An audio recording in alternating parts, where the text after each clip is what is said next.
Just keep it real. Big John Steel. Tell me how you feel. Convince me where the top go. Just keep it real. Big John Oh, what a good weekend. What a good weekend. Hello, folks. Oh, I forgot to do the countdown. Whatever. We can go back and do it. We could just. Oh, wrong countdown. When I be talking, just don't interrupt. I say the truth, you get salty for what? Give me an argument, not an assertion. I'm almost convinced that you're not a real person. Why are you? And then we're back again. Topic to topic, you flop like a fish. Say what you're meaning while being concise. What's up, everyone? Hope everyone's having a good weekend or had a good weekend. We had a good weekend. You might have a special condition. I debate all of you Muslim and atheists. We had our anniversary weekend this week. I roll with Jesus, you still get defeated. You won't change my mind even if you repeat it. Just keep it real. Big John Steel. Tell me how you feel. Convince me when a taco. Just keep it real. Big John Steel. Tell me how you feel. Convince me when a taco. Jesus is king. Big John Steel. Jesus is king. Big John. Oh, I don't have your mic on. Give me some logic, I just wanna know why you so toxic, bro. I'm on a Can you roll. talk? You wanna troll me, I'm Hello. shutting you down. I be too more? busy to Hello, suffer a hello, clown. hello. Say that Hello, you more? hold a Hello, position hello, hello, offended. hello, Linda, hello. I know you don't listen, Hello. let's end it. There, It's your own good. fault that you're stuck in your state. I just move on if you come in bad faith. Don't say that I mean, I say what I mean. Should have just stayed an atheist, they said. Bro should have just stayed an atheist. Oh, there's a comment that I wanted to see earlier. I wanted to pull up. Where is it? Oh, it's gone. Somebody said I was blatantly shifting the burden of proof. I wonder if they'd be willing to come up and have that conversation. It's soda pop. Prove me wrong when it's hot, bro. It's pop. Abby, what is it? Pop or soda? Pop. Pop. Because it goes pop when you open it.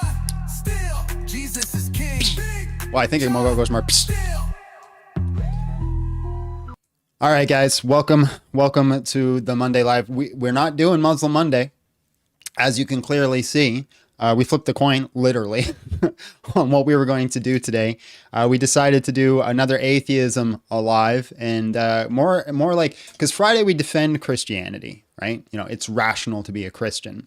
I figured today we'd go at atheism a little bit, just a little bit, and go at them and kind of ask the question, why is your standard the default?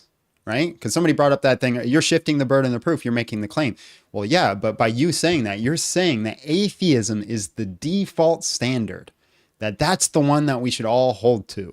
Now, you could claim agnosticism. I think agnosticism is a fair stance, but I think atheism, the saying that there is no God, which is what atheism stands for, is something that requires a burden of proof. And I want to discuss that with some people. Lack evidence. Yeah.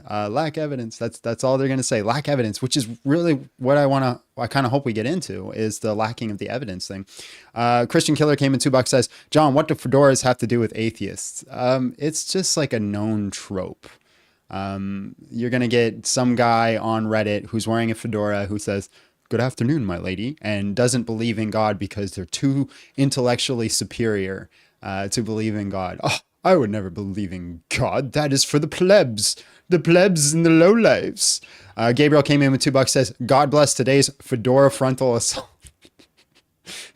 Good back-to-back comments. Let's do a little prayer and then let's get into it. Lord, thank you for this day. Thank you for the blessings. Thank you for the opportunity to do this live. I ask that you do with it as you will. We put it in your hands, that you allow the Holy Spirit to guide us, put us on the correct path. If we're wrong, that the Holy Spirit corrects us, and that you're just ever present in this live and you bring in the people that need to be brought in. I ask this in Jesus' name. Amen. In the name of the Father, the Son, the Holy Spirit. Hallelujah. What's extraordinary evidence is going to get some people crashing out today. I know. All right, guys, you know what to do. Make sure you share the live, smash the like, do all those things. Abby, if you can hit live on the shorts, and we should be good to go. Guys, if you want to join the conversation, if you think there is a good argument for atheism, you can join at tinyurl.com/BigJohnSteele6, password 12345 if you want to join the conversation, or if you're watching on TikTok, you can use the multi-guest button. Priority is going to go to people who join on the Tiny URL button. Also, I got a new shirt and I feel fresh. I just want to point that out. Look, I look so clean, so nice, so fresh. All right, we got a guest. Let's bring him in.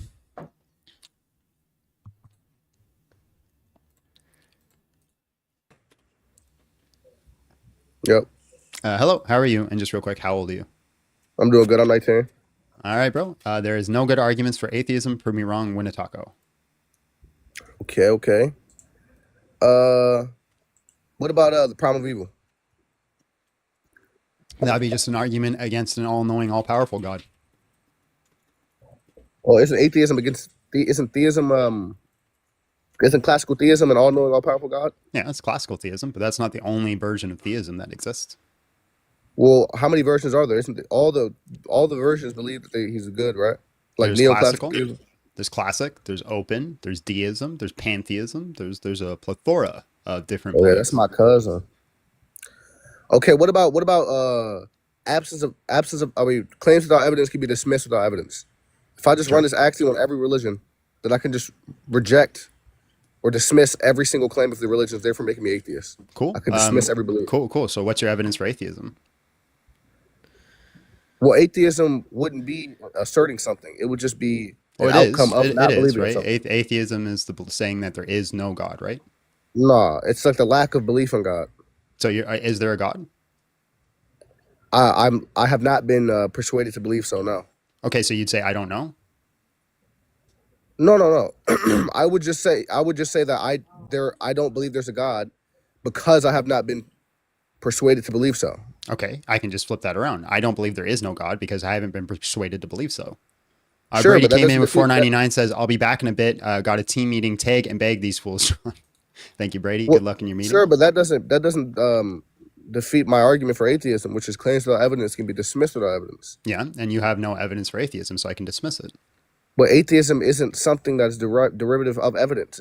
It's a conclusion that falls from Yeah, so a lack you're of you're belief. basically saying that it's the default.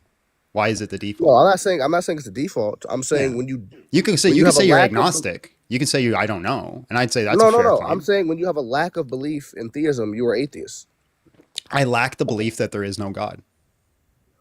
Sure, that doesn't mean anything. Yeah, it's just That doesn't you're disprove just my using argument for atheism.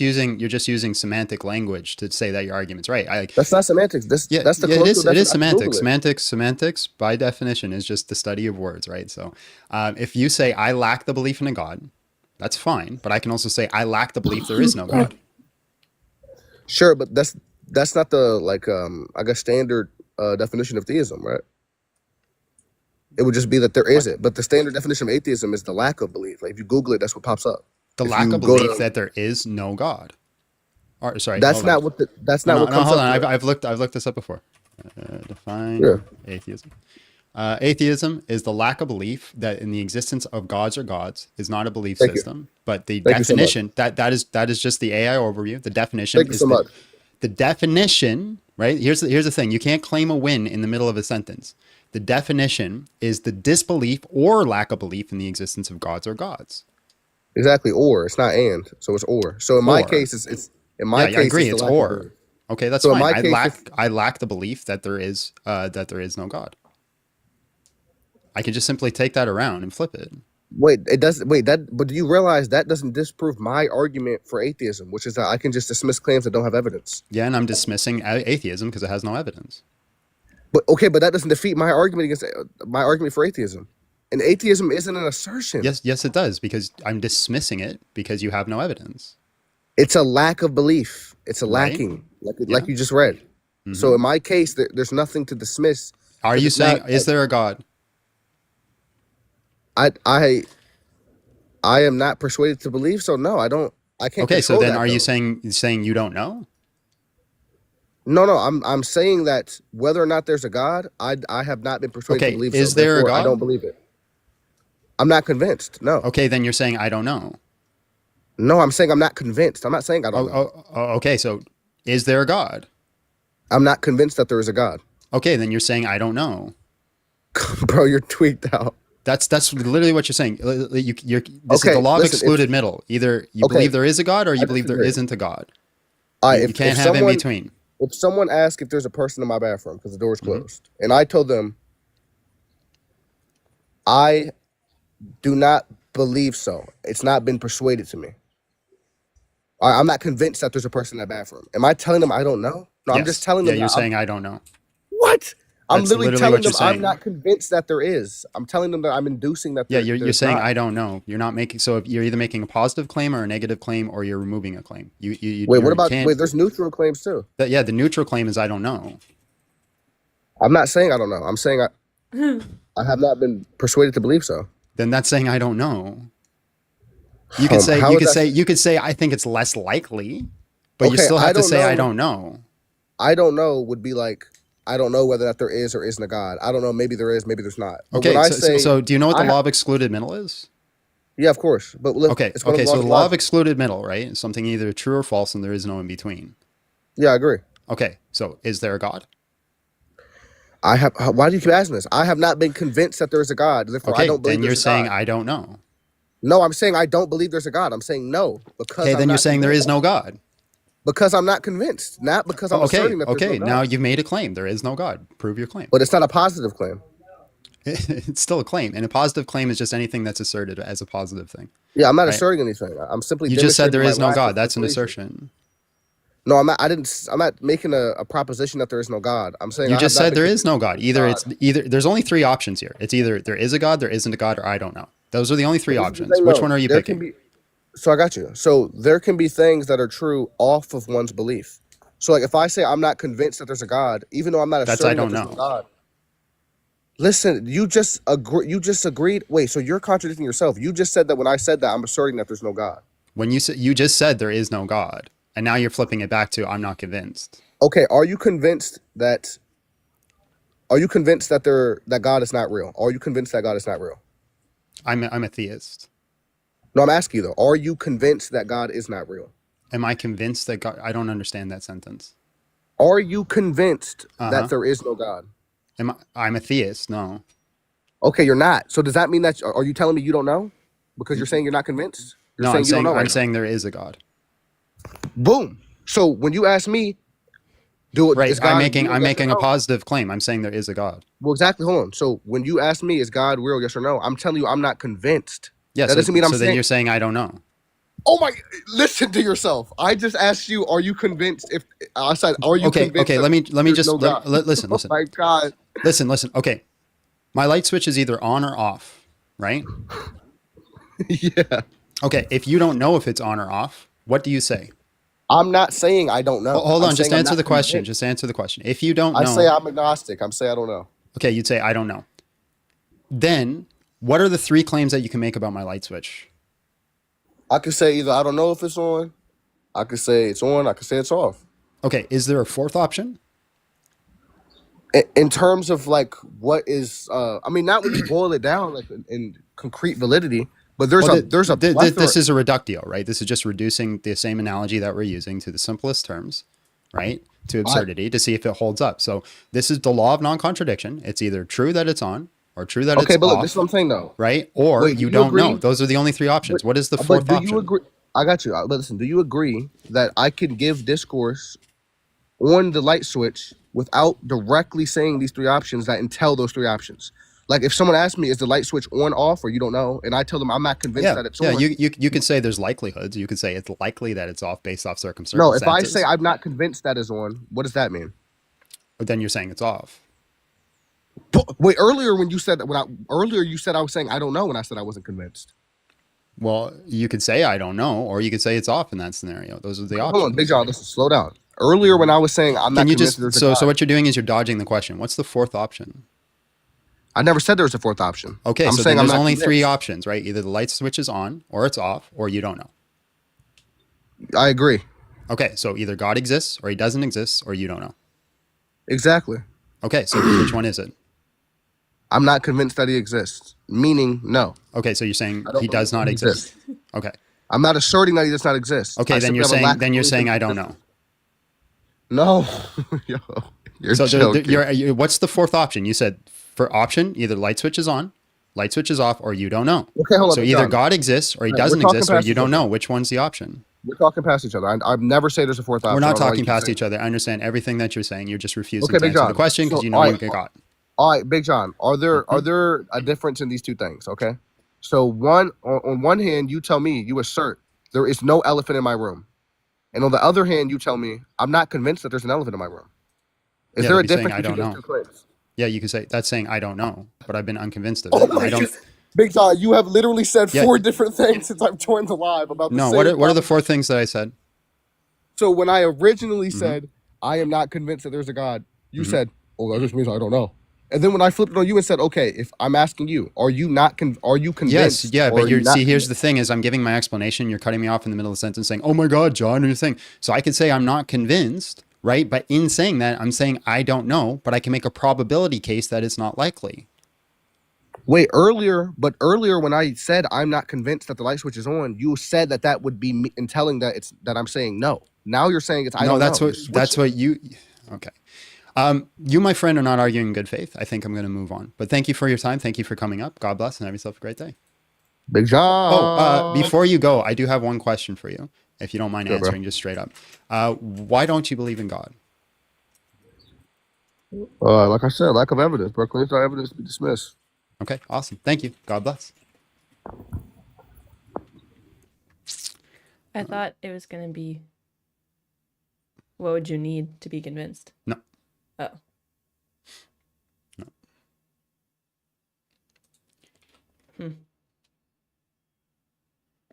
Amar et hold on. Amar et Saber Vix Duo Consentieto. Hello, how are you? And just real quick, how old are you? Amar?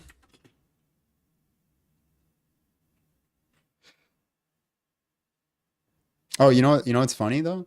The whole time he's making the claim that he's not making a positive claim, then I asked him why he doesn't believe in God, and then he just made a positive claim that there is no God. While we're waiting, apparently we missed a super chat. Somebody said happy anniversary. Oh, I apologize for missing the super chat. Can you read the name? If you go into the chat, and always have that on live chat, by the way, when you're just watching it. But for right now, just go fan find it, and I'll tell you who said it. Pates Bruce. Pates Bruce.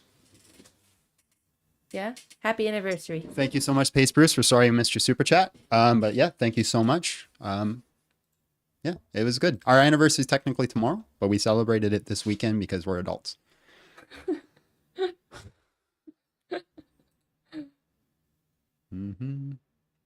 Let's bring in the next guest. Oh, same person as before. Amer. Yeah, am I saying your name right?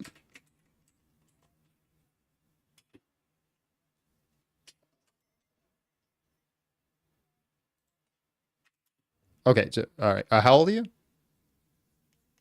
All right, give me 2 seconds. I'll bring you in. All right. There are no good arguments for atheism. Prove me wrong, win a taco. Sure. Well, first, I am an atheist. I've been so since pretty much the 8 years old. I'm Latin American. Okay. So the first thing, since this is going to be pretty much a semantical approach, I don't know if you're going to be an epistemological or ontological in that sense. I heard you're an atheist. I want to ask you. Well, I'm not currently. I was an atheist, if that's what you're saying. You were an atheist? I was an atheist. I am now a Christian. Ah, okay. You're now a theist. Yeah. So my first question is, how do you understand and how do you define the term belief or creencia in Spanish, for example? A belief is just a trust in something. A trust in something. Okay. So you are parting from the etymological definition in that sense. I'm departing from what? From the etymological meaning of belief. No, that's the traditional standard belief idea, meaning of belief, right? If I believe my car is going to start, it's based off of a trust.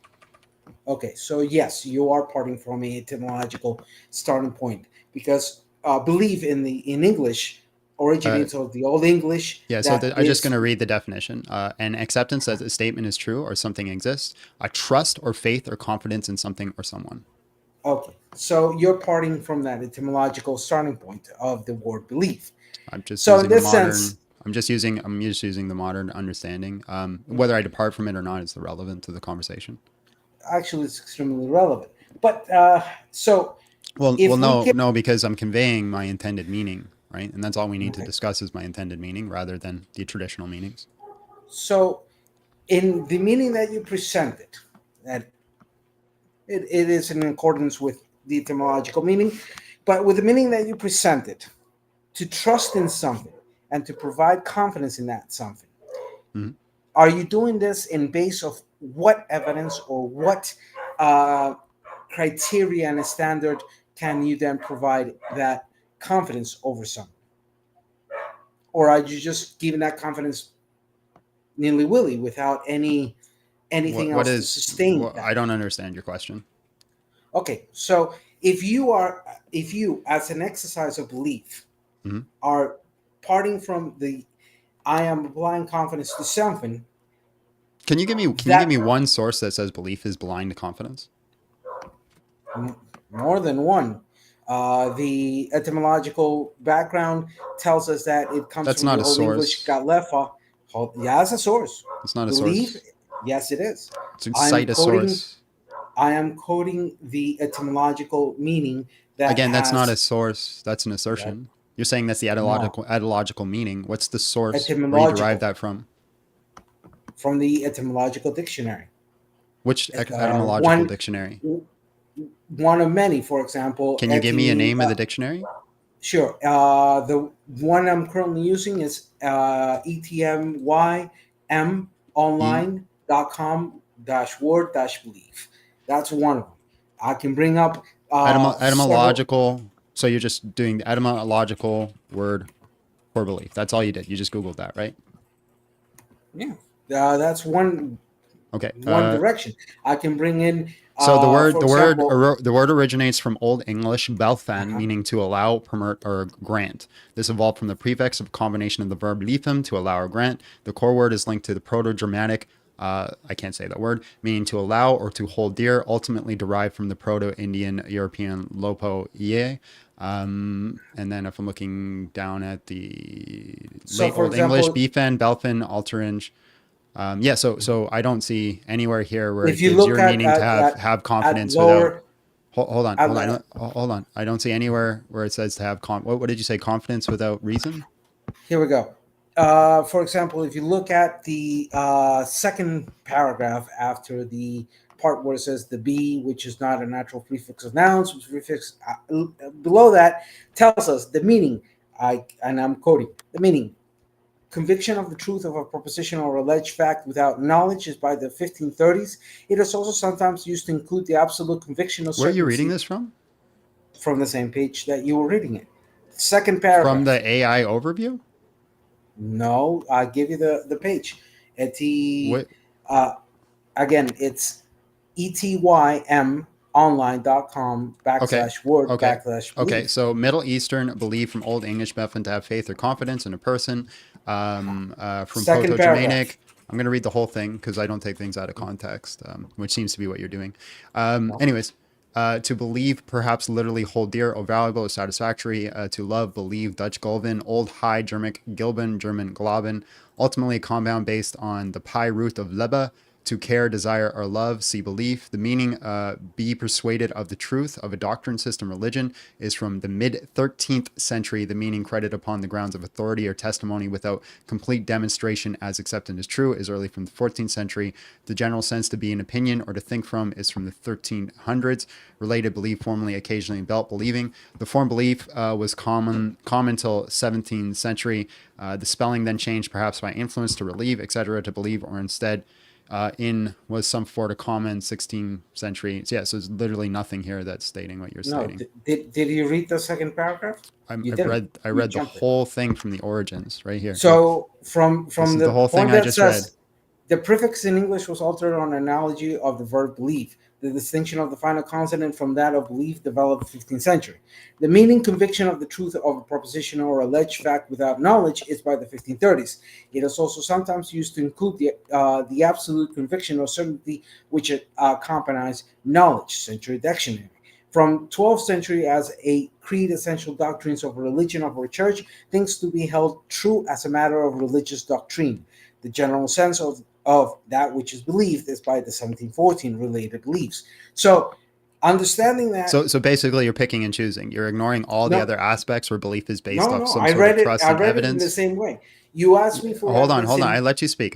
You're picking and choosing because like everything here states that it's based off some sort of trust or evidence or that's come before. Everything here also says that. This one little bit kind of says what you're saying it's saying, but it's not really saying that. And then you're saying this is the etymological standard of belief, and therefore I'm using belief incorrectly, even though this is completely irrelevant because I've given you my understanding of how I'm using belief, and that's what we should be arguing.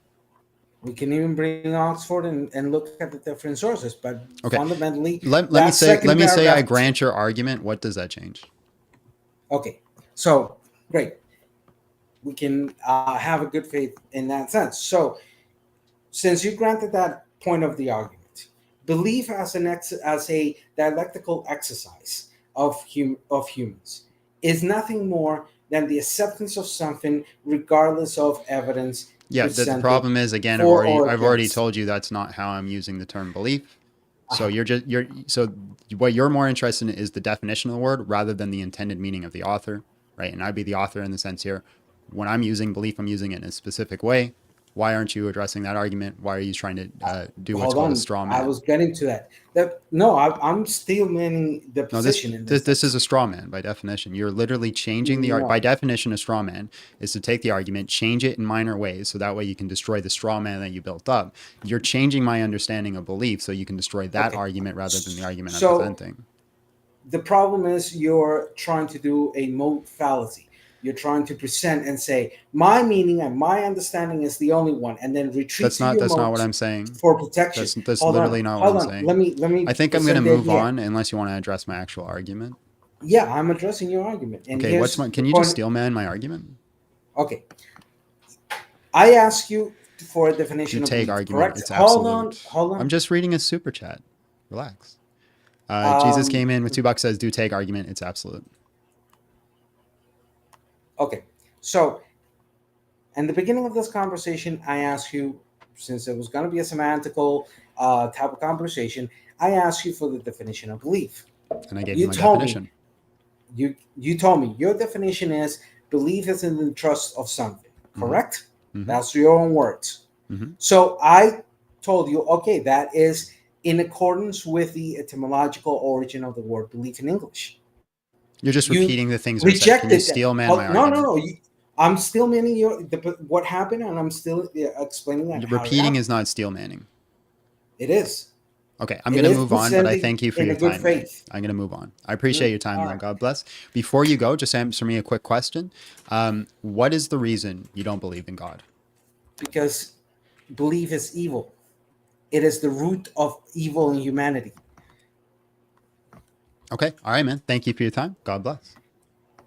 I don't need your God. Thank you. Dun, dun, dun, dun, dun, dun, dun, dun, dun.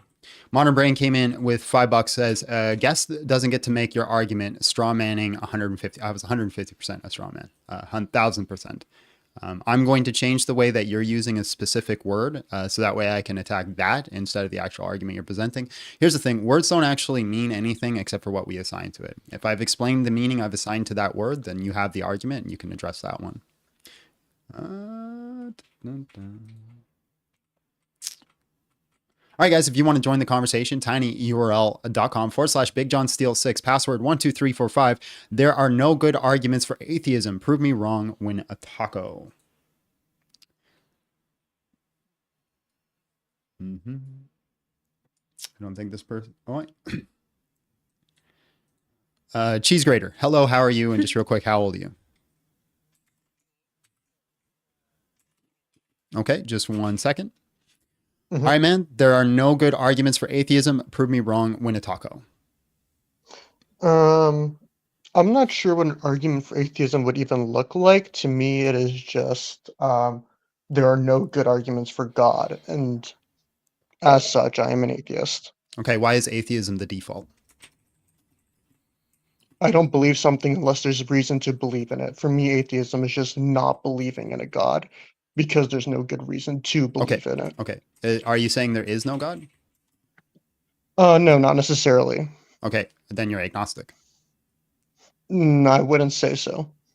Okay. To me, so there are three agnosticism options. would be There are three options, right? It's either there is a God, there is not a God, or you don't know.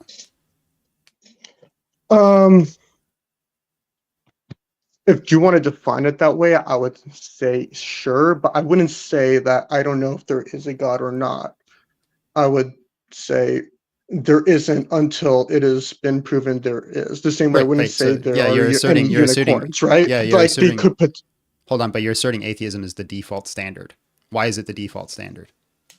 It's like the same way as the default standard of are there any unicorns? No. Could there technically maybe be one on like a different planet? Sure. But I'm not going to say there is until I have reason to believe that there is. No, I don't think we take the default standard that things do not exist until we're convinced they exist. We simply say that no, right? We don't operate that in any form of science. People who do science don't say these things do not exist at all. They simply say we don't know. I haven't been convinced of it, and that's an agnostic point of view.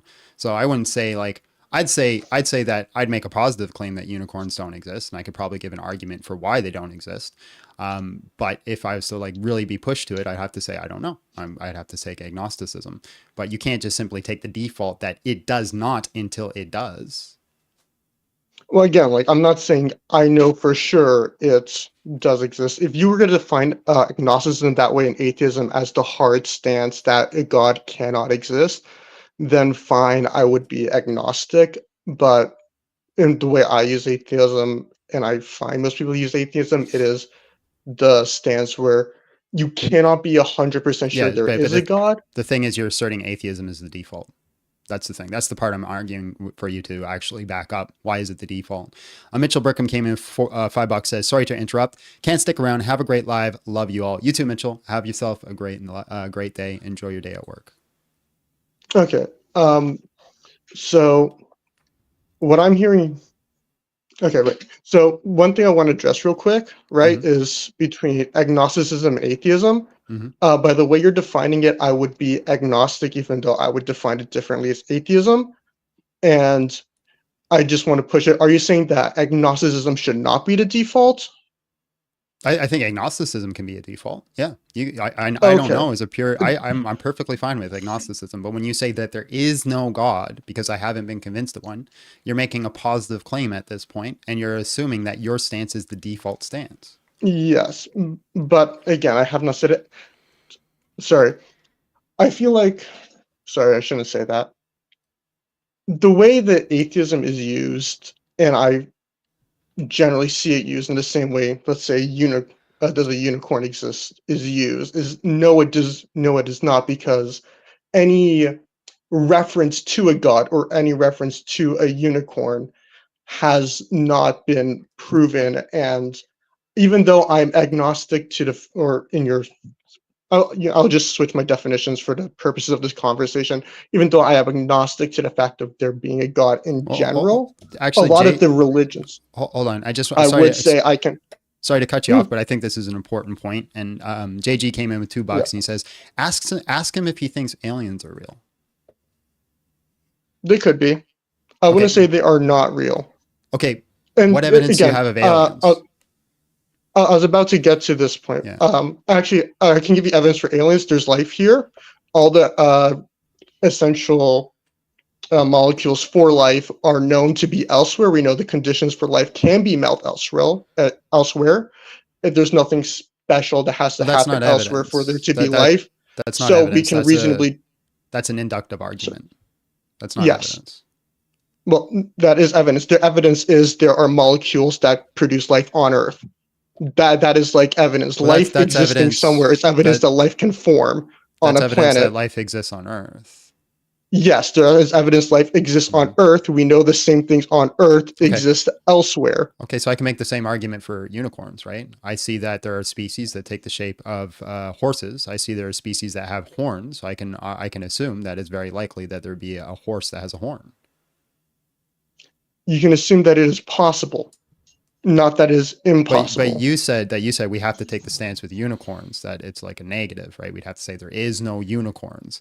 But then you used an inductive argument for aliens, saying, hey, we have life on Earth, so therefore it's most likely to have life on other planets. I can simply say, hey, we have animals that are horses and animals that are horns. Sorry, what part did you miss? Okay, it sped up real quick, but I think I got what you said, the gist of it. How should I put this?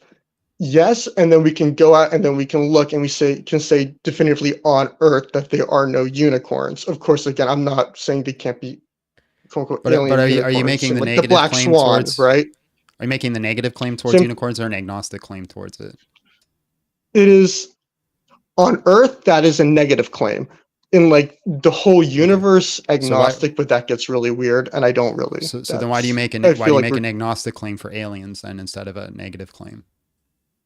Because again, I have reason to believe that there are aliens elsewhere. We know there's planets elsewhere. We know that they have the materials for life elsewhere. There's nothing special that has happened elsewhere. We have not discovered all else that exists. But the problem that your I know argument, there are planets. the problem with your argument is I know your argument, but the problem with your argument is that I just simply say that I see animals that are horses. I see animals that are that have horns. So I think it's very possible that we could have a horse that has a horn, and that's a unicorn. Actually, yeah, you would be absolutely correct if there were areas of the Earth we have not discovered yet. You can say, hey, there's horses, hey, there's animals with horns. We're finding new species of animals all the time. We are, but we're finding them in the ocean, and typically they're not the sizes of horses. Of the animals and species we're discovering, they are not horse-sized. You could say, I believe there is a bug with a horn on it in this specific pattern, and there very well might be. I would say I have no clue. But if you're talking about some animal of a horse, we have not seen those, or could new be an species. Underwater unicorn. We have seahorses. That wouldn't be a unicorn. That would be some other animal, and it would have to be very, very deep. Because a unicorn would be a horse, and horses don't live in water. But it could be magical horse that lives in water. Magical would, well, it wouldn't be a horse, and secondly, magical is different. Now you're adding an element that we do have no evidence for existing. If you want to talk about a magical unicorn, I can realistically say that does not exist. What I'm saying is you seem to be inconsistent with your standards of what is a negative claim and what's an agnostic claim. I feel like I've been fairly consistent. If we had not mapped out the entirety of Earth for animals that are the size of horses that live on land, then you could say that they're... We haven't done that. We haven't mapped out the entire Well, I was specifying what parts of Earth we have mapped out, right? We have mapped out the parts that could hold... Mapped out in the sense that we've seen the animals there. Gabriel came in with $2, says we could find fossils that unicorns exist. That's also true. It could be a unicorn isn't alive now, but existed in the past, and we haven't found the fossils yet. Existed in the past. If you're talking... Okay. Would I be agnostic towards an animal that had a horse in? That's interesting. I wasn't thinking about the past. Sure, I can be agnostic towards a unicorn existing in the past. I am not an expert on the geological record. I can be agnostic to that. However, from the way I understand a unicorn's biology to be, horses started from one period of time. I don't know enough about biology to say one way or the other on that. So I'll speak. So. Okay, I suppose I'll be agnostic towards that. I'm not going to cut you off. I just need to read the super chat. Crazy Ivan came in and said, this default claim is not the jab atheists think it is. If atheism is merely a lack of belief, then we come into the world also lacking belief in government, internet, science, and other persons, etc. Just reading the super chat. You don't have to address it. Yeah. Can I talk about the super chat? I'd rather you just keep on the conversation. Okay. I mean, yeah, I'm not an expert on the geological record, so I can't speak towards that. But if, let's say, there was a massive portion of the geological record that we just had no clue what was there, then yeah, sure, I'll be agnostic to a unicorn existing there. But okay, so you have to now claim that unicorns, you're taking an agnostic stance on unicorns. That's rough. I would say, how would I put this? I know that there are biologists out there that do have a good understanding of the geological record, and I know those people do hold the claim that unicorns have not existed, and I'm borrowing from their knowledge to make this claim. I cannot go into detail because I personally do not have that knowledge, but I do have the knowledge. That's a lot of words, but I still don't have the answer. Are you claiming that unicorns are agnostic, or are you saying they do exist or don't exist? I would say if I had no way of knowing, and that I had the geologic record was unknown to me, and I did not have any reliable way of borrowing someone else's knowledge, then I would have to say yes. The same way I would say yes. Bro, if, I just say, need there was a match- straight answer. I'm getting lost in the weeds here. Okay. Is it agnostic unicorns, pro unicorns, or no unicorns? No, I There are am no not unicorns. pro unicorns. However, I'm like showing how this is consistent. It is consistent Okay, with the alien claim how's because it? for unicorns, All right. So how is it consistent? If like 2 seconds it ago is you literally said, consistent because hold on, okay, like hold on. How is sorry, it consistent? I'm sorry. How is it consistent if 2 minutes ago you literally said you'd have to be agnostic because it's possible unicorns could have existed in the Well, I past? said it with a condition that is not true for the alien claim, right? So I'm putting a condition there, which makes it true for one but not the other, and it's a logical condition. What is the condition? Right? The condition being that we have knowledge of what animals exist on Earth of this size. But we were not all animals that have ever existed on Earth. I mean, a narwhal is essentially a I whale don't have that unicorn knowledge. rusted. We do have knowledge of the trend that these animals follow. We do have knowledge when mammals first started to Right. exist. We see have knowledge of animals. when We horses see first animals started that to are exist. horses, and we see animals that have horns. Why is it not logically consistent that we'd have a horse that has a horn? It would be logically consistent if there were areas of the geological record or like a continent or whatever that we have not I think mapped. I think I'm gonna jump to the next person, but I appreciate your time. Before you go, I just want to ask you I still don't. I'm just gonna ask you why don't you believe in God? I don't have any reason to believe in God. I haven't been given a sufficient reason. Okay, awesome. All right, thank you for your time. God bless. Have yourself. Wait, what did you say?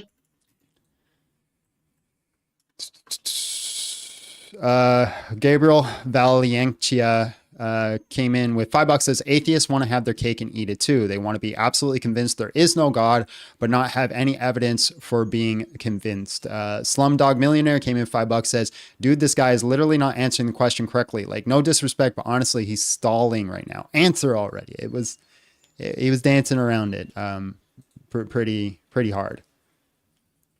Let's bring in the next guest. Okay, guys, if you want to join, tinyurl.com/BigJohnSteel6, password 12345. Again, today's topic is there are no good arguments for atheism. Prove me wrong. Win a taco.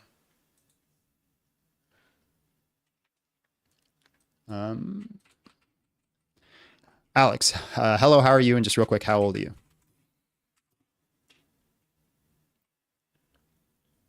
Alex. Going once, going twice, and moving on.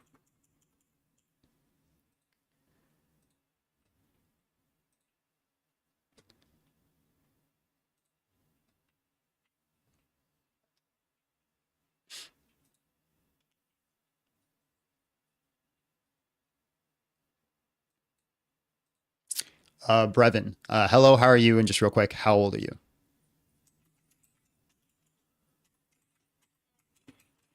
Okay. Just 1 second, bro. All right, man. There are no good arguments for atheism. Prove me wrong. Win a taco. Okay, so first of all, we have to get into defining atheism. Sure.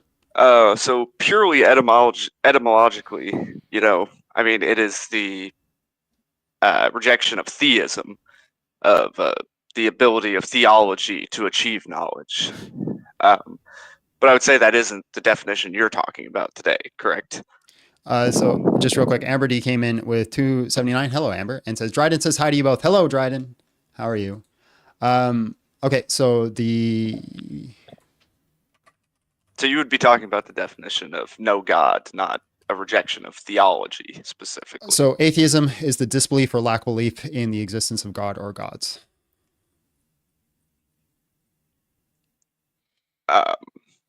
Okay, so would you consider... So are you familiar with Platonic forms, with Plato and forms? I'm familiar with Plato and a little bit of Platonian philosophy, but not a lot. Crazy Ivan came in $5, says, with atheists, it seems always that it's the world that lacks evidence. I've never seen them considering they have broken epistemology. I'm just reading super chats. You don't have to address them. Yeah, you're good. Sorry, that sort of messed me up a little bit, but that's fine. So basically, Plato has a very, very good, very valid metaphysical theory that brings no agent at the beginning. It's just sort of uh, it's a mindless consciousness form.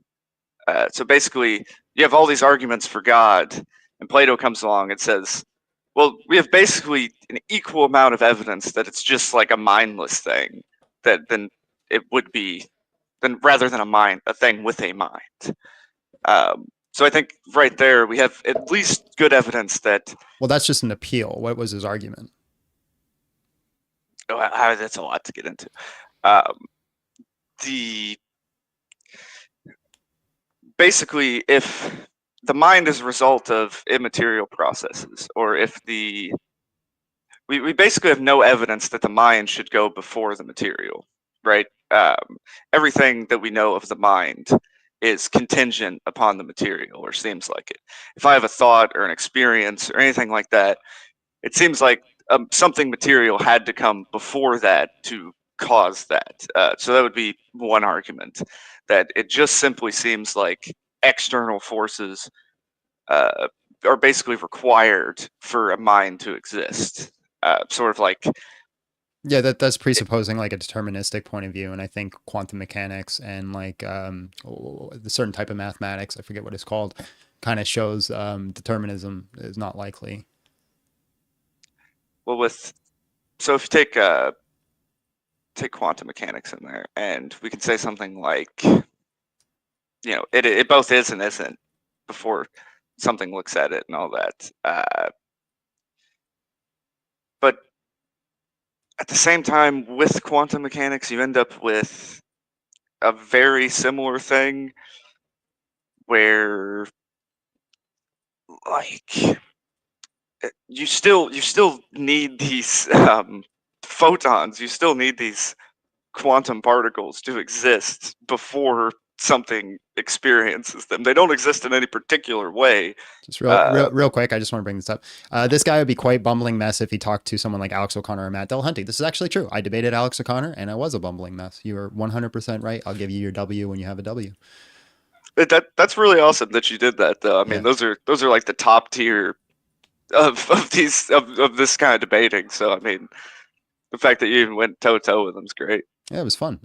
Well, it was an experience. Just before you go, Tech came in $5, says believing the whole universe came from absolutely nothing without a creator is way bigger miracle than the resurrection of Christ. I agree with that, but that's aside the point. Slumdog came in $5, says, yeah, when it comes to their beliefs, me personally is really sicken me to core because people disrespect their own religious based on. Okay. All right. Anyway, sorry. Go ahead, bro.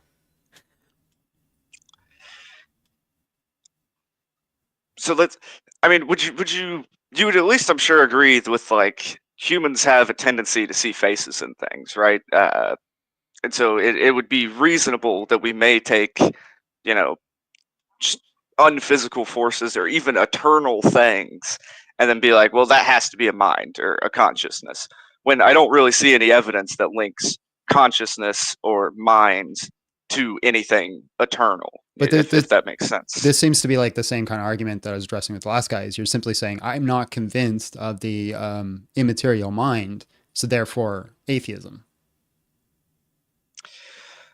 Well, right. I mean, I definitely get what you're saying, but it is like, what would you rather, like, where else would I go? What else would I do with that sort of I respect evidence? the agnostic viewpoint. I think people could say I'm unconvinced of the arguments that say Christianity bring forth, and I will take the agnostic viewpoint unless they can provide a positive argument for naturalism, for example. Right. Okay. Well, I would consider myself a naturalist, but in the sense that I believe there are metaphysical. It's sort of Platonism too. I believe there's metaphysical things that still behave naturally. So that's a whole can of worms to get into. But what I would rather say is that. So I hate to cut you off again. I just want to address another chat here real quick.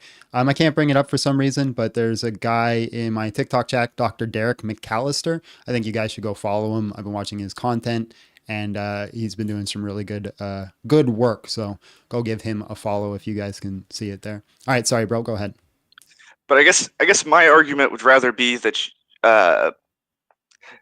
that you're relying at least on somewhat on weak evidence. It seems like for your positive belief. You're No, right. I think I have Than strong positing evidence my for own theism. positive belief. I think I have strong evidence for theism. That's just not today's topic. I go into that on Friday. Okay. Well, I think like a lot of people here that the main conversation will end up being on the burden of proof and that stuff. So I will basically recede, and I'll talk to you again on Friday. All right, man. Well, I appreciate you coming up. Before you go, because I'm putting together a video, would you mind just answering me why you don't believe in God? So probably the biggest reason I don't believe in God, and I'm not even saying this just to because I got you or anything, but was reading the Bible, and then Plato as well. Plato gives a extremely good description of most religious arguments from a point of view that doesn't require any sort of agent at the beginning of things. I think that is one of the biggest arguments that stands out to me, and the other reason would just be the sort of seeing faces and things, and I think it's really easy to personify things, and I think that can cause a lot of problems for us.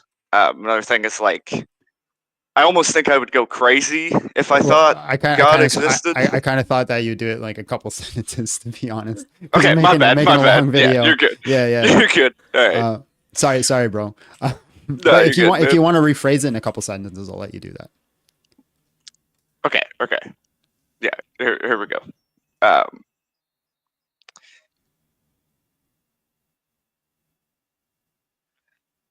So the biggest reason is probably just that I would think I would go crazy if I believed in God.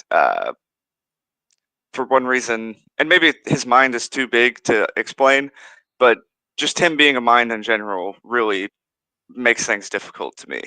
Cool. All right, yeah. Bro. Appreciate you, man. God bless. Talk again on Friday. Man. Yeah. You have a good day. Slumdog came in with $5. Says, ask the caller why people would even make arguments in general based on the religion when it comes to the people talk about atheism.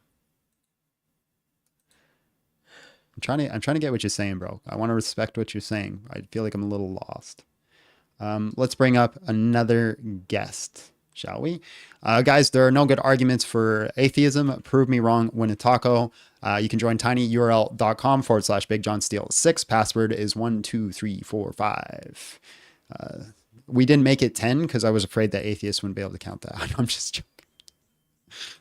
I'm just kidding. It's just all in good fun.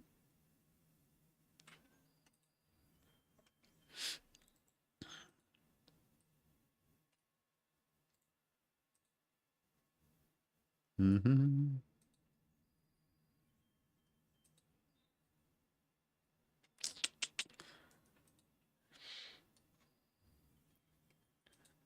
Oh, there we are. Jay, hello, how are you? And just real quick, how old are you? All right, just give me 2 seconds, bro. There are no good arguments for atheism. Prove me wrong. Win a taco. And just before you go, Christian Killer came in with $2. Says, John, on The Chosen, who's my favorite disciple? I forget. Abby, what was his name? It's Peter. Peter, yeah. All right, sorry. Go ahead, bro. Okay. So the question posed by you is, there are no good arguments for atheism. Mm-hmm. This is a topic of conversation I have with my friends all the time. There's only one situation when atheism is the way to go. Mainly, we saw it in the 20th century. We saw it with the Holodomor, the Great Leap Forward, Maoism, Marxism, Leninism, and Stalinism. If you want to create mass tragedy and mass deaths like the Great Leap Forward, killed between 15 to 55 million people, The Holodomor killed between 3.5 to 5 million people just in Ukraine. That's the only thing that atheism is good for. Okay. All right, man. Well, appreciate your time. Appreciate you coming up. Yeah, I'm sorry if that doesn't really answer the way you want it to, but Well, it seems like you're not for atheism. You're not defending the position. no. Yeah. So I it seems like appreciate- I misunderstood the thing you were asking. Yeah, I apologize for that. No, you're good, man. You're good. All right. Appreciate you, though. God bless. Yeah, you do. Mm-hmm.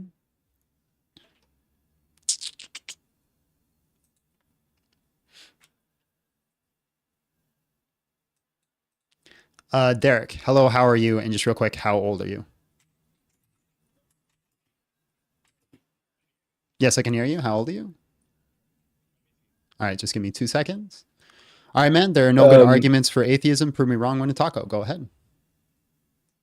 So I would say, like, I think if you're to say that God exists, then I think you are assuming that he's like the particular God that exists. For instance, there are many different gods that are conceivable. So why does this one exist in this reality rather than another one? Because Yeah, this it's is one thing to say that this he is not exists the in this one. topic. That's not the topic. The It topic is is there are the no good okay. arguments for atheism. You're simply positing that, there's not a good argument for my theism. That's irrelevant. No. What I'm saying is that if God is to exist, then he's downstream from a reality that actually allows him to exist in the first place. I'm sorry? I'm saying that if God is to exist at all, then he is downstream from a reality that allows him to exist in the first place. Yeah, I heard what you said. I don't understand what you're saying.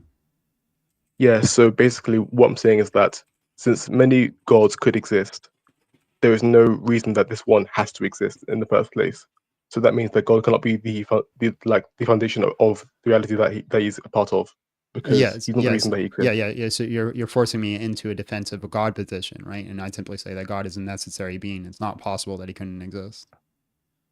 But that's just defining him into like existence. That isn't explaining why it's necessary.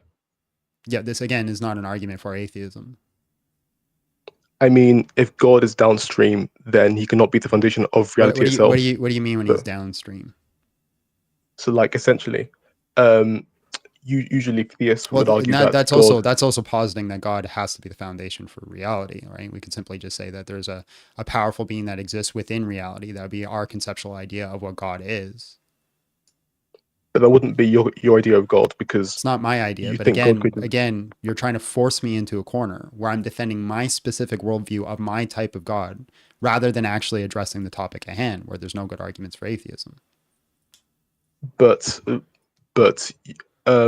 reason I'm arguing against you God in particular is because, I mean, you're Christian, I assume.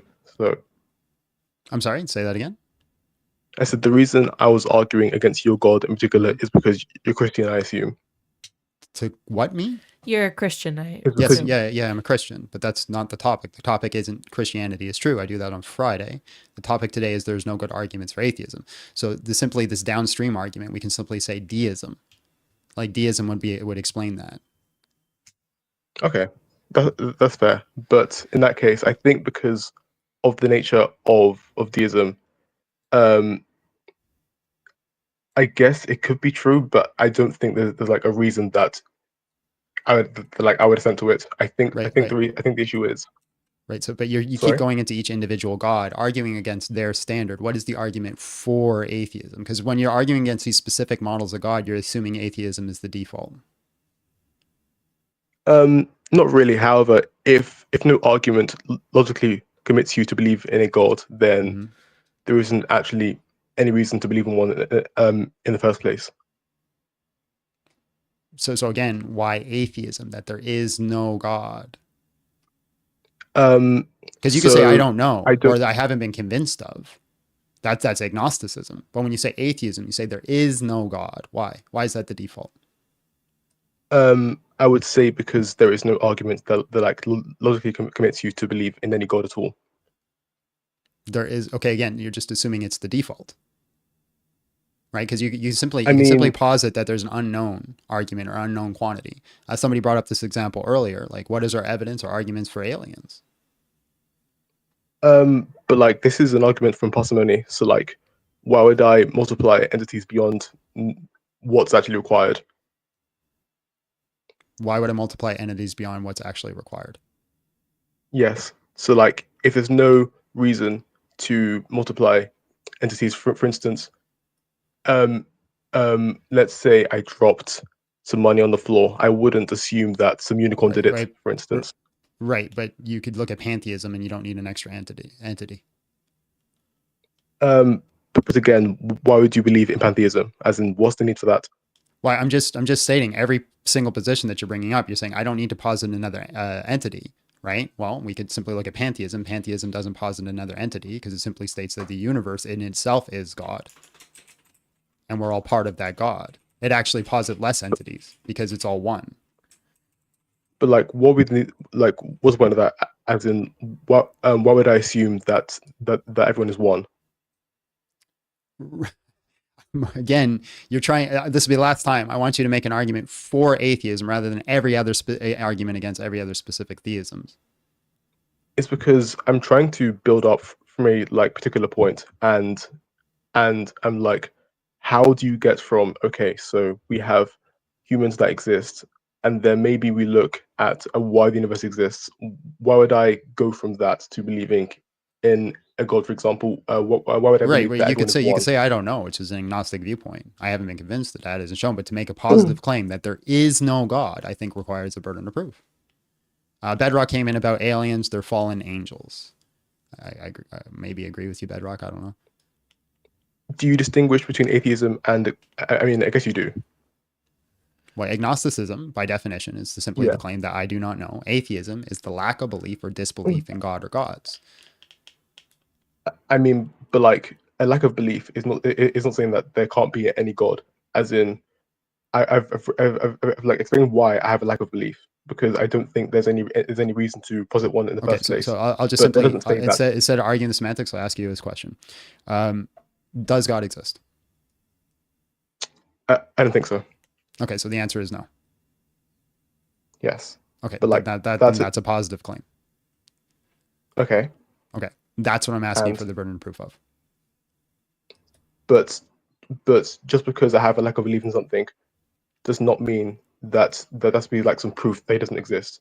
Like I can have reason. I can have a reason for why it's as likely that it exists.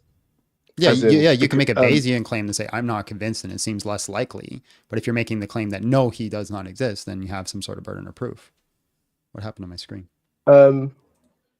I mean, I think I'm making more of a claim from the maybe likeliness, and why I think it's less likely that he exists, and why there isn't any reason for me to like commit to his existence, rather than saying that he can't exist or anything.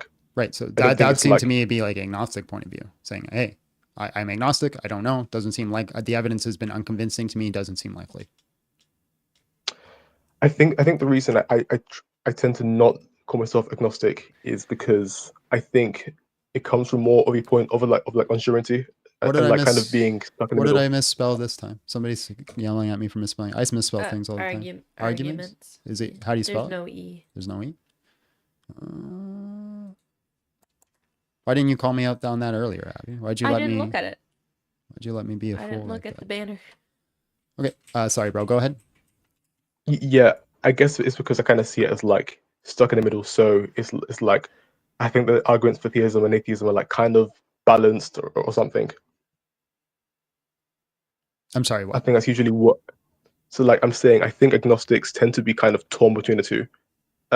I No, think no. I wouldn't say they're torn. Like there's agnostic atheists, right? Like I'm unconvinced that there's God. I don't know, but it seems likely to me that God doesn't exist. That's an agnostic atheist. so. Are you But if you say wanting atheist, someone you're to? saying there is no God. So you're wanting someone to like make a positive claim, like God doesn't exist, in the way that like a theist would. Well, I'm not talking about a want. I'm just stating that if you're saying atheist, there is no God, well, then yeah, you have to make some sort of argument or positive claim. And there are many people who do this. You might not be one of them, right? Like obviously in higher end philosophy, people don't make these type of arguments or claims, but pop level people do it all the time. They'll go in and say, hey, there is no God, you're an idiot for believing it, it's just like believing in Santa Claus. Well then, okay, then you have some sort of burden of proof at this point. James came in with $5, says, wow, there's too many places to look for God, so I don't have to look for him, so I won't have to worship him, so stop showing me evidence. Wow. Modern Brain came in for $2, says, arguing how to spell arguing. And yeah, and I'd argue that there's actually several good arguments for God's existence and God being a necessary being. And simply you stating that I'm unconvinced of it doesn't mean that, atheism is the default. Oh no, I would definitely lean towards agnostic atheism. However, do you not consider that atheism at all, or do you want like the Forrest Valkai kind of atheism where they say that if your claim is I don't know, but I believe that there is no God, then yeah, that you're just going, hey, it seems to me more convincing that there is no God, but you're not making a positive claim that there is no God at that point. I'd say that's perfectly fair and reasonable.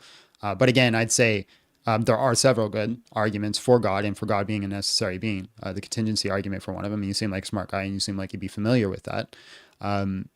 So I'd say like the contingency argument would point to this necessary being, and this necessary being God wouldn't necessarily have to be the Christian God, but it would be this mind, this omniproperty mind that sustains the entire universe. And I'd say simply you stating I'm not convinced of that, which I don't know if that's your stance, but you saying I'm not convinced of that doesn't necessarily mean that atheism is the default. Okay, so yeah, I wasn't taking like the Dillahunty position where he like kind of mocks and then says that he can't exist to anything, and like only thinks that like theism is what exists. However, I think it's just like unlikely that exists. But I guess you were wanting like the more hard atheist position that you see in like pop apologetics and stuff. Well, I'd also say that I think it's more likely that God does exist, again, using things like contingency argument. And I think more powerful argument would be the death and resurrection of Jesus Christ, which, again, I take the positive stance on Friday. And I say, yep, Christianity is very rational and it's good for people to hold into it. And that's when I usually take that stance. Okay. Yeah, I likely wouldn't say that there is no God. However, I would say that I don't think there's good reason to believe in one. I it's like kind of different. Are you familiar with the contingency argument? Sorry? Are you familiar with the contingency argument? Yeah, I am. Okay, so what? So I don't need to explain it to you. What about the contingency argument that makes you say that it's not likely? Because I don't think I think it's very reliant on the principle of sufficient reason. I don't think it's like a requirement for any entity or anything that could exist. Well, it's not heavily reliant on, because there's different models of the PSR, right? I forget what my friend uses when he makes this argument. He uses a different standard of basically it just sums up to requires an explanation. But there are different standards of the PSR, and you don't really have to hold to a PSR to make a contingency argument. Then how can you operate from the premise that it requires an explanation? Yeah, there again, he uses a different standard of what it's called. I wish I could remember it all of a sudden, but it does sum up to require some sort of explanation. But that does seem to be how the universe works and operates, just intuitively, that things require an explanation. Are you denying that? I think just because something happens within the universe doesn't mean that it has to happen outside of it. Yeah, but hold instance, on. But you originally stated that there is no good reason, but you're stating it's a possibility, even though all the evidence points to something requiring an explanation. So could you not say that somebody would have good reason to believe in the contingency argument, even though there may be another possibility outside of it?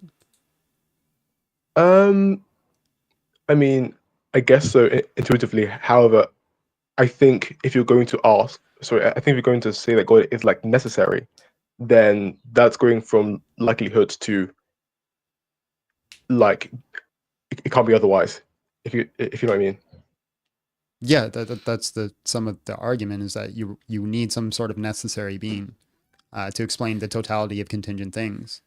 Emma Thompson came in, says, I think I can make a pretty decent argument. We'll get you up here soon, Emma. Well, hopefully, I don't know where you are in the queue. Jesus came in, $2, says, you should learn about Eastern Orthodox. Me specifically, or the person in the chat? I don't know who you're talking to. Did you want to address that before we moved on? Yeah. I guess I like should have clarified that I think the atheist arguments are better. Okay, great. What's the atheist argument? Wait, but I think theistic arguments are more intuitive, and I think that humans are more naturally inclined to believe in like deities and stuff. Fair, but what you said, the atheist arguments are better. What's the atheist argument? Yeah. So I think regarding the nature of how things are. So, for instance, um, let's say you wanted to create human life, and that was maybe the goal of the universe. I think that the length of time that it takes to create life, how fragile it is, and also how the fact that it's situated in a very particular location, and that it requires um, a, a very long process of evolution to even sustain itself would imply that maybe it's an accident, or maybe it wasn't intended at all, or maybe it's random. I think that because of the way life is and how fragile it is, it'll be weird if this was the goal of the universe and like it's actually intended. So your argument is you don't see intelligent design, pretty much. Yeah, I think that because things are actually very contingent and like could have been otherwise, if like a god existed, I think it's unlikely that the one exists. Right, but I could just simply throw back a teleological argument at you. This is what I'm saying. Like And I what? think you'd be, well, just the, 10 to the power, what is it? The astro, I forget what his name. Anyways, he makes the argument that the universe is so precise that it's 10 to the power of 10 to the power of 121 odds that we would even exist in the first place.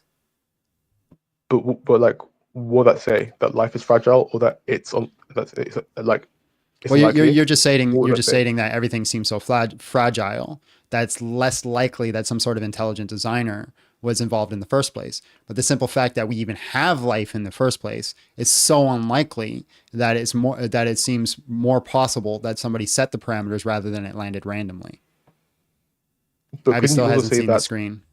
Yes, I have. But like, couldn't you say that also because it's unlikely that actually it's an accident because life only arises under very narrow conditions when it doesn't have to be that way? I don't. Can you say that again? Just real quick before you go. Jano came in with 25. I don't know what that is, but I'm American, but grew up in Norway. All aces. Okay. Yeah, I'm saying that you're saying life only arises under very narrow conditions. But what would that say? That life is fragile, that it's unlikely, as in what would that say? Because I find it weird that someone intends for life to arise, yet it's very fragile and arises under very narrow conditions, Yeah, well, rather I'm than just saying being maybe what's changing here is just the priors.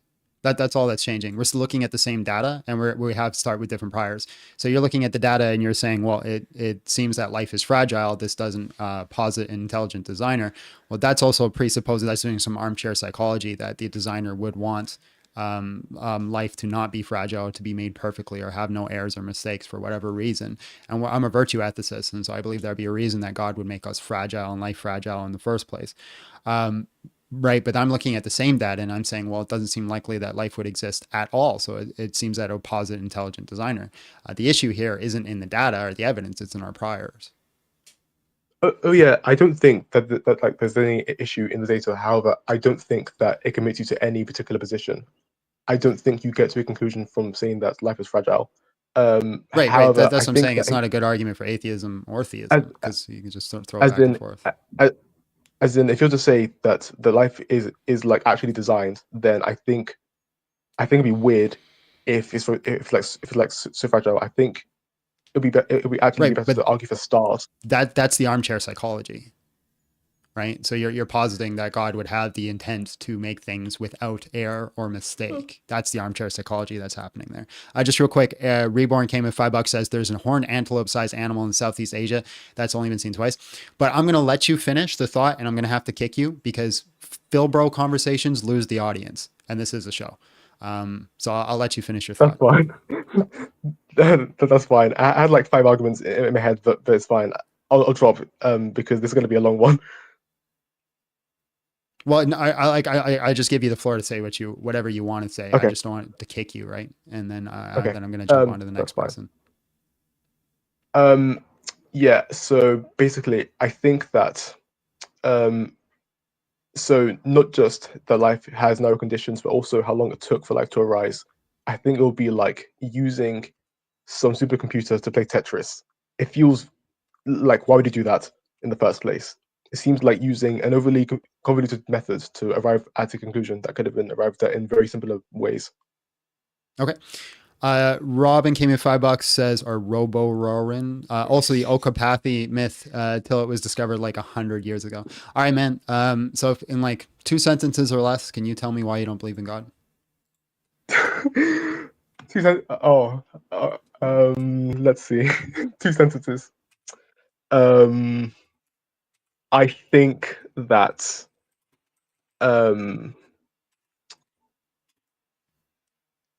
I think the biggest reason would be firstly evil in the world if this world was chosen, and then secondly that this world seems overly convoluted and overly complex to have been intended. Awesome. All right, That's bro. it. Thank you so much for the conversation. God Yeah. bless. Maybe we can finish Thank this you. like in a private, not private, but a different live one day where it's not more of a show, because I do think it was Yeah, interesting. fine. But God bless. Doo-doo. My cat's sitting on my lap, and I'm happy because he wasn't. Yeah, I came home from, and he didn't sit on my lap when I came home, and I thought he didn't love me anymore. And now he's sitting there and he loves me again. What's up, Bert? He's just mad at you for leaving. What's up, Bert? I wish I could put the camera on you, but I can't. I He's had a so Bert camera cute. set up. It's actually hooked up to Abby's computer. You can right take now. it back because I'm not using it. Well, I don't have it set up in the system, so even Okay. taking it back wouldn't do anything. All right, guys, let's bring up the next guest. Join here, tinyurl.com/Big John Steele 6, password 12345.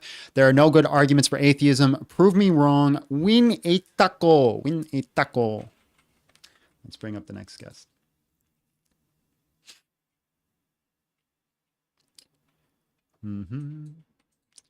Sid, hello, how are you? And just real quick, how old are you? I can hear you, but you sound really, really quiet, really, really far away. I know you're talking. I have no idea what you're saying. There you are. Awesome. All right. How old are you? Okay. Okay. Give me two seconds and I'm going to bring you. Oh, hold on. Hold on. You're not on the live yet. I'm great, but hold on. You're not on the show yet. Let me bring you on. All right, man. Okay. There are no good arguments for atheism. Yeah. Prove me wrong. Win a taco. Go ahead. So first of all, I would like to ask you, how do you define atheism as? Because I can't defend something I don't know how you define it as. Disbelief or lack of belief in the existence of God or gods.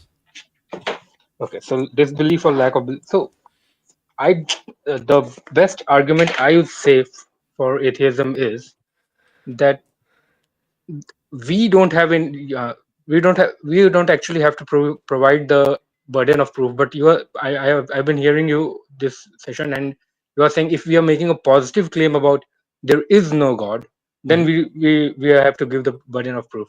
Yep. So for that for that my argument would be that the complexity of the universe I've been hearing this thing too, and you say that we are contingent on our need of a creator or a big mind, super mind or something like that.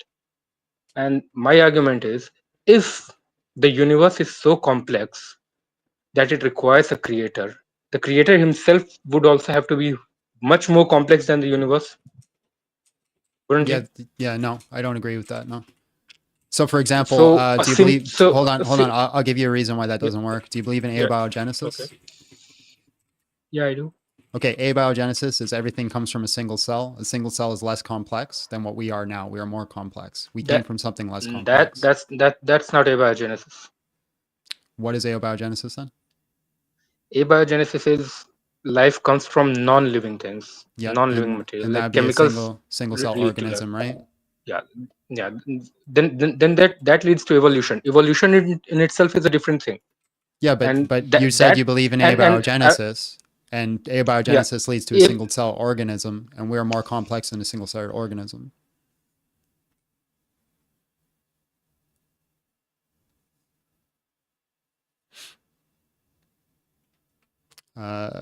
Jesus came in $5. John, do you believe in purgatory? I pray for purgatory. I don't know if I believe it. He left. I don't know what happened. Yeah, I hope purgatory is true. I don't know though. Bert, you're so cute. Oh, he's leaving. Bye. You scared him. I love you, Bert. He's so finicky.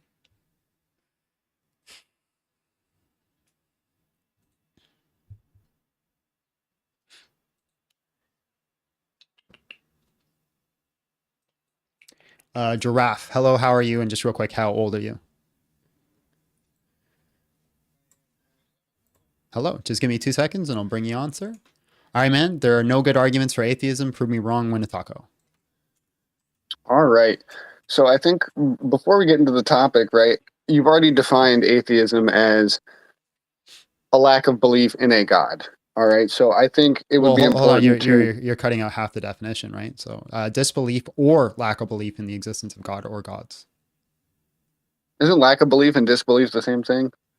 No, I wouldn't say that's the same thing. That disbelief is like making an affirming claim. A lack is like saying I haven't been convinced. Okay, fair enough. So I think it's important before continuing that we define what God is in this argument, right? Is it just an omnipotent, omniscient being, like an intelligent God, or are you saying that there's no argument that any possible God could exist? Yeah, I'm using any possible.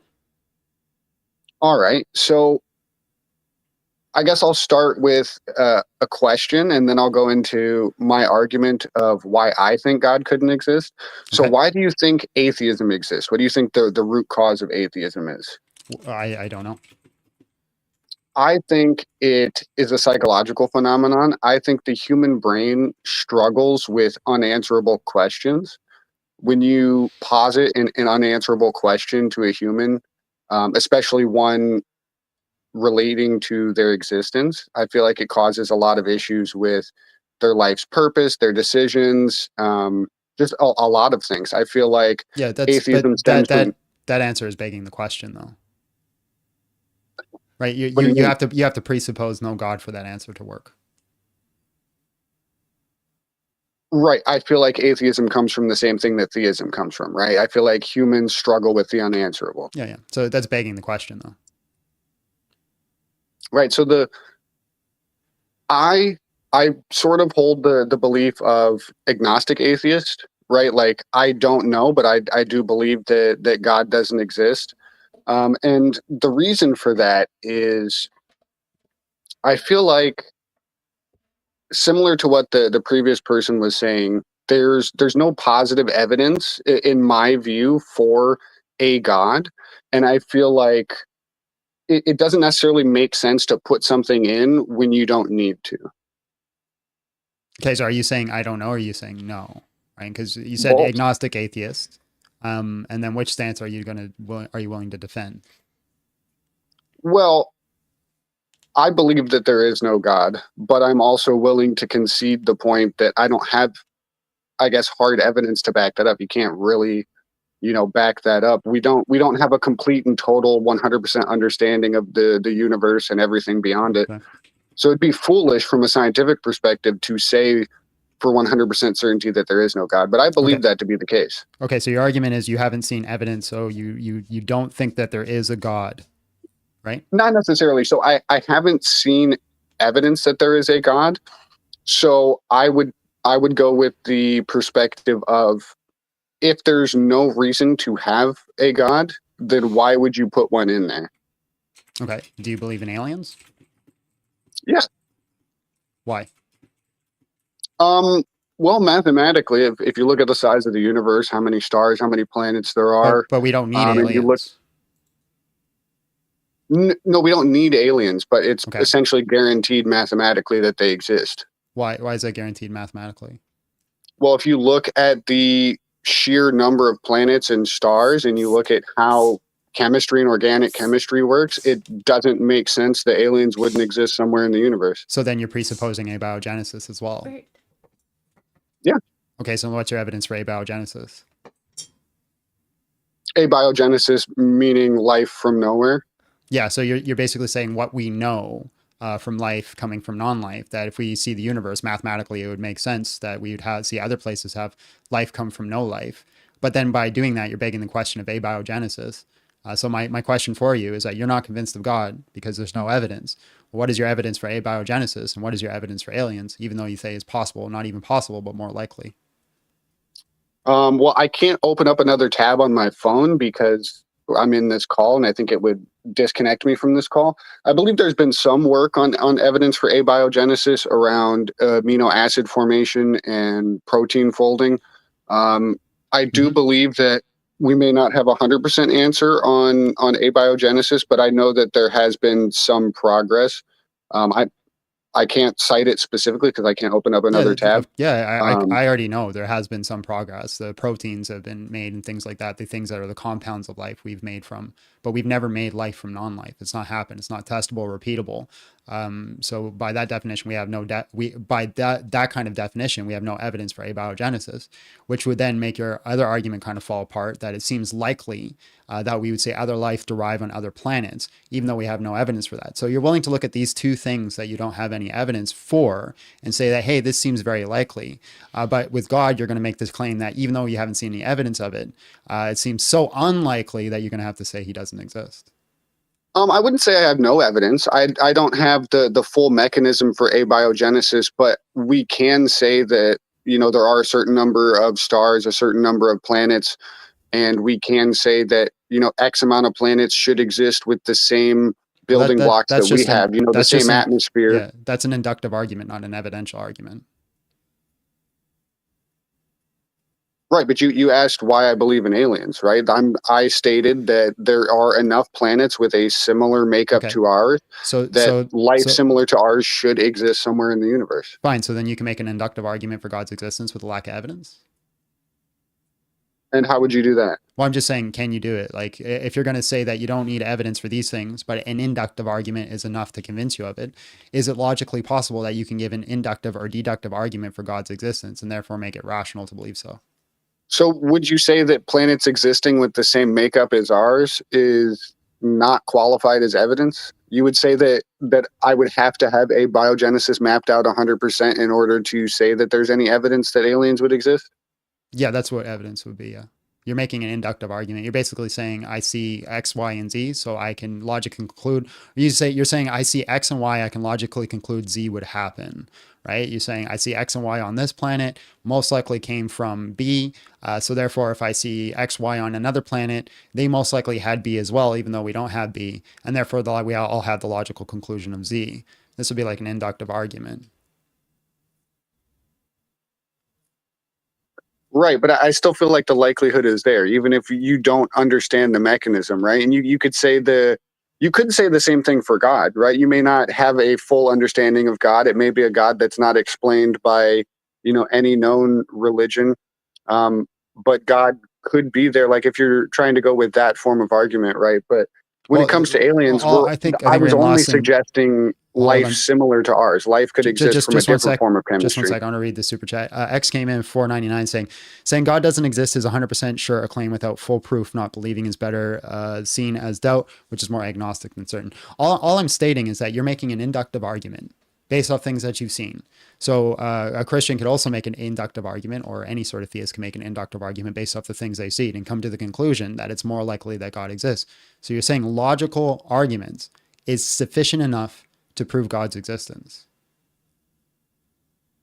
I could say so, yeah, but I feel like we're sort of glossing over, the amount of evidence we have in support of abiogenesis in a lack of, 100%, mapping it out. We don't really have any evidence of abiogenesis. What abiogenesis is, it's the best hypothesis that explains the totality of data. Yeah, well, if you're looking at it from that point of view and you're calling it a hypothesis, technically nothing in science is 100% fact. Everything in science is a hypothesis. A lot of it just has data to back it up. No, right? I agree with that, but that's not what I'm saying. There are certain hypotheses that have evidence that we could say this is more likely to be sure. What I'm saying is we don't have any evidence for abiogenesis. It's just the best hypothesis that explains the data. Right? So it's which is more likely to be true based on what we know. Well, it's presupposing things. It's like, for example, it's presupposing the lack of God. Not necessarily. Yeah, because you could simply. Abiogenesis doesn't have to be in a lack of God. Yeah, no, Abiogenesis I was agree just with you. mentioned in the conversation about aliens. I agree with you, but you could posit a better hypothesis and simply say that God created life if we knew that God existed. Like if we knew for certain that God existed, and we could just simply say that the best explanation is that God did it. So you're saying that the explanation of an all-powerful being makes more sense than the explanation that oxygen and carbon just happen to be really good at making complex molecules? No, that's not what I'm saying at all. Well, that's what I'm saying, is that based on what we know of chemistry and right. So I feel like we've gotten lost from the original point I was trying to bring up, is that you conceding that an inductive or deductive argument is sufficient enough to prove God's existence. I don't think it's sufficient enough without some evidence, right? And Okay. I'll concede that I don't have 100% evidence of abiogenesis or aliens. Okay. But I think there's more to support that claim than there would be to support the claim of a God. Okay, but there's no evidence for aliens. The only reason you're coming to a conclusion of aliens is through induction. Yeah, but I'm considering what we know of chemistry and the little bit of progress we have towards abiogenesis and the mathematics that show the number of planets similar to ours, while excluding the possibility that there could be other forms of life based on other molecules like silicon and other things. It's still induction. It's not evidential. Yeah, but there's a lot to support it, right? I feel like any inductive argument with God would not have the same things to back that up. Yeah, that's completely irrelevant. I can give you an inductive argument. You can deny the premises. That's fine. But I'm just seeing if an inductive argument or deductive argument is sufficient. I'm trying to test your epistemology. Like, I understand your contention. You're saying that the inductive argument for aliens seems to be very strong. That's fine. And you could say that an inductive argument for God could be very weak. That's also fine. But if I'm going to give you an inductive argument for God or a deductive argument, you can't throw at me, well, there's no evidence. Well, I guess it depends on what you're using as evidence in the inductive argument, right? What I'm using, I guess, as evidence, which I guess you're not necessarily qualifying as evidence here, is chemistry and math and other things. It's not evidence. So you could say that we see in our planet life, right? And so you say you come to the conclusion that we have life. That's evidence that we have life. That's all it is. Evidence that we have life. Then you're making the inductive argument that we have life, so it seems likely that other planets will have life. But there is no evidence that other planets have life. You're just making an induction from what you currently understand. Yeah. Yeah, so there's zero evidence that other planets have life. All you have evidence for is that our planet has life. Is one sample not considered evidence? Yeah, it's evidence that our planet has life. Yes, our planet, which is similar to billions and trillions of other planets. That's an induction. That's not evidence. The weird stuff came in with $5 says, if the amount of planets is his argument for the existence of aliens, I can do the same with the amount of religions as evidence for God's existence. Lance came in with the $1.99 says, all this assumes evolution is true. That's also true. All this assumes evolution is true. And I'm granting that for the sake of argument. So yeah. Well, I'll stay away from the evolution argument because that'll take us way off the rails. But I think, you're saying that I'm trying to believe in aliens with a lack of evidence. So that's the same thing as believing that there's not a God with a lack of evidence, right? What I'm saying is you can't just simply state, like, if you believe these other things with no evidence, you simply cannot state that this thing is false because of no evidence. It shows you're inconsistent. I wouldn't say I'm inconsistent. Yeah, because there's no evidence for aliens, yet you think aliens are likely. There's no evidence for God, and I actually think there is evidence for God, but I'm granting your argument. There's no evidence for God, but you think God is so unlikely that you'd need, I'm guessing, extraordinary amount of evidence to believe it. I wouldn't necessarily say that God is unlikely. The reason that I'm saying that I don't think there's a God is because there's not necessarily a reason to add a God in there. I don't feel like anything needs a God. Is there a reason to add aliens? Well, like I already said, I feel like the number of planets we have and what we know about life on Earth, it makes No, sense that there would you're be just saying aliens. you're just saying it makes sense. Is there a reason to add it? Do we need aliens in the universe? I wouldn't say we need them, but if we don't have aliens, that makes a much bigger question of like, why is there life on Earth and not on other planets? So if there's no life anywhere Okay, else, but so we that's don't a need it, right? And you're just simply stating we don't need God, so it seems less likely, right? So what you're doing is like you're kind of like you assert this statement of a reason that you believe things. I show you in another worldview where you're not consistent, then you add another parameter. So it's not the fact that you don't need it, right? You're saying we don't need God as an explanation, so therefore we can just hand wave it. Well, we don't need aliens as an explanation, so therefore I can just hand wave it. well, no, I guess the condition for my hand waving is what's simpler, right? So that the simplest explanation tends to be That's the not how more that's likely not explanation. that's a misunderstanding of Arkham's right. Arkham Razor is the simpler explanation is that if you can explain things with less premises, it's more likely to be true. Yeah. Yeah, there's not less premises here. You're simply saying it seems simpler to me that there's life on other planets. That's all you're stating. That's not Arkham's Razor.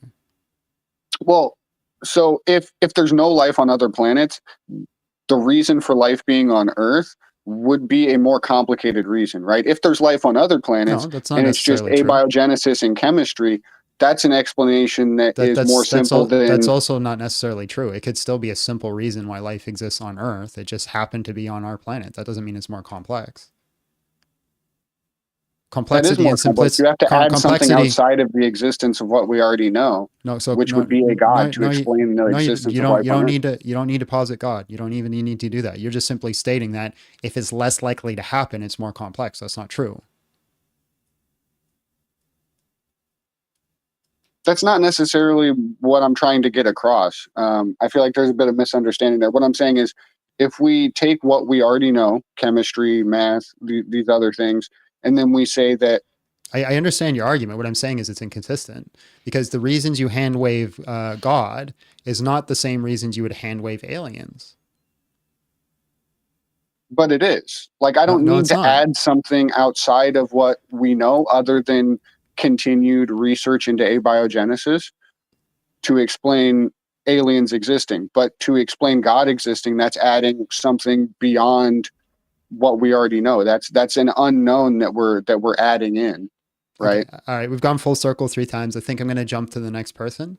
What I'm going to do now is I'm just going to ask you in 2 sentences or less. Why don't you believe in God? I feel like there's not any evidence for God, and I feel like the universe could be explained without a God. So I just don't see the need for there to be one. Okay. All right, man. Thank you for your time. God bless and have yourself a great day. Oh, he left on his own. I got to use the washroom. Abby, entertain the masses. Okay. Suppose I can do that.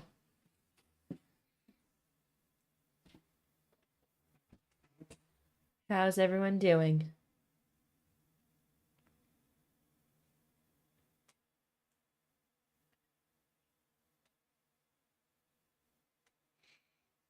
You want Bert? I don't know where he is, but he was playing with my cord earlier, and this is like a new cord, so I knew John would be mad.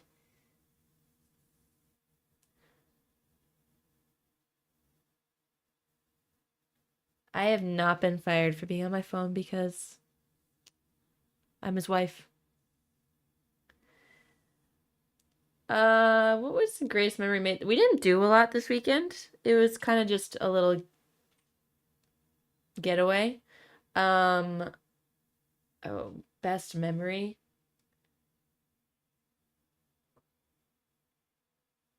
I don't know. We went to the keg. That was pretty great.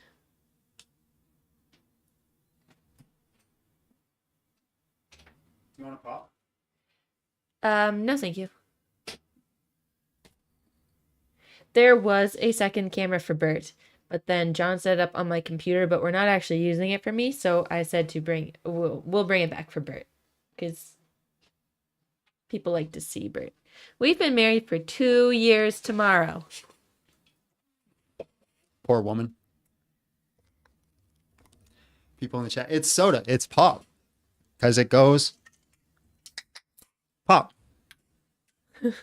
Actually, That's what it should be called. call it. Oh my God, that was so good. Let's bring in the next guest. Was Abby entertaining?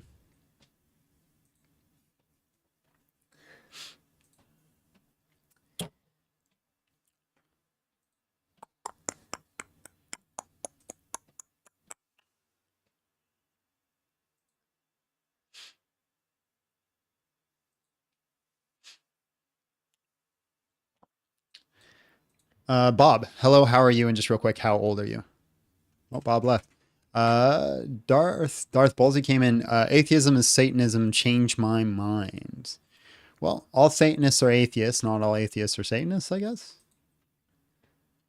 Hmm.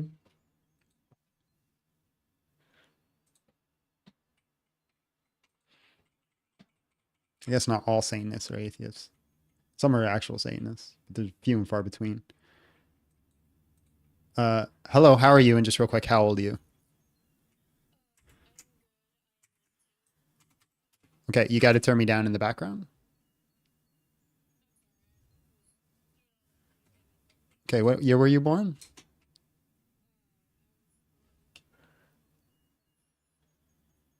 Why do you seem so uncertain about that?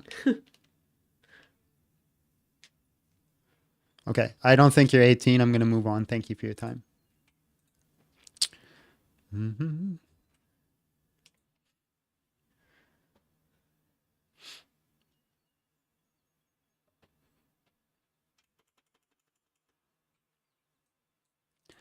Josh, hello, how are you? And just real quick, how old are you? Josh? Josh Areno? Josh McGosh? Josh, my guy.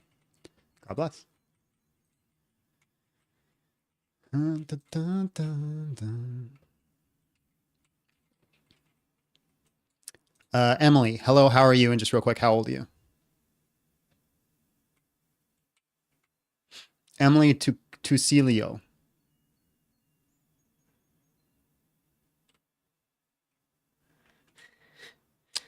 Hello, how are you? And just real quick, how old are you? Okay, just give me 2 seconds and I'll bring you on. All right, there are no good arguments for atheism. Prove me wrong, win a taco. Well, first of all, hello. I hope Hello. your day is going okay. I'm good. And you? Oh, it's going great. It's hot out, but it's all right. Better than cold. I would say it's kind of difficult for me to believe in God because there's so many different religions that exist in the first place. Okay. So what's why that could have we to say, do with what's that have to do with atheism? well, that's why I don't believe that God exists. Okay, why is atheism the default? Because why wouldn't it be? Because it's making an assertion that there is no God. Why is it the default standard? It doesn't seem to be any reason that we should believe that it is the default. Yeah, but there's no reason to believe that it shouldn't be either. Well, I could simply flip that argument back on you and say, you know, Christianity is the standard. Until somebody convinces me of anything else but Christianity, I'm going to be a Christian. Yeah, but kind of the flip is why I don't believe that God exists, because you can use that same argument about every religion that exists, right? Okay, so I then why mean, atheism? why specifically does Judeo-Christian religion exist versus, say, Buddhism or Shintoism or anything like that?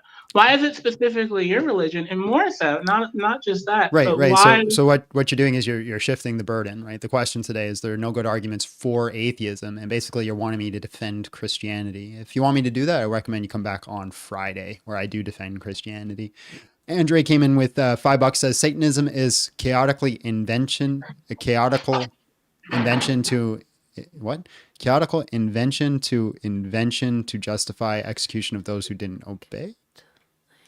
But so I think so what is the argument for I think that's atheism? a very good case for atheism, though, because if we can't even determine out of all the religions that exist on earth, why specifically Judeo-Christian beliefs Okay, if we should can't exist. Why determine is all there the beliefs, any? so I just take this argument flip back. If we can't determine which out of all the belief systems are true, why atheism? Because as you explained earlier in the show, atheism is an absence of the belief in a deity. Okay, so theism is just the absence in the belief of a lack of deity.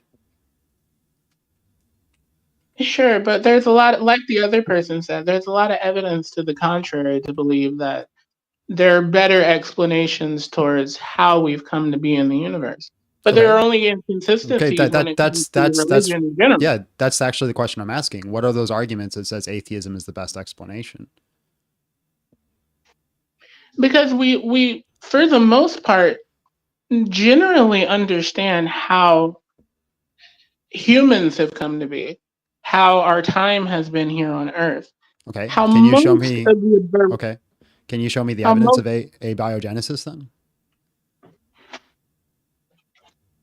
I'm not a biologist, so I don't think I can show you the evidence of abiogenesis now. Okay, so then you can't make that argument that we relatively know how humans came to be.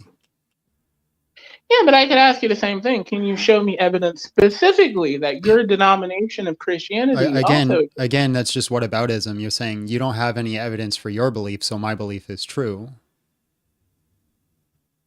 No, not necessarily. Yeah, that's exactly what you're saying. No, I don't think so. Can you give me the symmetry Why? breaker?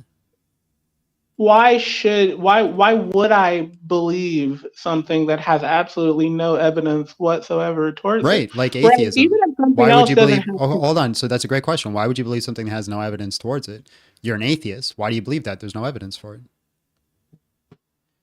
But there's a lot more evidence, as I said before, and like other people have said before. What is the evidence? Well, again, we understand and we know how the universe was generally created. We know how our time. Okay, then tell here me. as human beings. Then tell me. Tell me how we know how the universe was created. Well, most people believe that it was created with the Big Bang that happened. Including Christians. Sure. I'm a Christian. Well, I believe in the Big Bang. So how does that prove atheism? Not all Christians tend to believe that. Most Christians, I'll say, don't. Okay, just real quick, my Christians in the chat, how many of you guys believe in the Big Bang Theory? But the Big Bang Theory. Hold on. I believe it. I do. Me. I do. Me. I do. I, me, yes, me, I do. I believe it. Me. One no, one fake. I don't. Me. Yes. So it seems the majority believe in the Big Bang, at least in my chat. But how does that square with what the Bible says about the creation of the universe? You would have to. Again, this is shifting the burden. You keep trying to shift the burden to Christianity, false, therefore atheism. Yeah, but this kind of goes back to what I was saying earlier, though, of why I don't generally believe in religion, because there's no reason to. There's no evidence to believe any of what the Bible says. Okay. So just to be clear, your argument is Christianity, false, therefore atheism. Not sure. I suppose. Okay. So then you have no actual positive arguments for atheism. I don't feel like you need to have an argument for atheism. Okay, cool. Atheism all right. So cool. Awesome. So you concede the point. There are no good arguments for atheism. I appreciate your time. Before you go, though, I'd ask in 2 sentences or less, can you tell me why you don't believe in God? Oh, the same reason why I said before, I guess. Would you mind repeating it? Because there's no particular reason to. I don't think there's any evidence to support the existence of God. Awesome. All right. Thank you so much for coming up. God bless and have yourself a great day.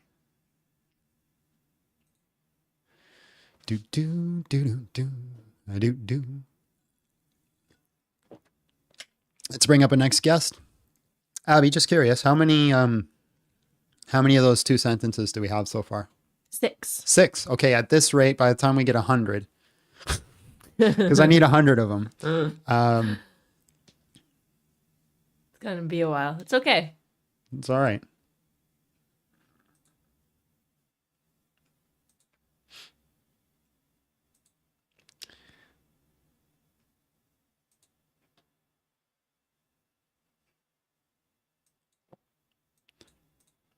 Misty, hello, how are you? And just real quick, how old are you?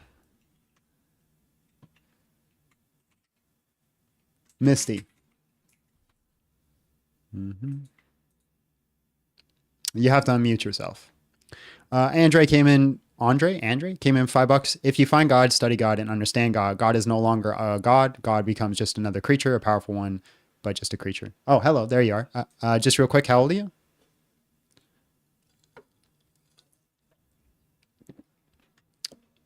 19. I didn't hear you because you were muted. All right. There are no good arguments for atheism. Prove me wrong. Win a taco. Okay, so the main argument that I have is about burden of proof, because I can just say that there is a teapot out like near the orbit of Neptune, and you can't prove me wrong. So if you can't prove the existence of something, then why would you assume it exists? Okay. Why is atheism the default? Because that is the lack of something. Okay. Instead of the presence of a specific something, it is the lack of a specific. Okay. I lack the belief that there is no God. So here you're relying on a double negative to, but that is the same as right. So I just can't make the claim that there is no teapot, right? But I also can't claim there is a teapot. All I can do is claim agnosticism. I can give a Bayesian argument why it's unlikely that the teapot is floating out there, right? And I could say it's less likely, it's probably not true. So I could say, hey, we're inclined not to believe it based off this Bayesian argument. But what you're stating with God is that you've not convinced me, therefore atheism. At best, what you can do is you could say you've not convinced me, therefore agnosticism. about your earlier point with abiogenesis. Oh, hold on, don't jump off the topic. You brought up the teapot. Let's go through it. So the teapot. My general philosophy for how I believe things is based on a minimal framework of reality. Like, well, hold on. Am I incorrect in stating that the best explanation for the teapot is an agnostic viewpoint? Unless I can give a Bayesian argument for why it's less likely. So, having a, like, sure, you can give statistical arguments, but I feel like it's kind of a different situation when you're dealing with like the existence of a god. Right. So, but you brought up the teapot. It was your analogy. Yes. So like, if we're going to live out your analogy, let's do it. Right. So if you claim that there's a teapot and I say, well, I have been given no evidence, so I don't believe that there's a teapot. I can't say there is no teapot unless I give some sort of inductive or deductive argument why it's less likely. Yes. It can be said that, it's very unlikely. Yeah, I could say it's unlikely because we know how teapots are made. Teapots are made on Earth. There's been no space missions where we brought teapots into outer space. We've observed the planet. We've seen nothing up around. So it seems that, based off the evidence, that the probability is probably like 0.0001 that the teapot is actually going around the planet. But I can't say for absolute certainty that no, it is not. But I'd say I'm less likely to believe it. And if I didn't make any sort of inductive argument, I just have to say agnosticism. I don't know if a teapot's going around there. Now, my argument today is that atheism, there's no good argument for atheism. I actually think agnosticism is reasonable. If you're going to say, I don't know if there's a God, that's fine. So the main thing here is just like reducing what you believe to the minimum possible while still fitting reality. LEP came in with $1.99. Atheism gave us and 1 million abortions a year. I can't read that out loud, Ellie, but thank you so much for the super chat. Wait, that's a bad word to you? It's not a bad word. I can't read it out loud because if I talk about that topic, I will get banned.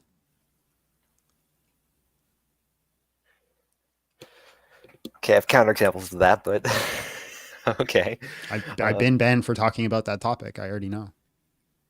So when you reduce things to a minimal framework, you end up relying less on arguments that don't really have much of a basis for them, and like things get less abstract when you rely on a minimum. It's an indirect way of Yeah, so Occam's razor is just if Yeah. you can get a totality of the explanation with fewer premises, it's more likely to be true.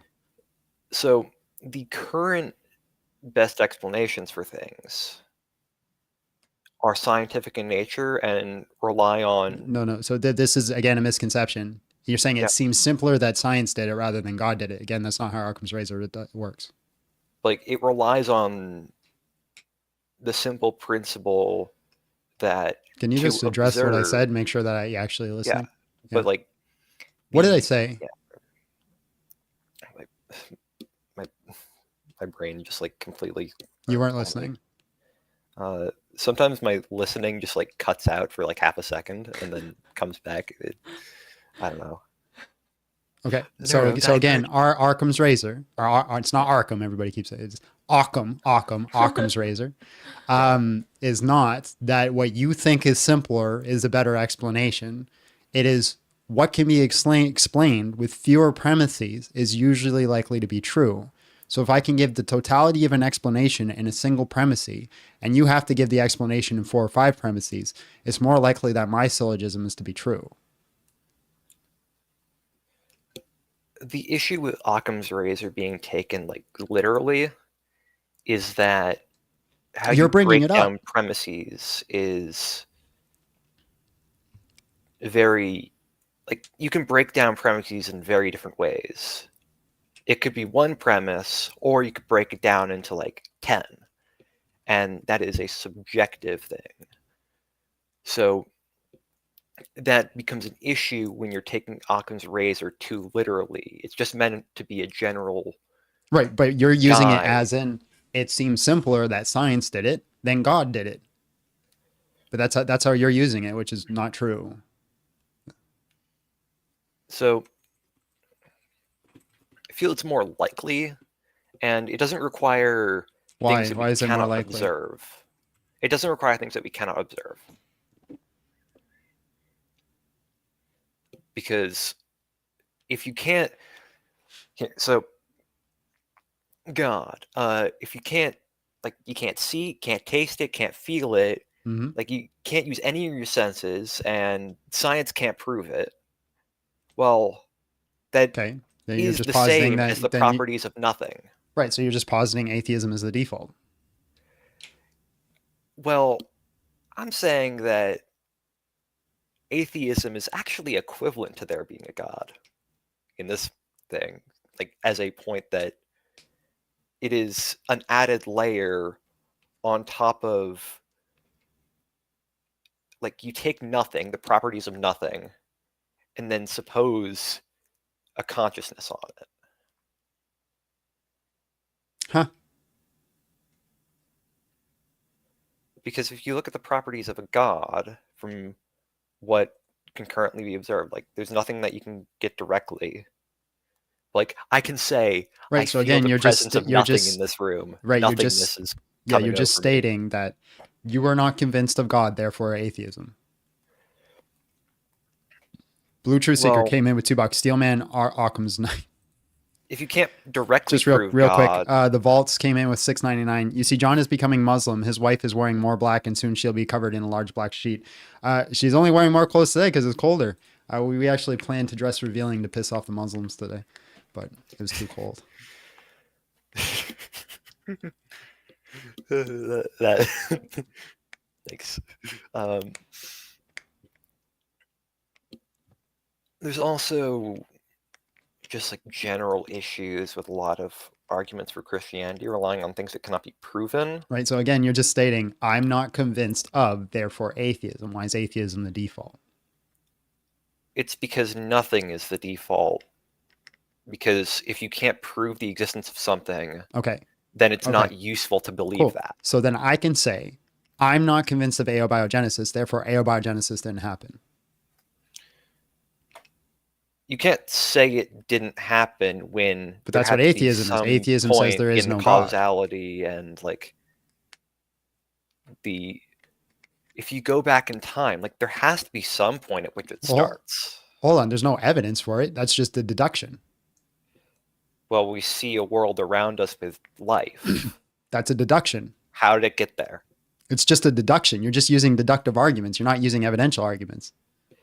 But we have evidence of like evolution going into the past. Mm-hmm.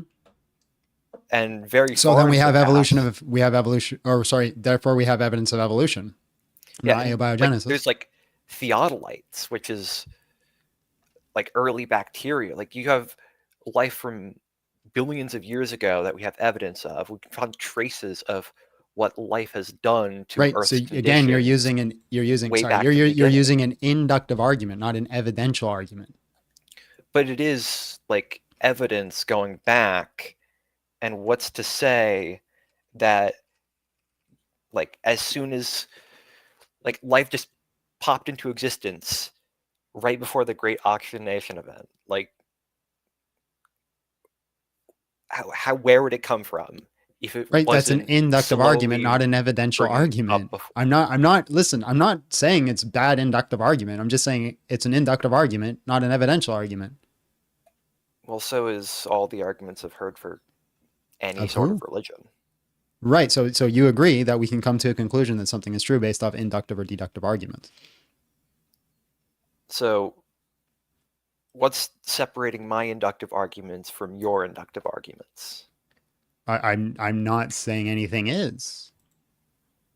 So that wasn't my claim. But my claim is you're unconvinced because there's no evidence, right, of God. So therefore atheism. But then I'm showing you areas where you're using inductive and deductive arguments to come to conclusions, even though you don't have evidence. So therefore, if we're to stay consistent, you'd have to say that I could give an inductive or deductive argument for God, and that'd be a sufficient reason to believe in God. So it's not just about having evidence, it's about the quality and quantity, but mainly quality. Okay, just repeat what I said. So yeah, it's just your inductive arguments point. Sure, like I guess you could give an inductive argument about the existence of God based on some evidence, but like okay, cool. So I could phenomenal. So I could just give your exact same argument that you did. You see life, you see evolution, therefore there has to be some sort of point where life starts. Fine. I can give you that. Abiogenesis. Hallelujah. Well, I see contingent things. I see a totality of contingent things. Totality of contingent things requires a necessary thing, God. So, okay, so the problem with like the way you're interpreting inductive arguments and treating everything as like kind of equal is that I can say that nothing exists except stuff we can, like the only thing we can directly observe is the existence of photons, because the human body, like all the senses rely on photons exchanging some sort What of does this have to do information with what I for was us. saying? And like then from those photons you deduce everything else in the, like it's an inductive argument for everything in the world existing from just the existence of photons. Well, again, because what does that that's have the to do with only way we anything can I take just in said? information. But like that is an inductive argument that you can, like you have to make inductive arguments for you to say the world exists. Okay, I don't think you even heard what I said. So in 2 sentences or less, why don't you believe in God? Generally, the minimal framework of reality is what I follow, and God does not fit into that because it has the same properties as nothing, and nothing is preferred in a minimal framework. Okay, awesome. All right, man. Thank you for your time. God bless and have yourself a great day. I had no idea what he was saying there about photons. Anybody else figure it out?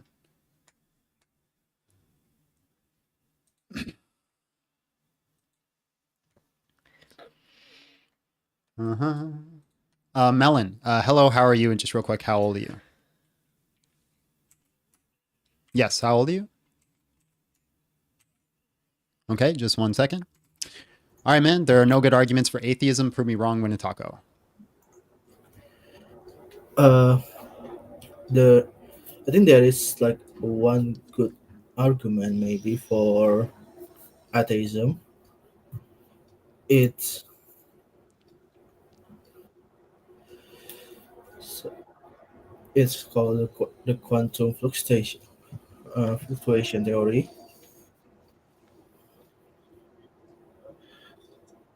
What's the argument? So the argument of like quantum fluctuation. Sorry, the sound is double. So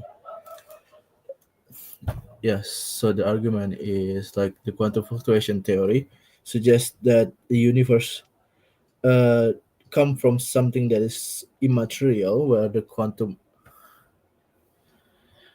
uh something immaterial, where there's like a quantum state where it's universe have like a very low energy state of energy that doesn't really have uh ma- doesn't really have energy to form a All right, material bro. and I think I'm other gonna stuff. jump on. I want you to go learn this argument first before you bring it up, if that's okay. Okay, but the point is this Well, hold bring on, like the but just give me question the. of You God. can't give me the argument. You don't seem to understand it yourself. Like it's just best. Like, and listen, I'm not trying to call you down or anything. I've tried to make arguments I didn't fully understand too. I think you best learn this argument first before you bring it up. You think that's fair? Yeah, I think I'm bad at explaining this Yeah, argument. Thank you very it's much. okay. All right. All right, I'm gonna jump on the next person though. But I appreciate your time, man. All right. God bless. Thank you. Mm-hmm.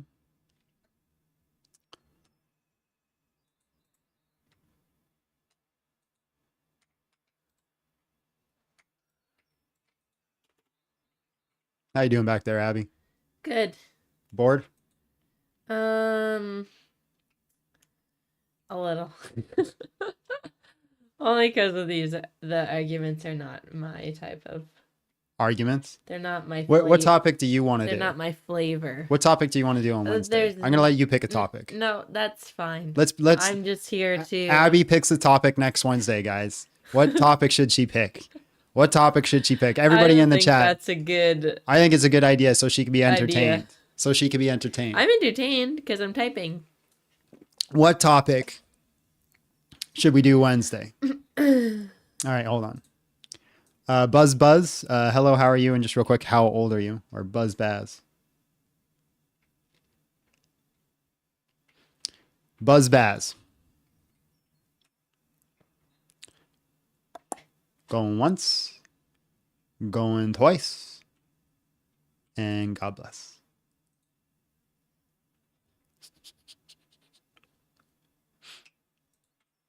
What's the chat saying? Wednesday topic, should John keep his beard?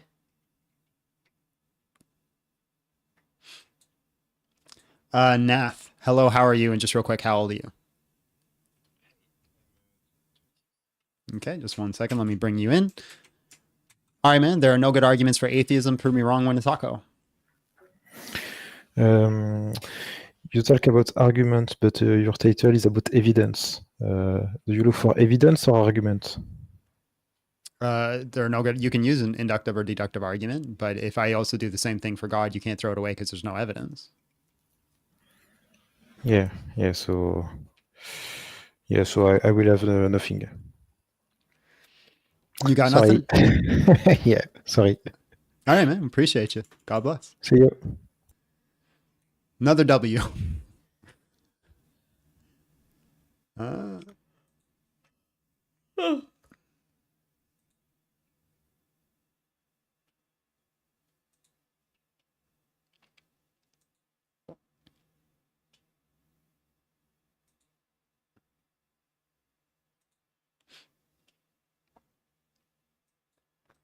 Bob, hello, how are you? And just real quick, how old are you?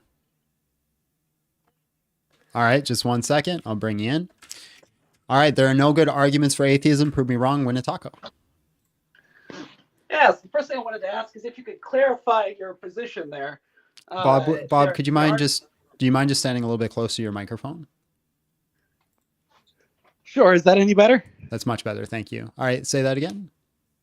Perfect. I'm wondering if you could clarify your position a little bit.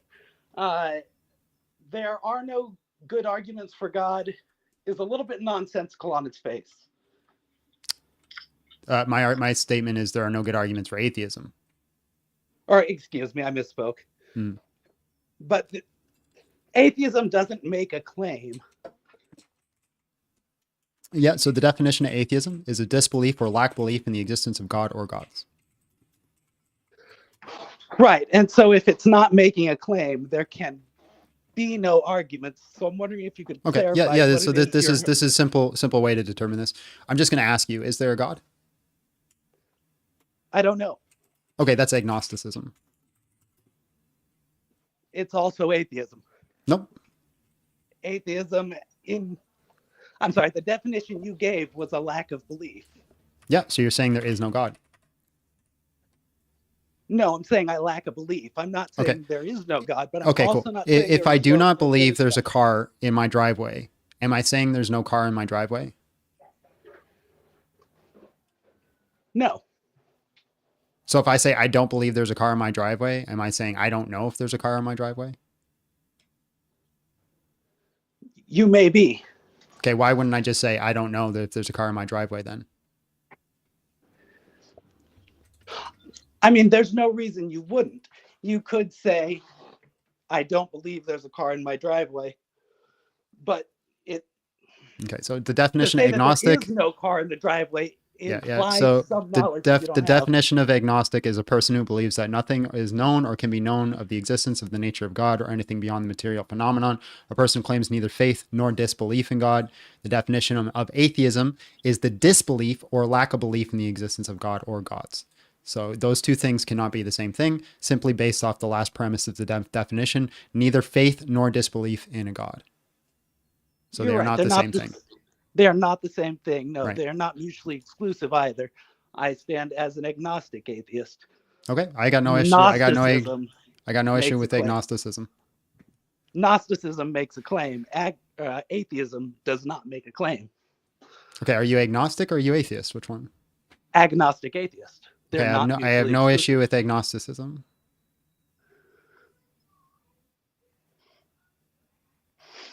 I suppose I'm still a little bit lost on your claim then. Atheism makes no claim, even based on your definition. Atheism makes the claim Nope, that they it does not. disbelieve or lack the belief in the existence of God or gods. I suppose there's an implied claim of your own personal position on the God No. claim. Just the definition. The disbelief or lack of belief in the existence of God or gods. The claim here is that there is no God. No, I'm sorry, that is not the definition you just gave. Okay. Okay, if I say I do not believe that my wife is at home, what am I saying? You're saying that you lack the belief in your wife being at home. You're not making the claim that you know she's not at home or that you know she is home. You're simply saying you don't believe that. Am to I be the saying that case it's currently. more likely that she is not home than she is? Okay, so you're the claim you're putting out. then Can you answer the question, please? If I say that I do not believe my wife is home, am I saying it's more likely that she is not home than she is home? No, not explicitly. That may be your stance, but that's not. Okay, what so you're then saying. why would I not just say agnosticism then? If they're not mutually exclusive, why not just say agnostic? Because agnosticism is about knowledge. It's about what you can know or cannot know. No, that's not the Whereas- definition. A person who believes that nothing is known or can be known of the existence of nature or God or anything beyond the material phenomena. A person who claims neither faith nor disbelief in God. Right. It's belief about knowledge. Atheism is belief about God. Okay. This has gone nowhere. Do you have an argument for atheism or no? Yeah, I would argue that any particular God claim can be disproven, even if you can't disprove God That's an claims as a argument whole. against theism, not an argument for atheism. I suppose my argument for atheism would be that it's the more reasonable position because there are no reasonable arguments for the existence of a God. Okay, so why is atheism the default? Because that's the null hypothesis. Sorry? That's the null hypothesis. What's the null hypothesis? Null hypothesis is the default position in logic. It's essentially the idea that if you don't have evidence for or against a claim, You should not accept either position. Right. But you're saying there is no God. I'm not. I'm saying I don't know. Okay, then you're agnostic. I'm atheist. You're Okay. conflating. I appreciate your time. God bless.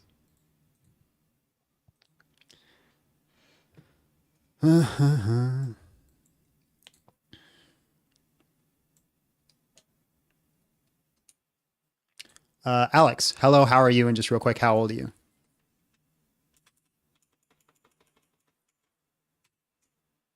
Alex.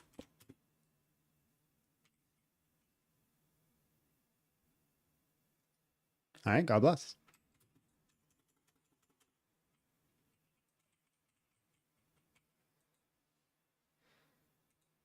Oops, I might actually bring up two people, but okay.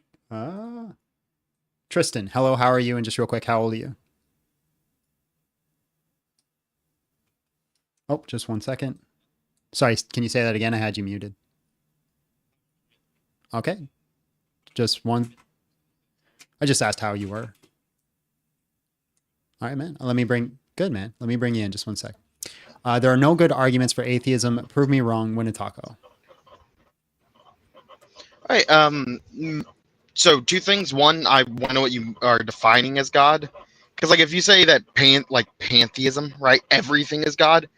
I believe in pantheism because I believe everything exists, right? So what do you mean by God? So there are many different definitions of God. You can't have you up here when you're driving, man. Appreciate you though. Don't be calling in when you're driving, guys.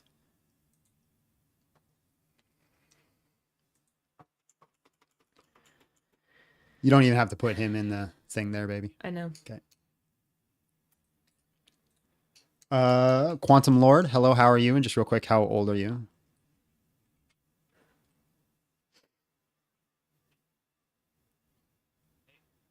Yes, I can hear you. How old are you? Okay, just 1 second. Let me bring you in. All right, man. There are no good arguments for atheism. Prove me wrong. Win a taco. Right. Yeah, I agree with the previous, not the previous, but the caller before that. It's a no hypothesis. Atheism doesn't make any claim. Atheism wouldn't make any sense or Okay, let me wouldn't just even ask you, do you exist. believe in God? Or sorry, does No, I God don't. exist? No, it doesn't. It Okay, then hasn't been that's proven. a positive claim. But it's a response to a question. If there is no question, there is no answer. Right. You Right? can say yes, you can say no, or you can say I don't know. If you say no, that's a positive claim, right? So it's not just simply a lack of belief something. You're presupposing that atheism is the default, right? That does not exist. So for example, if I say I haven't been given any evidence of aliens, therefore aliens don't exist, I don't think you would agree with that. Yeah. It's we won't say if you get a question somewhere, do aliens exist? I mean, is the existence of aliens been proven? We will say no, right?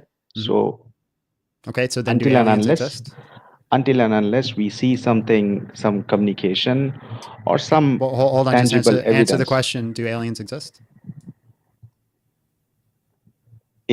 there's no evidence, so no. So no. So your conclusion is things do not exist until they are proven to exist. How's that scientific? Yeah. Yes. How's that scientific? That's how it works. How is that scientific? What scientist concludes that things are not true until they are proven true? That's not scientific. That's educated logical deduction. Okay, so your conclusion then is that 2,000 years ago, Pluto didn't exist. Yeah, at that time we did not know, so for us it did not exist. Okay, cool. So hold on. The law of excluded things cannot be true or false. 2,000 years ago, Yeah. Pluto did not exist. This is your claim. Pluto existed, but for us it did not exist. For Well, hold on. humans it did not exist. Doesn't matter for us, right? It's an objective thing, not a But subjective thing. I don't see the point in that question. It's So irrelevant. How is that does relevant? Pluto objectively exist or subjectively exist? It's objective. Okay, It it's doesn't objective, then that matter, means like, it what we stands believe. independent, right? Yeah. Okay, so then 2,000 years ago, did Pluto exist? Yeah. Okay, but they did not know it existed. Yes.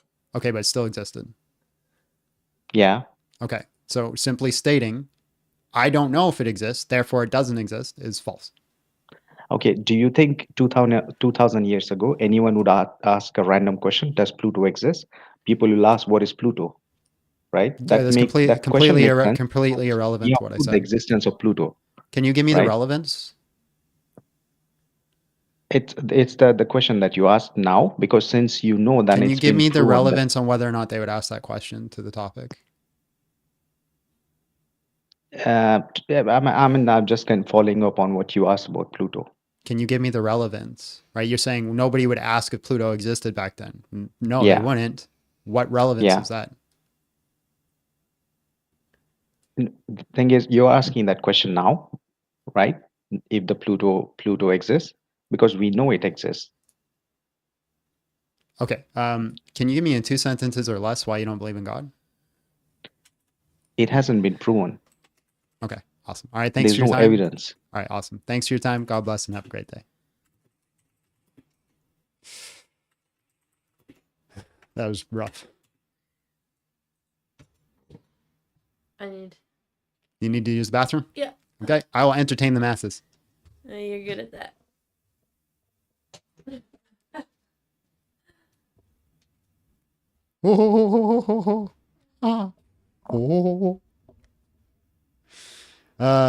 No, Pluto did not exist 2,000 years ago.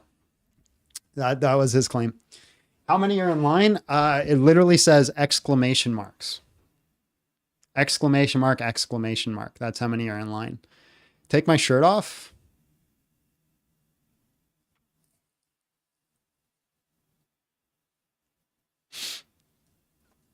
Dance for you? I just was. I just was. I'm confused by the entire part of Pluto. Fair. Basically, he's stating that you have to conclude things do not exist until you've proven that they do exist. And then based off that logical assertion, he would have to say that 2,000 years ago, Pluto didn't exist. And then you also have to say that all things are stance dependent, which means all things exist simply based off our observation, which again is just false and inconsistent. Still believing the earth is 4,000 years old. Disgusting. I don't believe the earth is 4,000 years old. Imagine assuming somebody's viewpoint and then call them disgusting for believing that viewpoint when it's not even their viewpoint. Couldn't be me. Couldn't be me. We're just waiting on Abby, by the way, to come back so we can keep track of our guests. So that way we have timestamps for you guys when you watch this back later. We started adding timestamps back into the lives so you guys can click the things, move around, and don't just have to watch everything. You can find the guests that you want to listen to or skip guests if you don't like them. 13,000 years ago, no one should have believed Pluto existed. Amen. Is he holding the relative reality position, I guess? No idea what that meant. No idea what that meant. What sounds disgusting? I miss Pluto as a planet. Me too. No Muslim Monday. We flipped the coin today. Literally flipped the coin twice, and it said no Muslim Monday. After last Muslim Monday, I couldn't do it, man. Couldn't do it. It is the bottom of the barrel arguments. Let me tell you why they believe in Islam. I'll do it right now, real quick. The Quran is unchanged. It is so beautiful. How did Muhammad know that two seas wouldn't mix together? How did Muhammad know that all bees were women? How did Muhammad know that iron came from the sky? How did he know? It must have been God.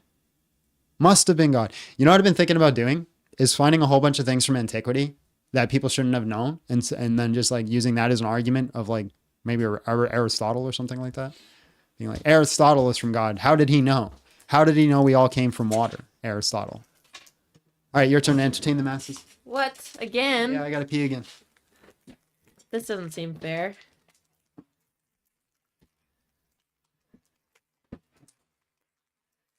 What are you guys talking about? Just getting a snack. Oh.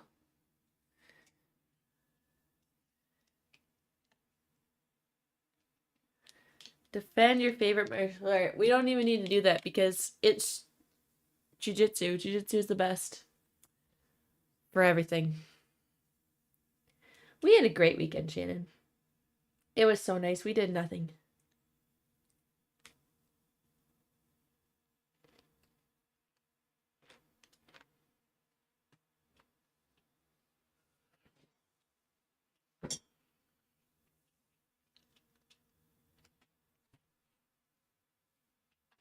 I'm so hydrated right now. So hydrated. John didn't get me anything for our anniversary, but I also didn't get him anything for our anniversary. We got each other a little trip away. Yeah, we went away and we had a nice steak dinner and we treated ourselves, and it was a good little adventure, and that's usually what we do for each other. It's kind of also weird like getting each other gifts because we share the same bank account. So, but we do get each other gifts sometimes. Anyways.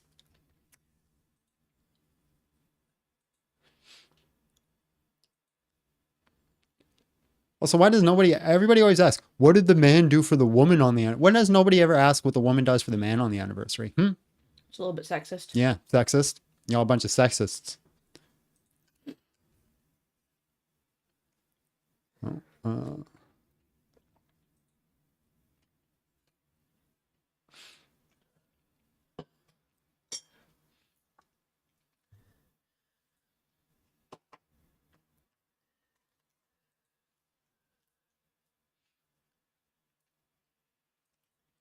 Hello, how are you? And just real quick, how old are you?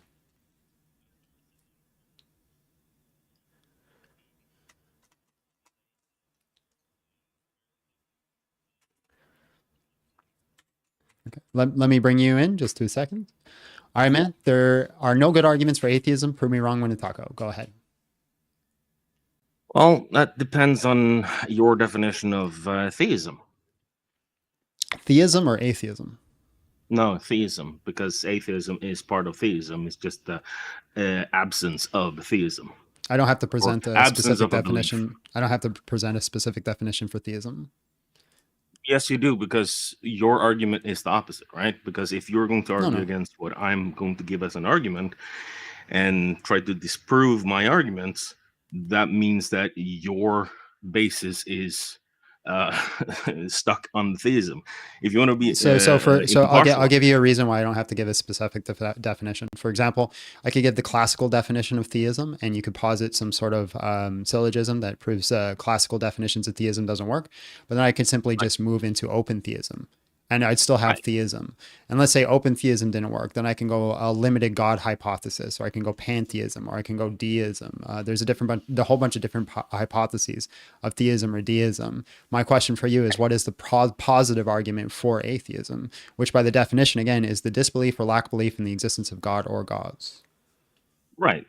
So there were a couple of people before me that pointed out something that is kind of crucial, and that's what would be considered a null state. So if we consider that null state is I don't atheism know.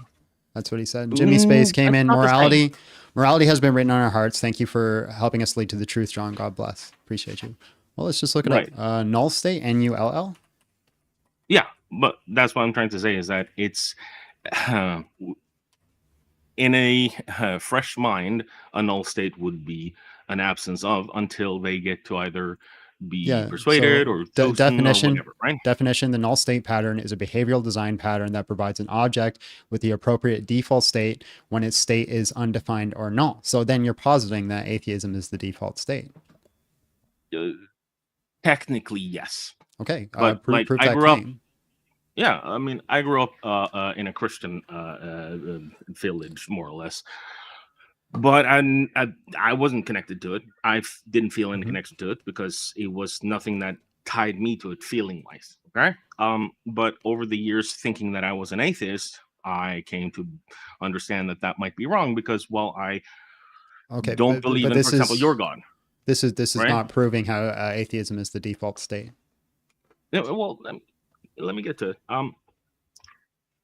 Understanding that I didn't believe in your God or somebody else's God, I believe that there might be something bigger than me there, only proves that we do come from the stars, because that's been proven that we are from the universe. We didn't become on Earth. We came with any of the meteors from the Big Bang.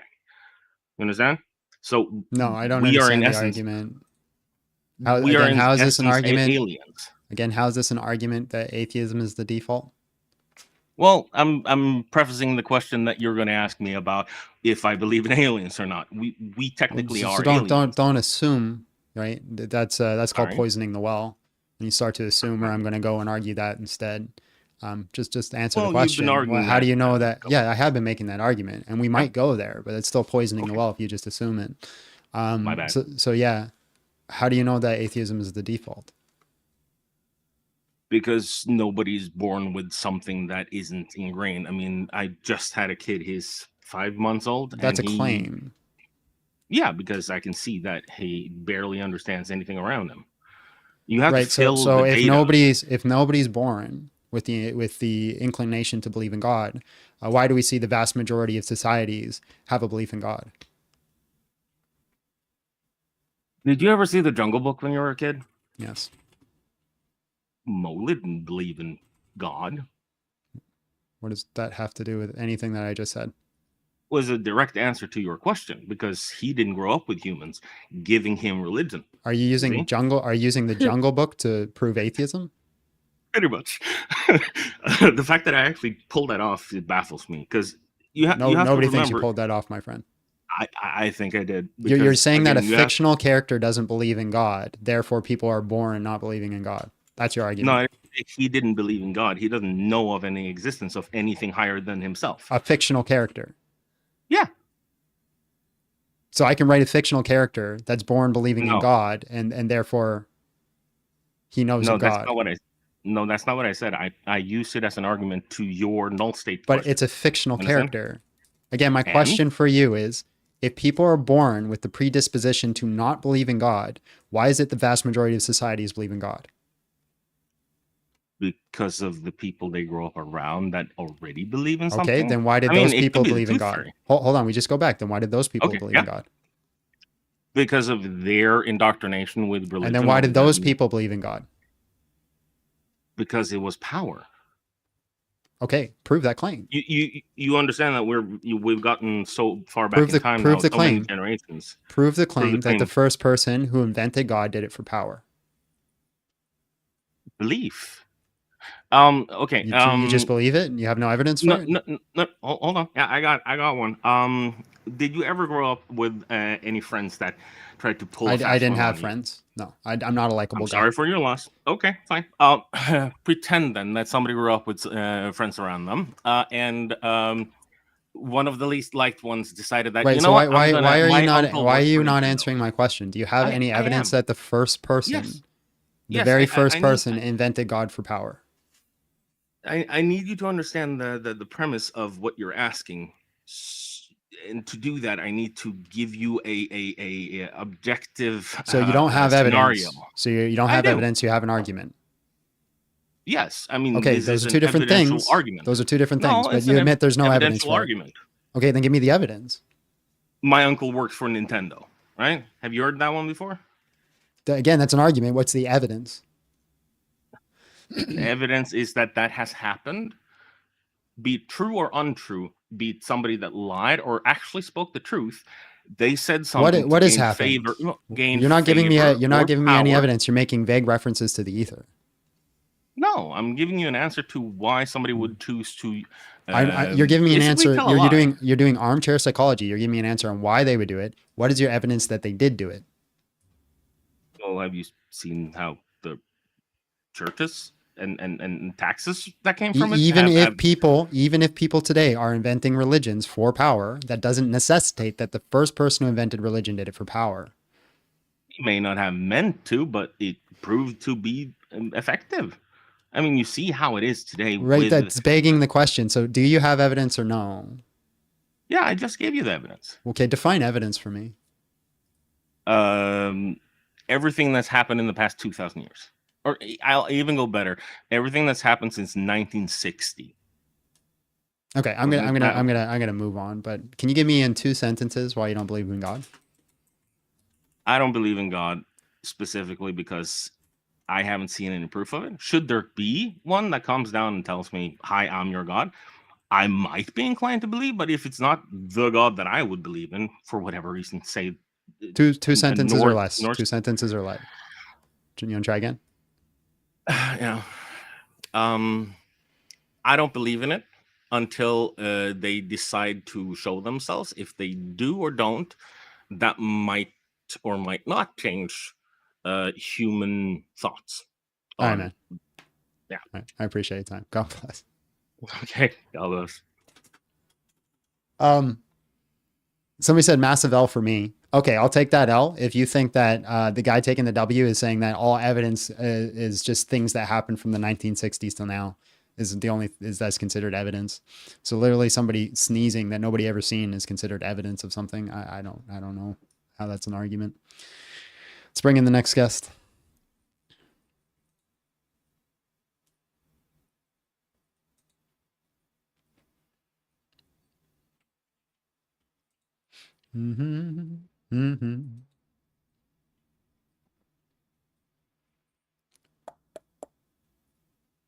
Alex, I don't think you have a mic connected. We'll have to jump on.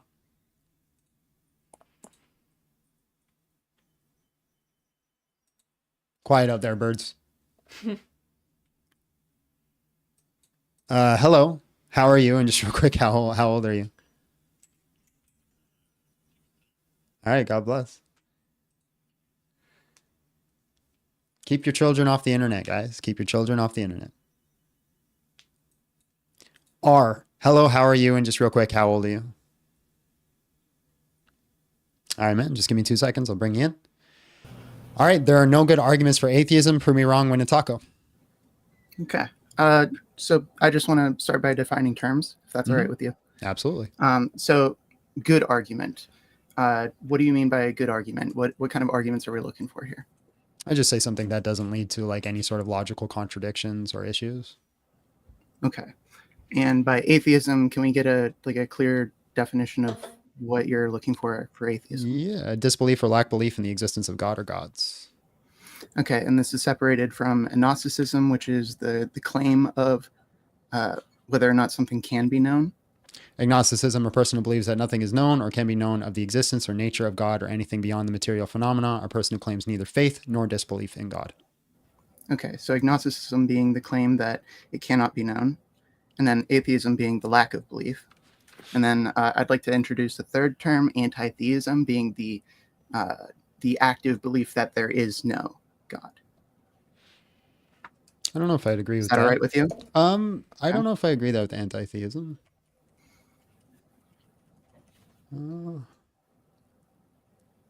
Opposed to the belief in existence or God or gods. So I just think that's a better thing because you're opposed to the idea all around. Like you're starting with a predisposition that no matter what is ever presented, you're against it. Yeah. So I just want to separate those two things from atheism here, so we get a clear direction that we're going to go in. So atheism being the lack of or disbelief in a God, right? I would also agree with some of the previous callers where they had said that it is the default position. But I think it kind of got off the rails at a certain point. I would say that the lack of belief is a default position because there's a lack of knowledge, right? And as you obtain knowledge, you start to form beliefs. So the default state is going to be the lack of the knowledge. No, I don't agree with that term. And again, it seems like you were listening. I'd use again abiogenesis and aliens for example on this one. Yeah, but I don't know. I am agnostic as far as abiogenesis, and I'm agnostic toward aliens as well. Yeah. I do not know if those. Yeah, I think that's fine. I think agnosticism is a fine viewpoint. But if you start making the claim that they do not exist until I'm given evidence, I think that's the problem, and that's what the atheism is kind of stating here. Where did I say anything like that? You're saying you disbelief or lack the belief in the existence of gods or gods until you have some sort of reason to believe otherwise. Yes. Yeah. Okay. Yeah. So are you saying you disbelieve in the existence of aliens until you're given some reason otherwise? Sure. Okay. I mean, I wouldn't say disbelief. I would say I lack belief in them. I am withholding my belief in that topic because I'm not educated enough in it to say whether there is or isn't. Okay, so basically, are you making the probable case then that it's less likely that aliens exist? I would like to get off of aliens because I don't think it's relevant to the I think conversation. it's 100% relevant, right? Because it shows consistency and continuity in worldviews. Because if you're going to say with God, this specific thing works, but then in other scenarios, naturalistic scenarios, it doesn't. That shows an Okay. inconsistency.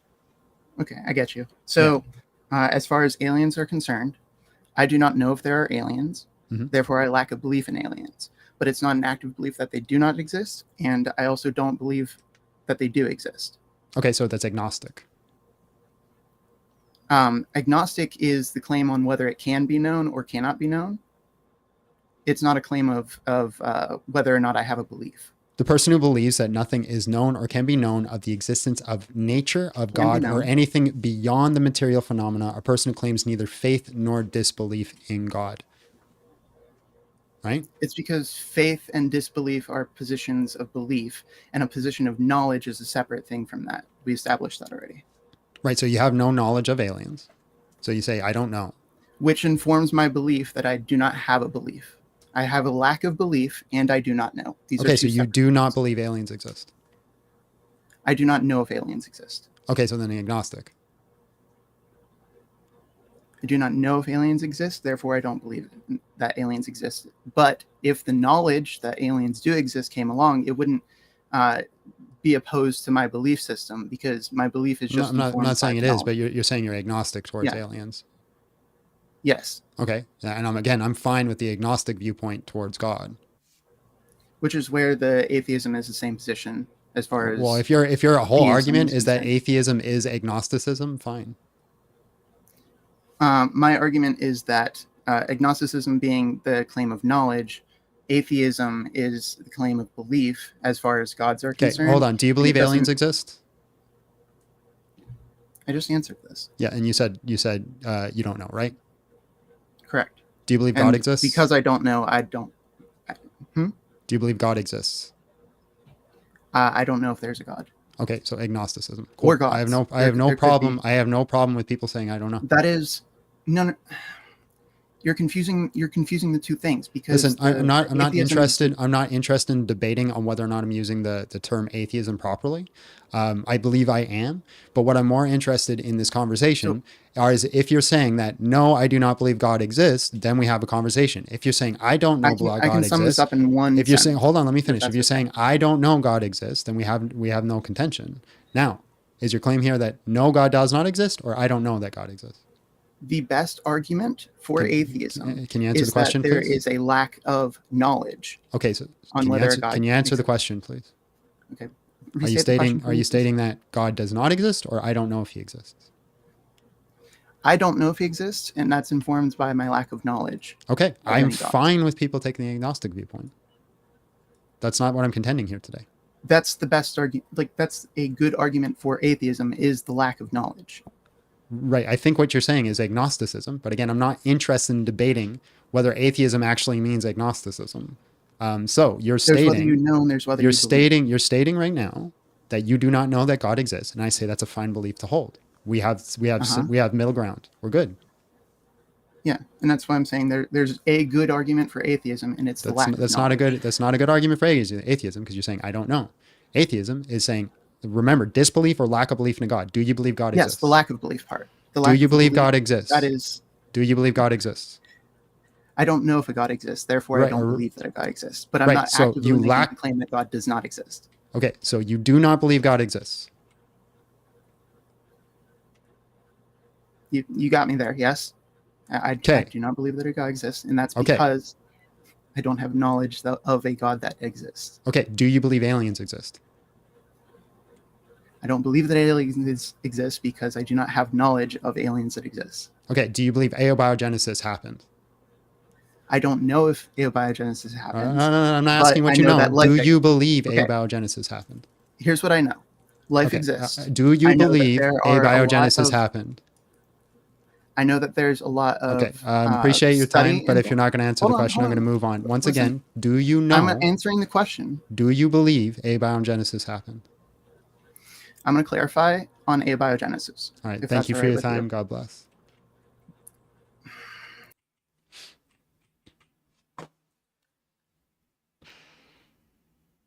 What? Nothing. What? I can't even like title these because they're all exactly the same. Yeah, the exact same roundabout circular arguments. When people call me sophist, I take that as a compliment. It just means I'm winning debates. Is this person going to connect? He did start off strong. He started off pretty good and then got lost in the weeds. When people refuse to answer questions, then I'm not interested. Hold on. I accidentally brought up two people by mistake. So I'm going to leave. Well, you don't have a mic, so I'll kick you. And then we'll bring up Stan. Hello, how are you? And just real quick, how old are you? All right, man. Just give me 2 seconds and I'll bring you in. All right, bro. There are no good arguments for atheism. Prove me wrong. Win a taco. Please don't argue the semantic definitions of the two. Okay. Yeah, I've been listening for just a little bit. One question I just had: has anyone won a taco before? No, I'm undefeated. So far that you've done this. Okay, that's good to know. I just didn't know what the criteria would be like for winning a taco. I wanted to bring up maybe something different than what's been going on lately, or with the theism. But you said there are no good arguments for atheism. Yeah. I was just some of the arguments that I think some people out there are watching. Some of the good arguments for atheism might be in situations like police enforcement or judges or teachers or journalism. These would be moments in when you would want someone to not be acting or like in their atheistic in an atheistic way versus a theistic way. Does that make sense? No, I disagree with that stance. I'd rather theocracy. Like if a police officer is encountering a situation like a mental health situation, and instead of believing in something supernatural like a demon and like shooting away and saying, hey, you would want them to not be believing in things that aren't substantiated. Yeah, I take a theistic point of view, or a theocracy point of view here. Apostolic churches do not assume demons right away. They need a substantial amount of evidence before they conclude demons.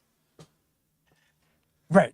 Or like a judge, you wouldn't want a judge to be. But what I'm saying is I wouldn't want them to just assume no demons. Right? You're begging the question that atheism should be the default. This is what everybody's doing, but you're just doing it in a different way. You're stating that everybody should take a secularistic, atheistic point of view in their life because that's the default until everything else can be proven. That's the good argument. That's the good argument, is that you don't want someone. But I do want someone. That's what I'm saying is I do want people. Like I'd rather a police officer show up to my house who's a Christian than not. But would you want a police officer who believed in Krishna or Odin or my stance Allah? My stance is Christianity is true. Right. So it's not just deism. It's specifically would you want like if you or your daughter or son was before a judge who believed in Allah versus Jesus, I would not want that because I don't think Islam is true. I think that the evidence for the world existing points to the Christian God. But again, that's a different topic, and I don't want to get pushed into defending my position, which I do on Fridays. I'll defend my position then. I'm just saying that would be a moment when you would prefer a judge to be atheistic. No, to not I would prefer them to be Christian. Right. So then a theist, but like a specific kind of theist, right? Well, I'd prefer them to be Christian, but yes, theist, yeah. Right. But like let's say someone was Islamic and they were before that judge, they would prefer that be in the question involved. In the argumentation that you're using, you're presupposing that all of it's made up. That's the presupposition here. In the application of law and justice, we want an atheistic thinking. Yeah, that's begging the question. I don't want an atheistic thinking. I don't want somebody who sits before me who has no ought claims in their life. No, what claims? Ought claims. There are no moral oughts in atheism. There are no moral oughts Mhm. in atheism. Mhm. Okay, I guess I don't know about that very much. I mean, I know there's like ethics. You can be ethical and still Mhm. not There are ought need a nots. There are deity. lots of ought nots in atheisms, but there is no oughts. There are no moral duties in atheism. There are no moral duties. Right. I don't think atheism is like meant to be anything about morality, good or Right, evil. right. Right. So There's no I claim. rather have somebody who, like a judge, who has some moral duties, an idea of that they want to reach the highest form of ethics, and be a virtue ethicist where they're trying to achieve the greater good rather than just looking at things that they should not do because it makes people feel funny. Roland came in with $10, says, if God had not called me, I would be an atheist. Based. So with the judge being like using good and evil, or having a morality, if that morality was based off of like Scientology Right. Again, this is Mormonism. you're presupposing that all of it's made up and that we should default to atheism. That's presupposed in your questioning. I'm saying this is a good argument for an atheistic situation in society where we don't want a theist. We don't want theistic views. I want theistic views. I want Christians. But that's more than just theism. That's like but you also don't want like someone who believes in the Norse gods or whatever. So like, right, because I think they're just as false as atheism. Right, you're assuming that atheism is the default. I think atheism is on par with Islam. You're both wrong. Right, but like living in a like living in the U.S., I guess, in a multicultural where we have the freedom of religion, you've chosen to stay living in the U.S. I'm not American. You don't live in the U.S.? No. Oh, I did not know that. Okay, sorry about that. But in places where there is a freedom of religion, like people accept but in a secular society, we have these certain segments of the society where it's not necessary to have like theistic, a God does not come into it, and it's good. Right, this is just begging the question though. Barb's came in with $2, says, is deism gay? It's a little gay. Well, I was trying to offer some good arguments, like I said, with like police officers. I understand what you're saying, but I'd rather the police officer be a Christian. Abby, if a police officer came to help you, would you rather be Christian or atheist? I would rather they be a Christian. Like in all honesty, like I run I'm starting like a little small business on my own. I've started hiring employees. I pretty much hire Christians. Like I'm not against hiring somebody that's not a Christian, but because I am a Christian platform, does Christian things, I want somebody who sees the vision that I see and participates in it. So I want Christians. I also want the same for the country I live in. I want my country to be a Christian country. I want it to be run by Christians, and I want Christians to decide all things that happen. Not because they're forced to be Christian, but simply because they all choose to be. Okay. So like a Christian nation type thing. Yeah, I believe in a theocracy. I want a theocracy. I want it to be Christianity, but I do not want it to be forced. Like people hear that and they think that what I'm saying is I want a whole bunch of Christians to force people to believe Christianity. No, I want people to naturally come to the conclusion Christianity is true, and because of that, we become a theocracy. No, how do you say it? A theocracy of a country. Okay. Okay. Just trying to think if there's any other ways, like other people, your viewers might see situations where there is a good argument. Theocratic, sorry. Theocratic okay, country. Yeah. A good argument for atheism. Yeah, it would be, to me, the application of like police force or social workers or things where you need evidence demonstrable. You can't just things can't be supernatural or miracles. Yeah. Well, the problem is that the police enforce rights that have no evidence for them. Except, yeah, the rights are sort of like people agree that we have these inalienable rights together. Like it's an agreement. Yeah, but it's not not based off evidence-based. evidence. Right. Like it's just a moral, like there's no reason someone couldn't just by force go into other people's rich houses and take things. Right. Because so that's why when you are part of a nation, you agree to its laws or you move to another Right. place. Right. And I want a society that all collectively agrees that that Christianity is the basis of all of our understandings of how our law should be implemented. Right. Christianity. But could you see how someone who didn't believe in Christianity might not want that? You could see how that's Sure. that's I don't care what people want. That doesn't determine truth. A sharp Brandicoot came in and said, a basic tenet of Christianity is a choice of belief. It is your choice to believe that Christ died for us all. Yes, that's true. Did you just say you don't care what people want? What they want doesn't determine truth. But you're using their wants as an argument. And I'm saying, well, my wants contradict their wants. So I feel like what people want often like determines or has a major outsized influence on what they choose to believe. If someone wants forgiveness, like, Christianity really does appeal to them. It doesn't determine truth. That's what I'm saying. Just because people want a secular society does not mean that that is optimal, nor does it mean atheism is true.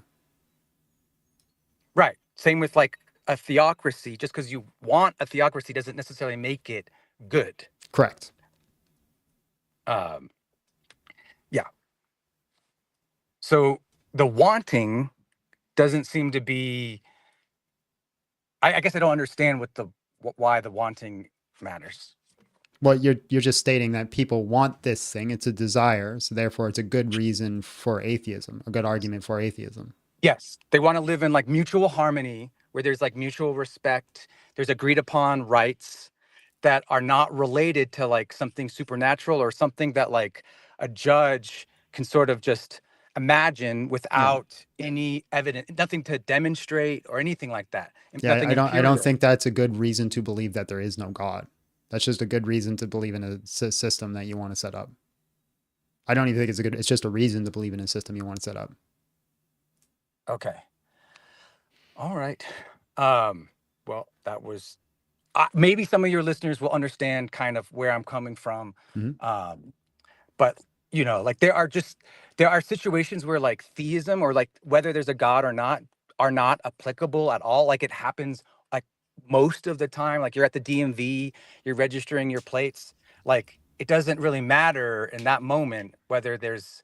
Oh yeah, I think 100% matters, because here's a good reason that if Christianity was true, right, and we held to Christianity in our system, it would be better.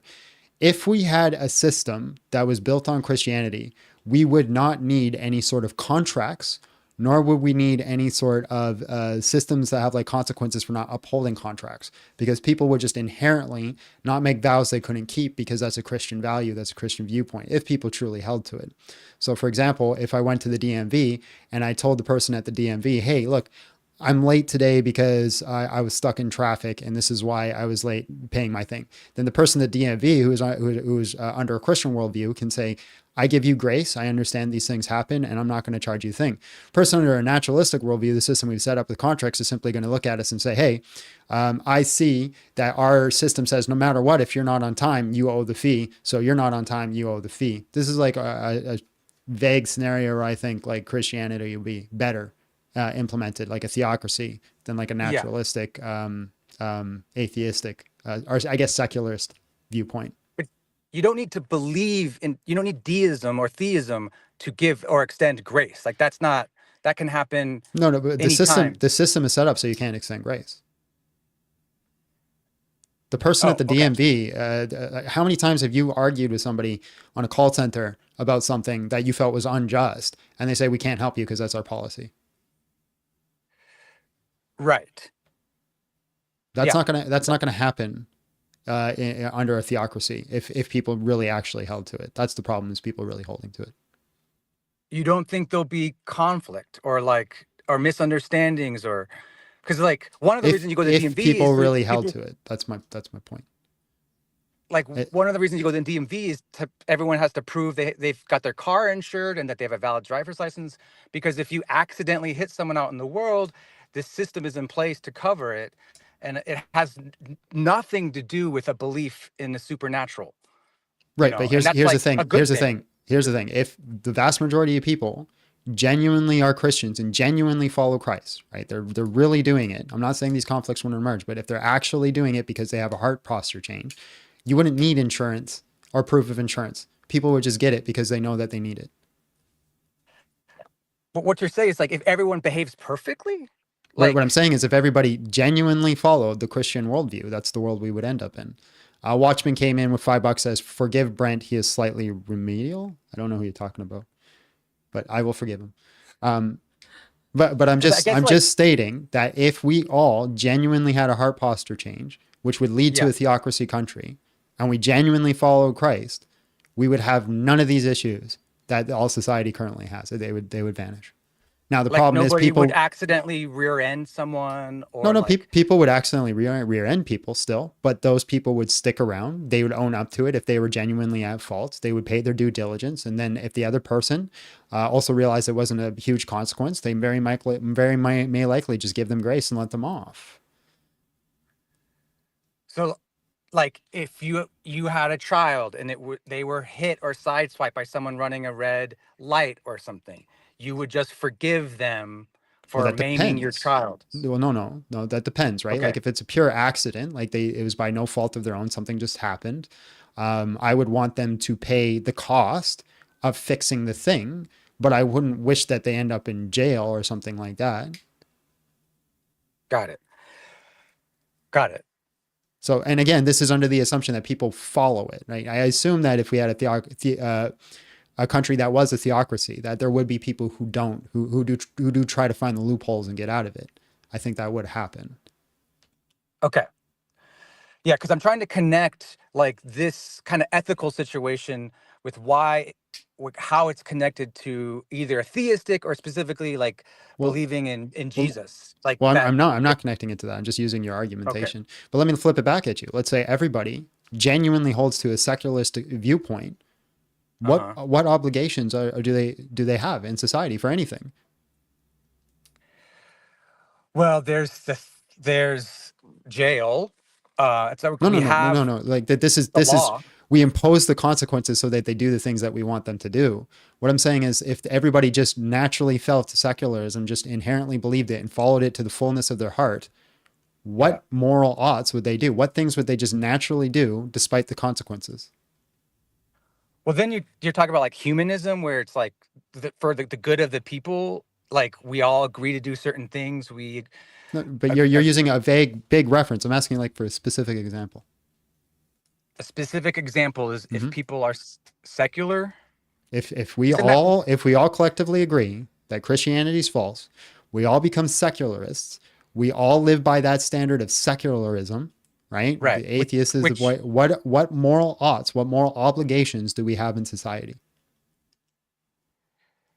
You have the moral, like to be a good person. That's vague, right? That's what does that mean? Like I gave you an example of like grace, right? I gave a very specific example of how grace would work. What do you mean when you say this? And you can give forgiveness without believing in God. Is there a moral ought? Are they required to give grace when they can? It's not a law. No, it's not talking about a law. I'm talking about just being a secularist. Does that give you a duty as a person, as a human being, as a secularist to give grace when you can? I don't know about duty, but I do know like you want to be treated in the same. You want to be treated as you would treat others, or you would like others to treat you. Well, okay, but that's a problem because like if I like spanking, should I go around spanking everybody? No. Okay, so again, what moral duties do I have as a secularist? That we have like a norm or an ethics of consent. You could find someone who likes spanking, and then you would have game on, I guess. So like that's how you want to be treated with respect. So everyone is affording that to other people has nothing but to do. but again, you're using vague references, because respect and how you want to be treated are purely subjective. How I want to be treated is not the exact same way my wife wants to be treated, right? And so our morals are. I mean, it's the same similar thing. Right. So that's what I'm saying, is that from your worldview, from your secularist worldview, you have no moral obligations. You have moral obligations to live harmoniously. I mean, if someone is like in a remote desert and there are no human beings and there's like no one to treat morally, I mean, it all depends on how you want to live harmoniously or unharmoniously with other people. Like you work out your morals, you know? But again, you're still not giving me any standard of moral duties. What is a moral duty that someone has as a secularist? I thought I mentioned that people agree on mutual respect. People want to be treated for the good of the community. They treat others as they would want to be treated. Right. And I showed you the problem with that is my wife doesn't want to be treated the same way I want to be treated. Right. So what is my moral duty? You consent, you have a conversation, you create boundaries, you know, in a way that both of you like feel like, oh, this is a loving relationship. I understand that you can set up a system that you prefer, but I'm saying, what is the moral duty? What is a duty that every single person as a secularist will just naturally fall to because they are a secularist? Well, I mean, I don't think secularism is meant to deal with moral good and evil. It's not. Cool. It's not. I agree. So you want a society where nobody really has any moral duties except for what the social contract is.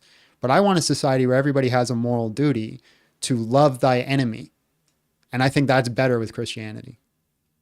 Right, but people disagree about what loving your enemy means. You know what I mean? Like, sure, that's fine. But we still have a moral duty to love our enemy.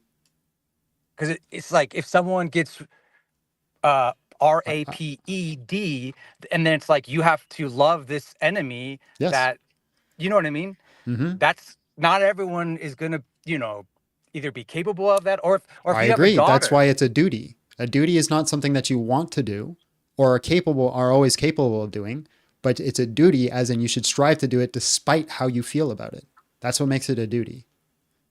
I think some duties like are honorable and like you want to do it because it betters the community. Sure. Like, duty doesn't necessarily mean that you don't want to do it. It just doesn't necessarily mean you do want to do it either. It's a duty.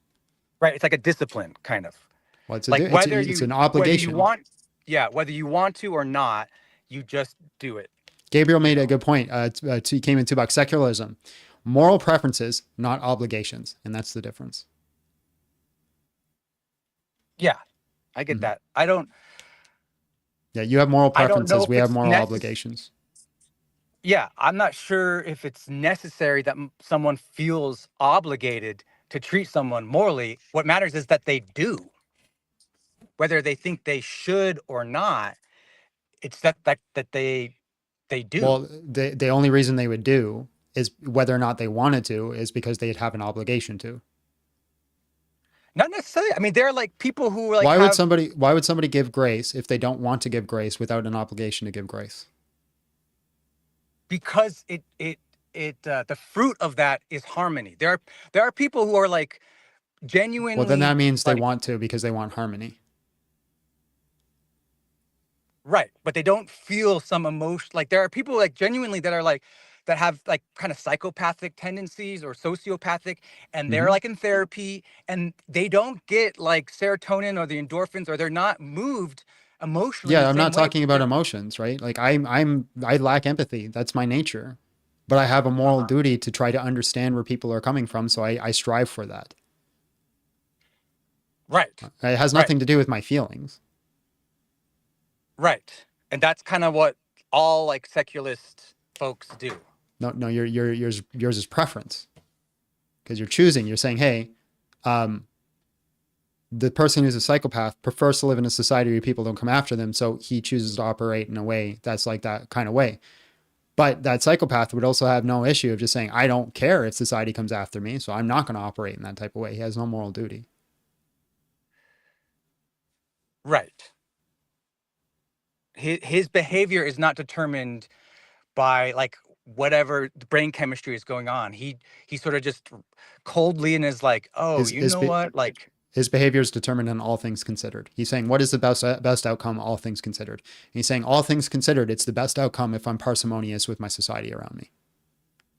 Yeah, like you Yeah, but kind of there's no perform duty. certain things. There's no duty. If he said it wouldn't be better to be parsimonious with my society, then he would have no obligation to. Well, I feel like the duty,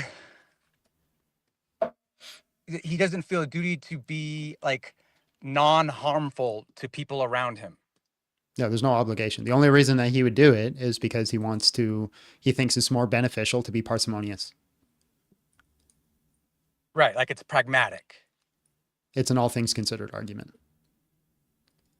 Okay, I guess I'm not fully sure what all things considered. All argument things is, considered is that you put aside short-term desire for long-term desire. That's all things considered. Okay. So a psychopath wouldn't operate in a term where they harm people short-term because they know long-term that would put them in jail or create a situation where they couldn't operate in society, or society would seek them out and cause harm to them. But he's not doing it because of a moral duty. He's doing it because he's afraid of the consequence.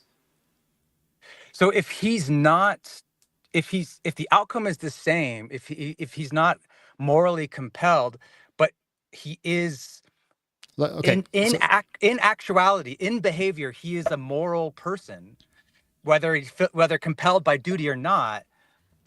What's the difference? Like, Okay, why so does it matter? let me show you the difference. I'm going to be vague on the numbers, so double check what I'm saying here. But there was a study done a while ago that said if couples were given the opportunity to cheat on their spouse with the guarantee that they would never find out, I think it was something upwards of like 70% would do it, right?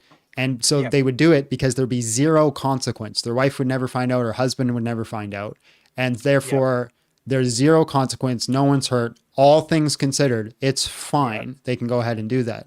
There is no moral duty there. I know the person's loving this when I say that. There's no moral duty there for them to not do it. From a Christian worldview, you wouldn't do that no matter what, because you know it is wrong, right? If you And really like- hold to a Christian worldview, not because like of a the consequence. And because like a supernatural being is going to hold you to account. No. Right? Is like someone, an all-powerful entity No. knows what you've done. No. And justice is like Nope. down the pike or whatever, Nope. right? Nope. So it's nothing to do with the theistic. No, I'm not. I'm not cheating on my wife because I'm afraid God's going to punish me. I'm not cheating on my wife because I know it's wrong. Okay. Period. That's like, it's a full stop. You're doing type it like thing. from integrity because yeah, just moral integrity, basically. It's a moral duty. I have a duty to be loyal to her. Despite how I feel, despite the consequences, despite everything, I have a duty to that. Right. But most people, especially from a secularist point of view, if given the opportunity, is as long as there's no consequence and they aren't hurt, there's no, like, tell me what's, okay, let me just ask you, and then I'm going to move on because we've been out of the weeds. Yeah, We're I not even get it. arguing the topic at this point. Fair But, enough. but from your perspective as a secularist, if your wife never, I don't know if you're married, I know you're, but let's assume you have a wife. If your wife never ever found out about you cheating and you wouldn't have any guilt from it, what's wrong with you cheating on them? I do think like the act of secrecy and in hiding does kind of mess you up. Why? And Why? so I think when people are in therapy or share things that they find you can't name, that there's like a freedom, there's like a cleansing that Well, happens. no. There's You're changing the parameters. I said you have no guilt from it, right? Maybe you're a psychopath that has no guilt. What is the moral duty to not cheat on your wife? Vision 1202 came in with $5. Says, why does someone need a moral duty to behave in a way that you or other Christians would deem morally sound? We're literally getting into that right now. Okay. I mean, there is. I'm trying to understand the premise of the scenario. So a person is a psychopath. They don't feel empathy. They're not going to have guilt. Is given an opportunity to cheat on their wife. Let's say this person is you. And their wife, they have a guarantee, 100% chance that their wife will never, ever find out. So they'll never suffer any pain or consequences from this either. It's a no consequence scenario. As a matter of fact, it's all benefit because you get to get your rocks off as well. So what is the moral duty for that person or obligation to not cheat on their wife? Yeah, I don't think the moral would be if we were in a verbal understanding that we don't do that, and then I am breaking that to them. Right. Why is that wrong? If there's all things considered, there is no negative consequence. Why is that wrong? Well, if her feelings or his feelings are hurt, neither person's feelings are going to be hurt. That's the parameter here. She will never find out, and he's a psychopath, so he won't have empathy.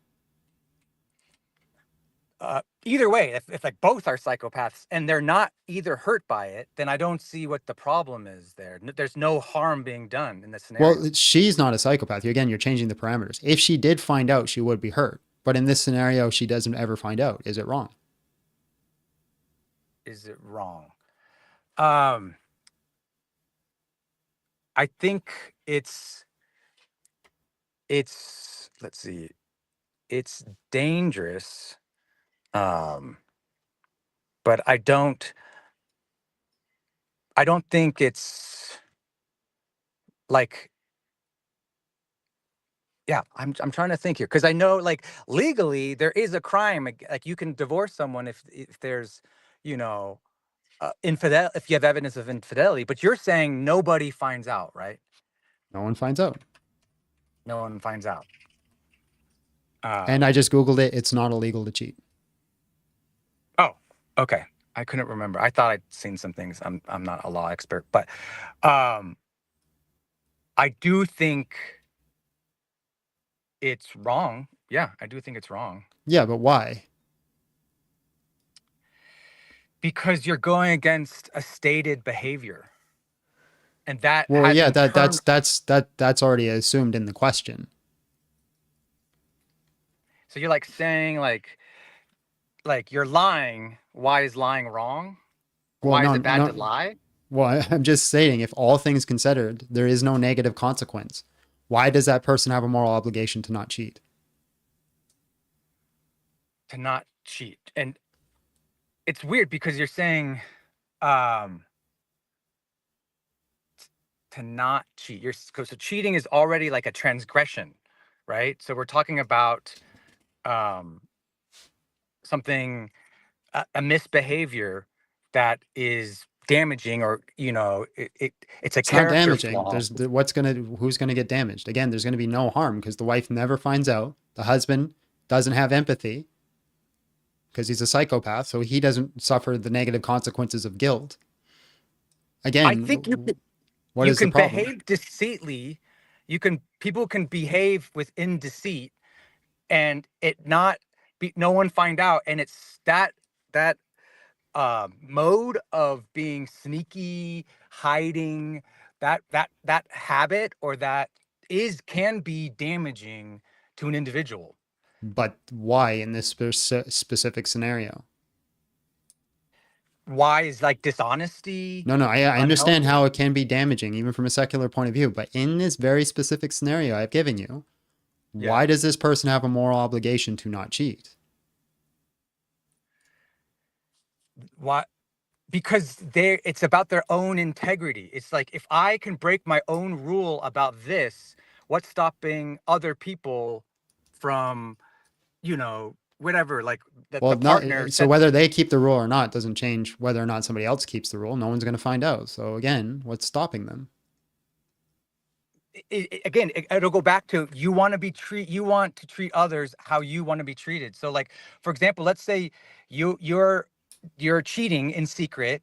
Nobody's ever going to find out, but the partner is set up like another bank account and is like siphoning off money, but you never know about it. But like both of y'all are like operating in a deceitful but all way. things considered, right? They'll never find out. So they're still going to treat you the way you want to be treated. Right. So again, what is the moral duty for this person not to cheat? They're never going to find out. So the person that you've cheated on, right, is still going to treat you the way you want to be treated. Right. I guess like I'm going back to like the integrity. It's like a question of integrity, and whether that is healthy. But integrity is implying a moral obligation. Right. You want to be treated. You want others to treat you as you would be treated. You want to believe that your partner is also being transparent and honest, and you have good faith reasons to be with them. Right. They're still So going to treat you that way because they're not going to find out that you're being dishonest to them. So they're still going to treat you the way you want to be treated because for all intents and purposes, they perceive you as an honest person. yes. Yeah. So you're still going to be treated the way you want to be treated. Right. And I guess I'm missing because like in real life, like people do find out. Like it's hard to understand. Like people In listening real is life, gonna be people like, don't find out. There's a lot of people who cheat and That's never right. get caught. I know someone personally that cheated on. I know a few people that have been cheated on, and their spouse Right. never found out. Still hasn't and found out. and yeah, right. Both can be true. It's not like it's not Right. zero So sum. so Some again, people find out. Some so people don't. I'm gonna I'm just ask you trying to one understand more time, bro, and see if you can give me a straight answer. What is the moral obligation? what is the moral obligation.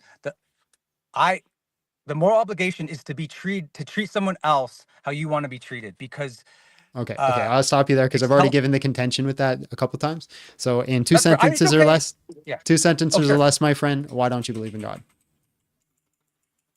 I don't believe in God because when I originally did, the primary reasons was for existential meaning and to cope with suffering and evil and injustice in the world. But the belief system failed me on evil still happened, bad things still happened, and I found more tangible help through human beings and community and believing in, a supernatural Okay, I'm going to stop you again. entity. In 2 sentences or less, why don't you believe in God? All right. I don't believe in God because I believe the primary reasons people believe in the God is for emotional reasons, and those emotional reasons no longer existed for me. Awesome. All right, man. Thank you for your time. God bless and have yourself a great day. Thanks, man. Peace. Ivan came in with $5. Says, you can't find a basis for why you can't cheat, which is proving you should prefer Christians. A Christian would have answered it's wrong 10 minutes ago. And yeah, I kind of kept that conversation going because it was different than all the same conversations that were coming in before. All the other conversations that were coming in were, you're not defining atheism properly. You're not defining atheism properly. Well, you know the subject that I'm talking about, you dorks. You dorks! We got time for one more, and then we got work to do. How you doing, Abby? Good. I love you. I love you too. It's mine. Mhm. It's my property. I own that. I own that. Look what I picked up at the market, guys. It's how do you turn a dishwasher into a snowblower? Give your wife a shovel. Huh? Huh? Huh? What are you doing out of the kitchen? Women. All right, let's bring in one more guest.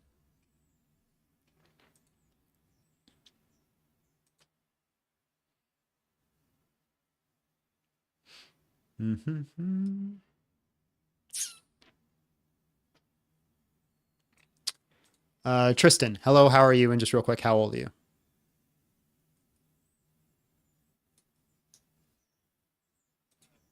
Yeah, just real quick, how old are you? All right. Hold on. I can hear your blinker. Bro, literally, I promise I'm not driving it just in the car. Ding, ding, ding, ding. That was good. That was good. Smith, hello, how are you? And just real quick, how old are you? Smith.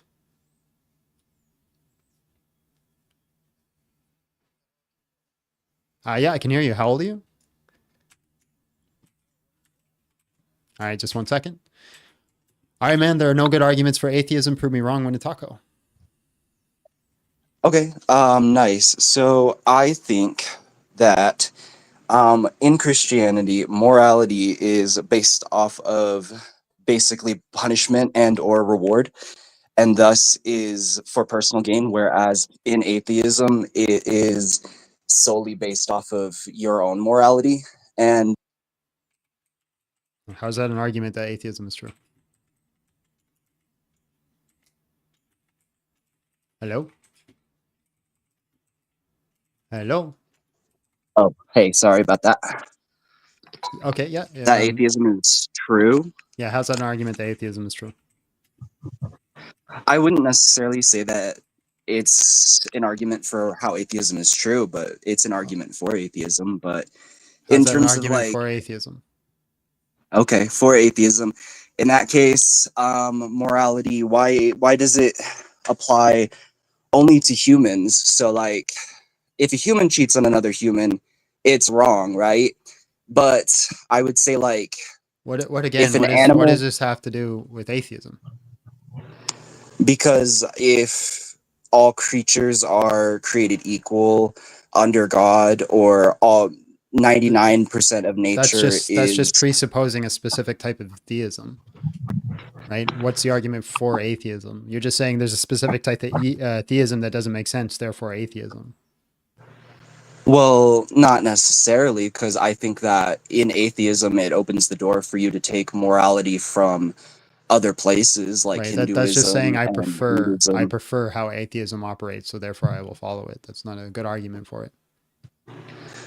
I would argue that it's a pretty decent argument for it, because in Okay. Christianity, a Christian Okay, can say, I just flip it around and I say, oh, I prefer Christianity, so therefore Christianity is true. right, but you prefer Christianity based off of its morality, which It doesn't matter the reason people, I prefer it. If the only reason I pick it is because of preference, right? Then I'm true, because that's the only reason you're picking atheism is because of preference. Therefore, it's true. The problem is it creates a contradiction. Both atheism and Christianity can't be true at the same time. Therefore, they would implode on each other. right, so you're picking it because it's a preference and not because it's true. No, you're picking atheism because it's a preference. That's what you said, and I'm showing you the issue with that. Well, you said the same thing. You said that I'm not picking Christianity because of a preference. I'm saying I could flip it and say the same thing to you and show you how it falls apart. Right, but you can point to lots of things in Christianity to have it fall apart, I would say. And okay, so but you agree that that isn't a good argument for atheism then? Not necessarily. Okay, then how is it a good argument for atheism if it's not a good argument for Christianity? Well, how is... Don't answer my question with a question.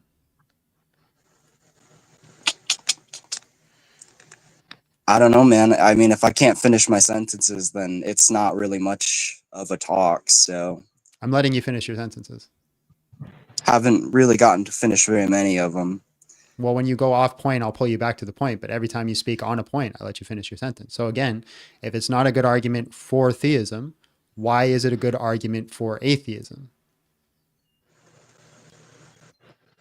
Well, then it goes back around. If it's not a good argument for atheism, then why is it a good argument for theism? I agree. It's because not a good you're argument. arguing specifically theism, like Christian theism, not any other theism. That's what you've been arguing this whole time.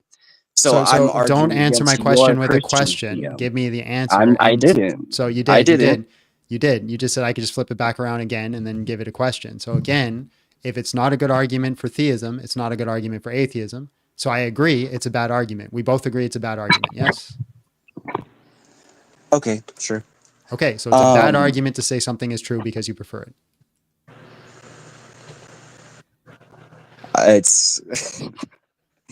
It's not a preference, it's a belief. It's a system of belief. And you can argue that atheism is a Is it a bad system of argument to say that you believe in something because you prefer it? I'm not saying I believe in it because I prefer it. You're saying It's you not the believe in it question I because asked you. prefer Is it a bad argument to say that that you believe in something because you prefer it? Well, there was a point in time where I believed Can you in please answer the Christianity. question? Well, I could answer it if it made sense, man. I'm not really sure what you're trying to get at here. Is it a bad argument to say I believe in something because I prefer it? For example, it would be a bad argument to say that I believe unicorns are true because I prefer a world with unicorns. I would say that that's a bad argument, but I never Okay. made that argument. I That's simply made the fine, but you argument. agree that it's a bad argument because of preference. So let's flip it Okay, back but again. you made that argument, so It's that's a not, straw that man. wasn't my That's argument. not. That wasn't my argument. That was You your made argument. You said it was a chat. preference. Who originally made the argument? Me or him? Anyways. Okay, I never said the word preference, did I? You said the word preference. Yes, I specified. I said, "Are you saying by preference?" And you said yes. So, my argument for you again, or my question for you again, is what is the good argument for atheism? All right. The good argument for atheism is that it opens the door for a system of beliefs that is built off of you and your family and your community, as That's a opposed to a system of beliefs that is old and archaic and isn't modern and doesn't cool. have Okay, cool. So how is that not a tons preference? of modern relevance. It's a belief, not a preference. How is it not a belief and preference?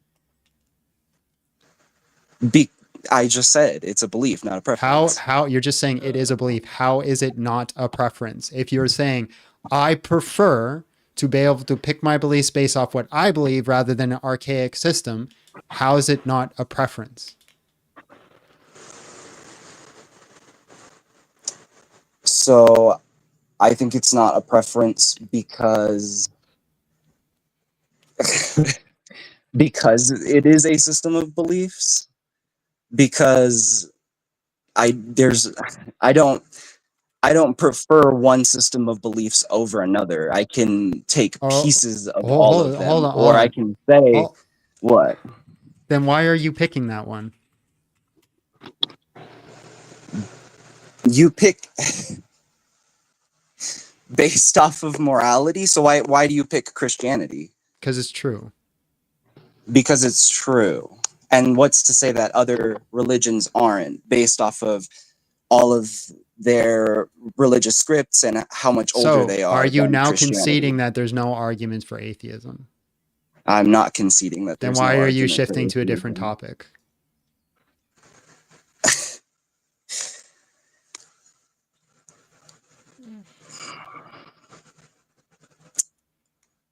I think that an normally I move anthropomorphized- on by now, but I only have 5 minutes left in the live, so.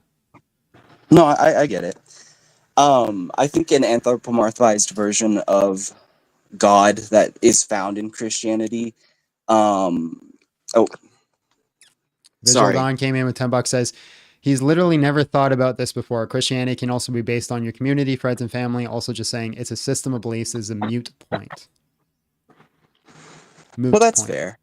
Now, that's a fair point to make. But at the end of the day, your friends. Oh.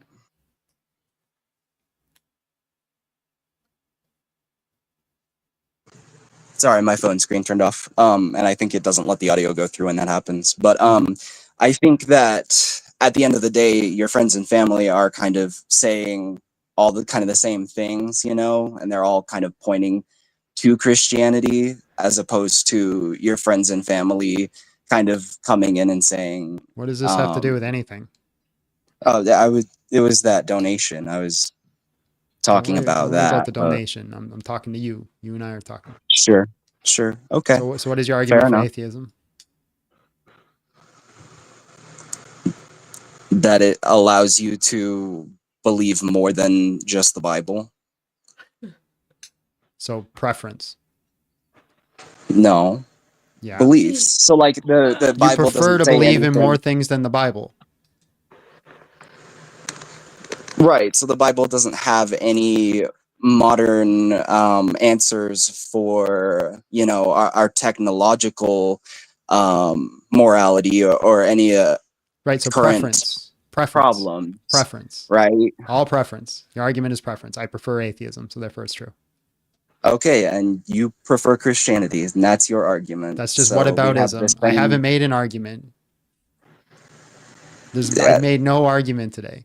You're just doing Kind of. whataboutism. You're saying you're basically saying I don't have an argument, but my argument's the same as your argument. So therefore, neither one of us have an argument. So therefore, my argument's true. No, I'm saying that neither one of us have an argument. Therefore, neither one of us have an argument, because that's what you seem to be getting at here with all of this. I haven't made an preference. argument. How do you know I don't have an argument when I didn't make one? You've made plenty of arguments. What Talking what argument did I make for Christianity today? You're making no argument for Christianity, just Right, against so what, atheism. Right. So what argument have I made for Christianity? None. So how are you supposed to? So then, how do you know it's the same? Well, how are you supposed to prove atheism wrong if you have no argument for Christianity? Why do you need Christianity to prove atheism is true? You need Christianity or theology to prove that atheism isn't true. Visual Dawn came in $5, says, what things does atheism allow him to believe? More things than just the Bible, and that's way better. All right, man. In 2 sentences or less, tell me why you don't believe in God. I used to, and praying failed me, and I looked in the sand, and there were no footprints next to me. So, all right, man. That's all I have to say. Have a great day. Peace. Yep, you too. All right, so what have we learned today, chat? What have we learned? We have learned that atheism is just the default. That's why atheists, I'm right because I'm right until you prove you're right. That's what atheism is. That's the whole aspect of the argument. Now, granted, we did have the Phil bro. Maybe he had a better argument. But once you start getting into the ontological, cosmological, philosophical, Presbyterian, we lose the crowd. So maybe we can have a different conversation with later when people want more Phil bro conversations. Maybe he had an argument. Here's the thing. I actually think there could be good arguments for atheism. Genuinely, I do. I didn't hear it today. And I'd be willing to give somebody a taco on one. But at this point, all I've seen so far is Christianity not true, atheism therefore true. This is the exact same argument that Muslims use. No different. No different. I am not convinced of the Trinity, therefore Islam. I am not convinced of miracles, therefore atheism. Well, why can't Christians do the same thing? I'm not convinced of atheism, therefore Christianity. I'm not convinced of Islam, therefore Christianity. Why can't we do the same thing? Why, ladies and gentlemen, is it the default? Agnosticism, I think, if anything, can claim default positions, or you could say, I don't know. Modern Break came in with $5. Guy saw no footprints. He should have seen his own footprints at least. Yeah.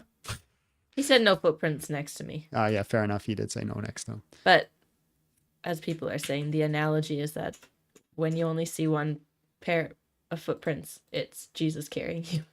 Yep. That's the whole picture. That's the whole picture. I get what he's saying. I get what he's saying too. He only saw his own footprints. That's what he's saying.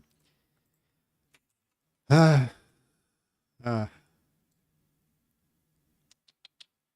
it. That's it, ladies and gentlemen. Bro,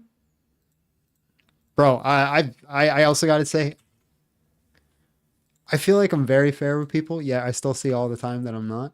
And I see other people wiling out, like popular creators that are on the opposite side, wiling out on people.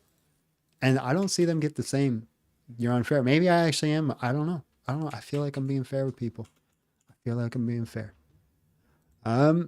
Oregon's life is organized systems and cooperate but engineered sound. What?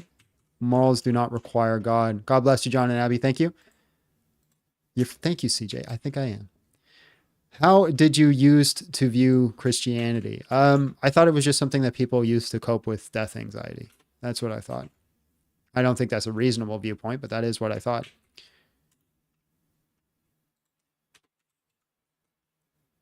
I got to sneeze. That won't come out. Bless you.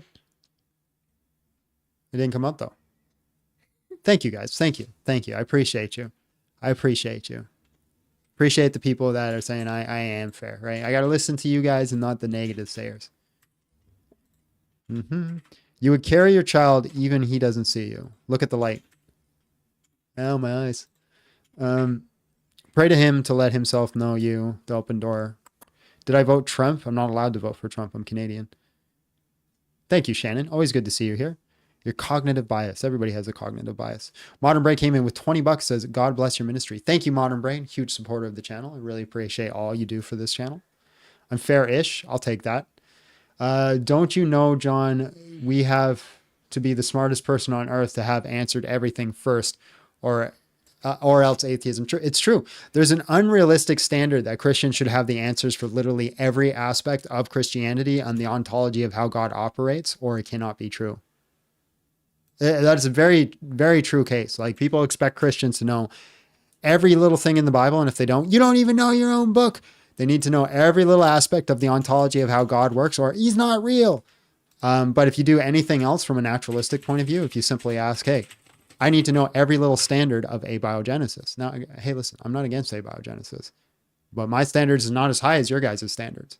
I need to know every little standard of abiogenesis and how it operates, or it's not true. I need to know every single standard of whether or not alien life is out there, or it's not true.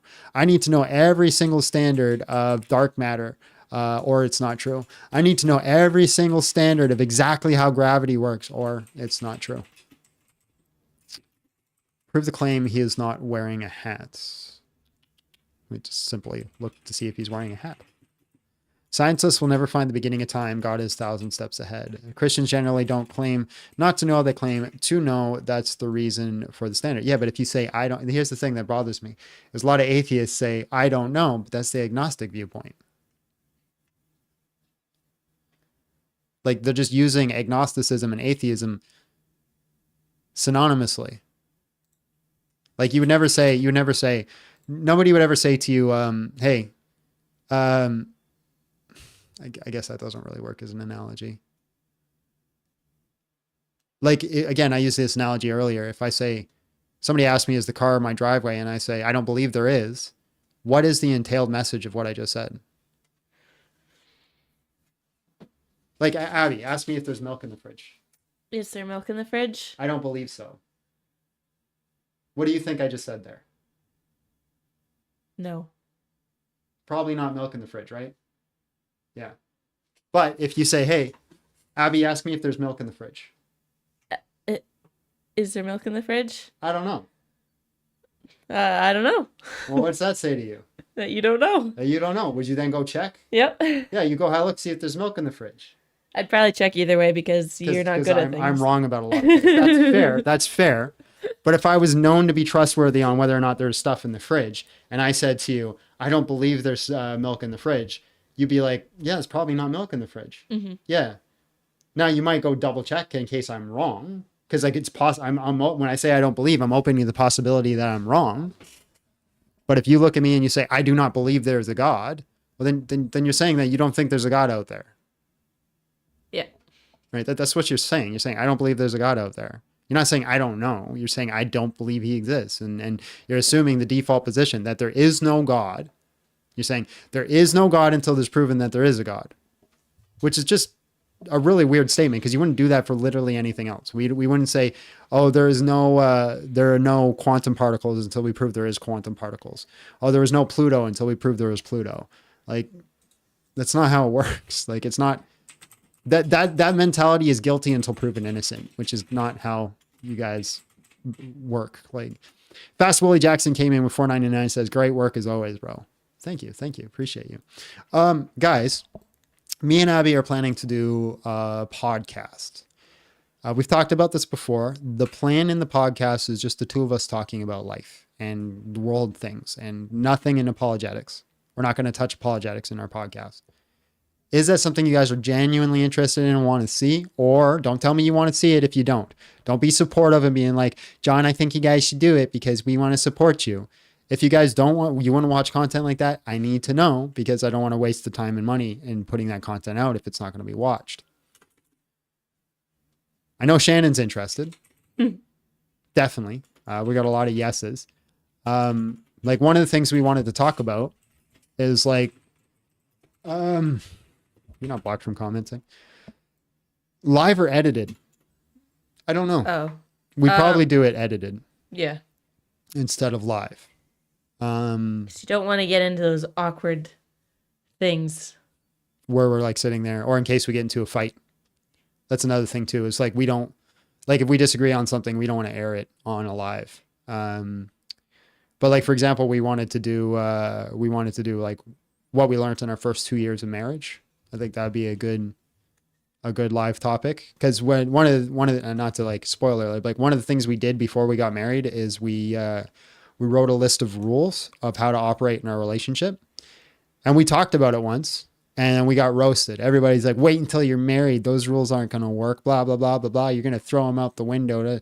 And here's the thing. We actually still hold to the rules. And it's probably like one of the most key things that has kept us together is our rule set. So for example, without spoiling anything, we have a rule in our relationship that you're not allowed to withhold affection, no matter what. What? Daniel says, edit out Abby hitting John. So for example, if Abby's mad at me, but I want her to hold my hand, she still has to hold my hand. Sometimes I just give him one finger. She does. And then the rest. Yeah. Or like if you want a hug, you can't deny someone a hug because you're mad at them. And we actually found like this is probably like one of the most important rules in our relationship. It stops us from ever staying. It's hard to stay angry at somebody when you give them a hug. Right. So like if I'm mad at Abby for something and she demands a hug, I have to give it to her. It's a rule in our relationship. Also makes it so you can't like weaponize affection. Can't weaponize affection. If we think that's it's one of the best rules. So that'd be like one of the things that we would talk about is our rules, how we've held to them. And we just want to see, if that would be good. LOL, Abby gives John the finger. With that being said, guys, I'm going to do a quick little prayer. Then I'm going to hang out on YouTube for about 5-10 more minutes. Our Father is in heaven, hallowed be thy name. Thy kingdom come, thy will be done on earth as it is in heaven. Give us this day our daily bread and forgive us of our debts as we also forgive our debtors. And lead us not to temptation, but deliver us from evil. Lord, thank you for such cordial conversations.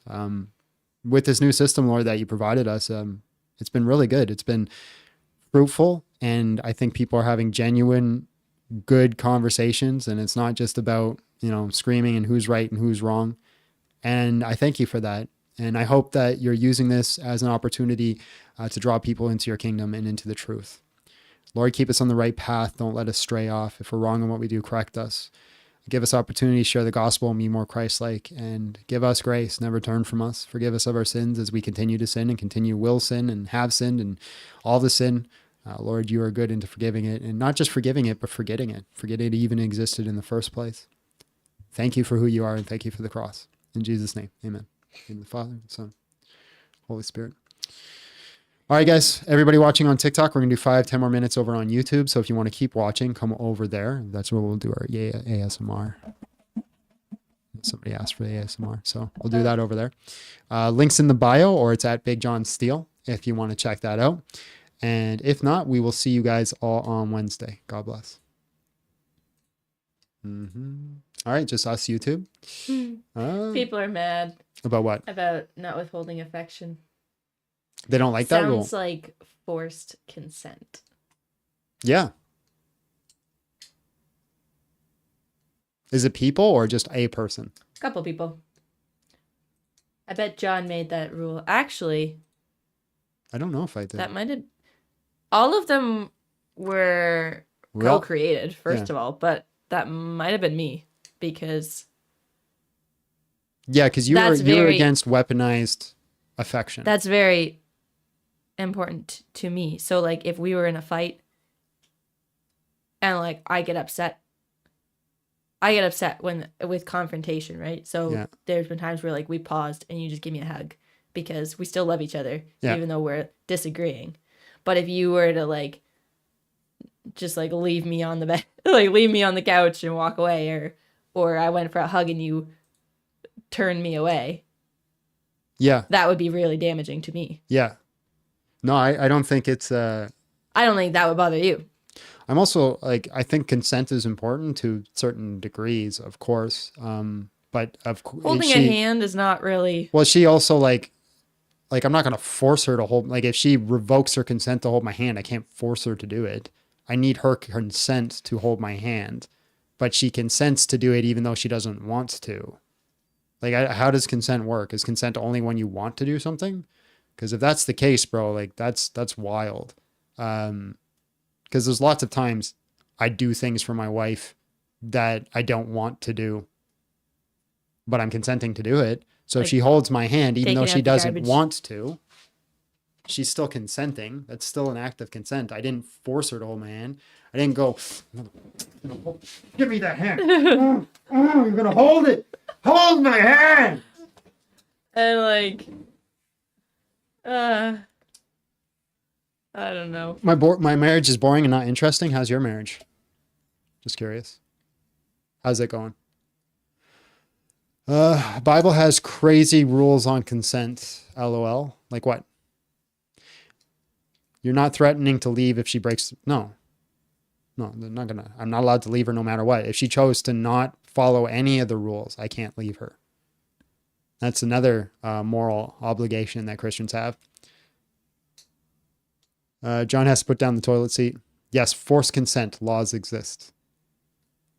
So you're saying it's wrong for my wife to hold my hand when she doesn't want to because she wants to show me love and help me understand that she still loves me? How big is the queue? We're not taking any more guests now. That is not consent. You have to want to do it without pressure. It needs to be complete and enthusiastic consent. Anything else is not consent. That's wild. Abby, technically, every chore you've ever made me do is non-consensual. That's a wild take. Adriel came in, $5, says, not withholding affection is in scriptures, 1 Corinthians 7:4. Is it? You want to pull that up? 1 Corinthians 7:4. That's wild though. If literally everything has to be a desire, then literally every chore I've ever done is non-consensual. Anything my boss has made me do is non-consensual. Oh, it's about not having authority over your own body. But and I think people are upset because it's a physical affection, but like we're not talking about sex. I'm talking about if I'm mad at him. Yeah, well, or no. let's turn it because people are mostly gonna be mad about me. Let's say he's mad at me and I have a bad day at work and I come home. I'm like, can I have a hug? I've really had a bad day at work. I know that you're not really happy with me right now. And he's like, no, I'm not going to do that because he knows it's going to hurt me. That's what we're avoiding. Weaponized affection. But it's not, oh, I know you're mad at me and having a bad day. Let's go get naked. And you don't have a choice. Weirdos. Like, it's not an all or none situation. A lot of Christians, though, are fighting the good fight over there too. Pray. Your bosses is a transactional situation. You consent to work with them, but I don't want to. That was your whole argument. If that was your guys, I don't know if you specifically, but your guys' argument, if you don't want to do it, it's unconsensual, even if you choose to do it. So if my boss makes me do something I don't want to do, then it's non-consensual, even if I choose to do it. That's different. Have a rule, not weaponized affection, but do not force it. Yeah, we're going to still force it. Don't care what you say. It really works in our relationship. It's been one of probably the biggest factors to stop us from ever going to bed mad at each other. Actually, I don't think I've ever gone to bed mad at you. Maybe once. I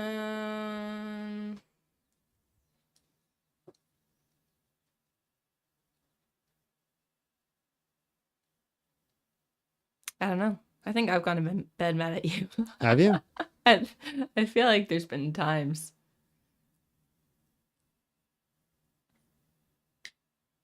But that's also something not like, I don't know. Some people that's a rule in their marriage. Yeah, stay up till it's fixed. Which I think we do most of the time. Actually, I think that's one of our rules too. I don't think that's in there. Maybe. I don't know. I'll have to relook at it. Modern Brain came in $5 says, if you both agree to the rule, it'll never be forced. John, do I have a Sabbath day? Every day is a Sabbath when you rest in the Lord. I can't believe this is a confrontational topic. This it shocks me. Sharwin, it was a joke. Calm down. Who? I also own him. Yeah, that's a Christian worldview. Said we're in a cult because you said I'm your property. She is my property. Big John Steele, we've been married almost 10 years and y'all are off to a great start. Thank you, Gabriel. Appreciate you.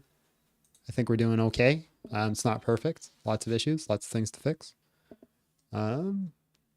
It's okay to go to bed mad at each other. It's also very human. Sometimes harm happens and it's a fantasies thing. It'll be resolved within 24 hours.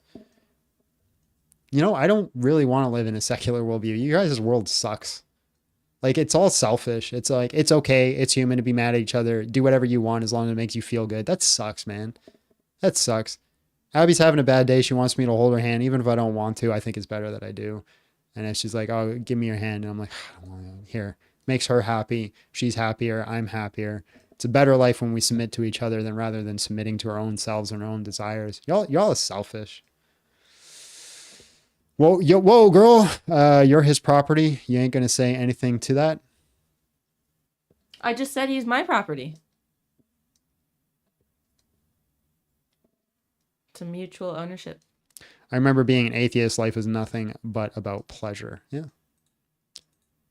Even if my world was a fairy tale, it's still better. Abby? Somebody asked if you've had to sleep on the couch. That's something that is in our rule. That's in our rule. Ooh, you don't do that. Well, I slept on the couch, but for like health reasons. Oh, yeah. Yeah. And I slept on the couch when I had pneumonia. Yeah. But that's not the same thing. No, it's actually in our rules that we cannot force each other to sleep on the couch. Nor do you sleep on the couch because you're mad at somebody. That's in one of our rules. We're spoiling the podcast. Why would anyone marry someone who's making you that mad in the first place? How did you get there? Huh? It's testing the text with Bueller. Says, why would you be marrying someone who makes you that mad in the first place? How'd you get there? Right? Oh, like that you don't, I don't know. This is a good one. Adriel came in, says, I love how random people on the chat think they have such an insight into your private relationship that makes them think that they can correct you. Amen. Amen. Hey, we didn't say these rules are for everybody. No. These rules are for us. Well, and that's what someone said, that conflict is entertaining. People like to see conflict, which is true, but also it invites a bunch of people to have a say into our disagreements that don't have any say, because then you're gonna get people being like, oh, John was so right, or like Abby was so right, and then it's divisive. Yeah, 100%. We don't really need that. I think it's a little selfish to demand to be touched by someone who wouldn't naturally be in the mood for it. Talk about being selfish or hedonistic. Yeah, that's not from the person's perspective, it's from the other person's perspective. It's a selfless act for when I don't want to hold my wife's hand because it makes her feel good. That is me consenting to touching her hand, even if I don't want to. That's the selflessness, right? Now, she doesn't demand it. Like, that's just a rule that we set in our household. If she wants a handhold, she gets a handhold, no matter what, no matter how my mood is. Basically, the rule is this: never withhold your head pats for $5. The rule is this: if the only reason this is, and we, in our rules, we have like the rule and then we have all the stipulations on how it works. The idea of this rule is if the only reason I'm not holding her hand is because I am mad at her and I don't want her to feel my affection that I have for her. Because he knows it will hurt me. Because it's a bad thing. This is why I'm not allowed to withhold affection. If I don't want to hold her hand right now because I don't want to hold hands, that's allowed. Like, if the only reason I don't want to hold hands is because I just want to hold hands right now. Yeah, we do that. Yeah. Because I love to snuggle. He sometimes wants some space. Yeah. And so sometimes he's like, I don't want to snuggle right now. I'm like, okay. And I sit not on him. Yeah. That's perfectly allowed. Calm If the down. only reason I'm saying to her, like the only reason is, Abby, do not touch me, is because I'm angry with her, that's weaponized affection. And that's the purpose of the rule. That's the purpose. Gabriel asked, what are the rules for Bert? Bert has no rules. Bert has rules. No, he doesn't. Yeah, he does. For example, I would never do anything to, like, Bert has spaces. If he's in his space, I don't bother him. I thought you meant like, no, I'm talking about Bert can sit on us whenever he wants, and then we don't get to move. Yeah, that's the rule. And if Bert's sitting on us, then the other person has to go get stuff for that person. Mm-hmm. But Bert gets his own space. I think, though, one of the most important is not to threaten divorce or leaving That's petty. After a while, the other person will take you up. Yeah, we agree with That's this in rule the rule too. too, I think. Yeah, we're good. Like Can't use the D word. Yeah. John is a snugglephobe. No, I like to snuggle. Just sometimes I don't. Can Bert duty in the house in his box? Yeah. You always have such immature toddler-alike way of arguing. If your religious videos, it seems that you act like a egomaniac and like your view of yourself as a god figure. I would give $1,000 for people to know how I feel about myself. Because if they did, no one would ever say a comment like that. Is there going to be a discussion of atheism in the live stream? No, we're done. We're just chatting right now. John, those rules sound like a solid foundation. Don't let modernists shame you for them. If they work for your marriage and bring peace, love, and order, that's something good, healthy. Yeah. That's, well, listen. First of all, if you're not a Christian, you're giving me advice about my marriage, I don't care. I'm sorry. I really give 0 Fs about what anybody who's a Christian, who's not a Christian, says about our marriage, because we have completely different worldviews. And your worldview for my marriage is not going to line up, because one of the things that you might recommend is divorce. That's not an option for us, no matter what. Unless I beat her or cheat on her, or she beats me and cheats on me, divorce is not an option. John, I'll be your therapist for $1,000. I can't afford it. Can't afford it. Yeah. So that's the first standard. And then second, not just only must you be a Christian, you must be somebody involved in my life as a Christian. Somebody who genuinely knows what's going on before I take advice. And then the third standard, you have to be somebody who's actually done it. That's the thing. If you're giving me marriage advice and you're on your 3rd divorce, I'm not taking your advice. That's, somebody asked if we've led premarital counseling. We did. What? Did we lead it? No. But we did premarital counseling. I don't think that would be appropriate because we've only been married for 2 years. Yeah, that'd be wrong. We had somebody do it who's been married for like 20 some. And has a very successful marriage. Been through a lot. Been through all of it. Really successful marriage. That person that we're talking about, that specific person, if they gave us advice on our marriage, I would take it, and I have. 100%. I've been married 20 years, and you two have an amazing foundation for your marriage. Thank you, Shannon. There you go. But all fairness, you, Shannon, you only see us on the screen when we're being our best and our hair is combed. How old is Bert the cat, Abby? They're asking you, so you can answer. Oh, Bert? We think probably around like 7 or 8.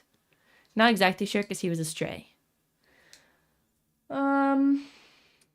Scott says married couples are always trying to give single people advice though, so this standard doesn't seem to cut both ways. I don't think we do that. Do we give single people? No, why? I don't see why, unless you asked me. No, I don't give people advice I don't give advice for single people. Gabriel, Big John Steele, we have special guests on our podcast. Yeah, probably. I don't see why not. Okay, now it's too cringy. All right, see you later. Abby beats John. Yes. John used to be a stray. Yes. That's true, but I think having rules in place as you do is very smart. Thank you. Abby means 700 or 800 years old. Bert is what? Bert, 700 or 800 years. I wish. I'd love Bert to live forever. That'd be great. I believe in proof and facts, 2 of which God has none and science is made of. You must be new here. Having a partner is like sharing what you do. Couples always say that we going to do. What are we going to do? Yeah. Oh yeah. Listen, we don't have, this is a rule that are separate between us. This is my rule, not hers. If you invite me to something, you invite Abby. That's my hard rule in my life. If you ask me to come to an event, I assume you're asking Abby to come as well. It's just implied. Now, it's not the same for her. This has been a debate, not an argument, just a debate. Because I don't know if we should get into it. No, it's fine. We disagree on this. It's not a deep topic. No, I just don't know if we've got time. But it's like, if I am going out with my friends who are girls, you're not invited. Like, that's just the way it is. Gabriel's got the same standard. He loves this rule, his wife doesn't. I also think it's a little bit different because most of your guy friends are also my friends. Yeah. But my friends who are girls are not your friends. Is this dude ever going to get invited to a bachelor party? Most bachelor parties I wouldn't want to go to. Like if you're having a bachelor party that my wife wouldn't want to be at, I don't want to be at. Well, actually, no. Bachelor parties I should not be invited to. But I agree. you probably wouldn't go to most bachelor parties anyway. But that's what I'm saying. I don't know if this guy is saying the same thing. But if what you're saying is that they wouldn't have that kind of bachelor party if my wife was going to be there, then I don't want to be there. That's what I'm saying. Tommy Nitro just came in with $200. Said $200 says take your bride to dinner. Thank you so much. Wow. We did. You just covered our dinner cost for the weekend. It was an expensive dinner. But that was our thank you so much, Tommy. That was very generous of you and very kind. Very kind. Very appreciated, man. Thank you so much. Big W's for Tommy in the chat, guys. Big W's for Tommy. John needs more alone time with the boys. I don't need any alone time with the boys. I don't need. Oh, somebody did it. We got to do it. Hold on. I always forget. Money, money, money, money, money, money. Money, money, money, money, money, money. Money, money, money, money, money, money. Yeah, I don't want alone time. That's my best friend right there. I'm good. I'm good. That's all I need. Take her to McDonald's. All right, guys. We're going to take off now. We got some work to do before we go to work because we're back to work this week. So I appreciate everybody hanging out, being part of this live. We will see you all on Wednesday, and then we're also going to figure it out what we're going to do for the podcast if that's going to happen. God bless you all. Have a great day.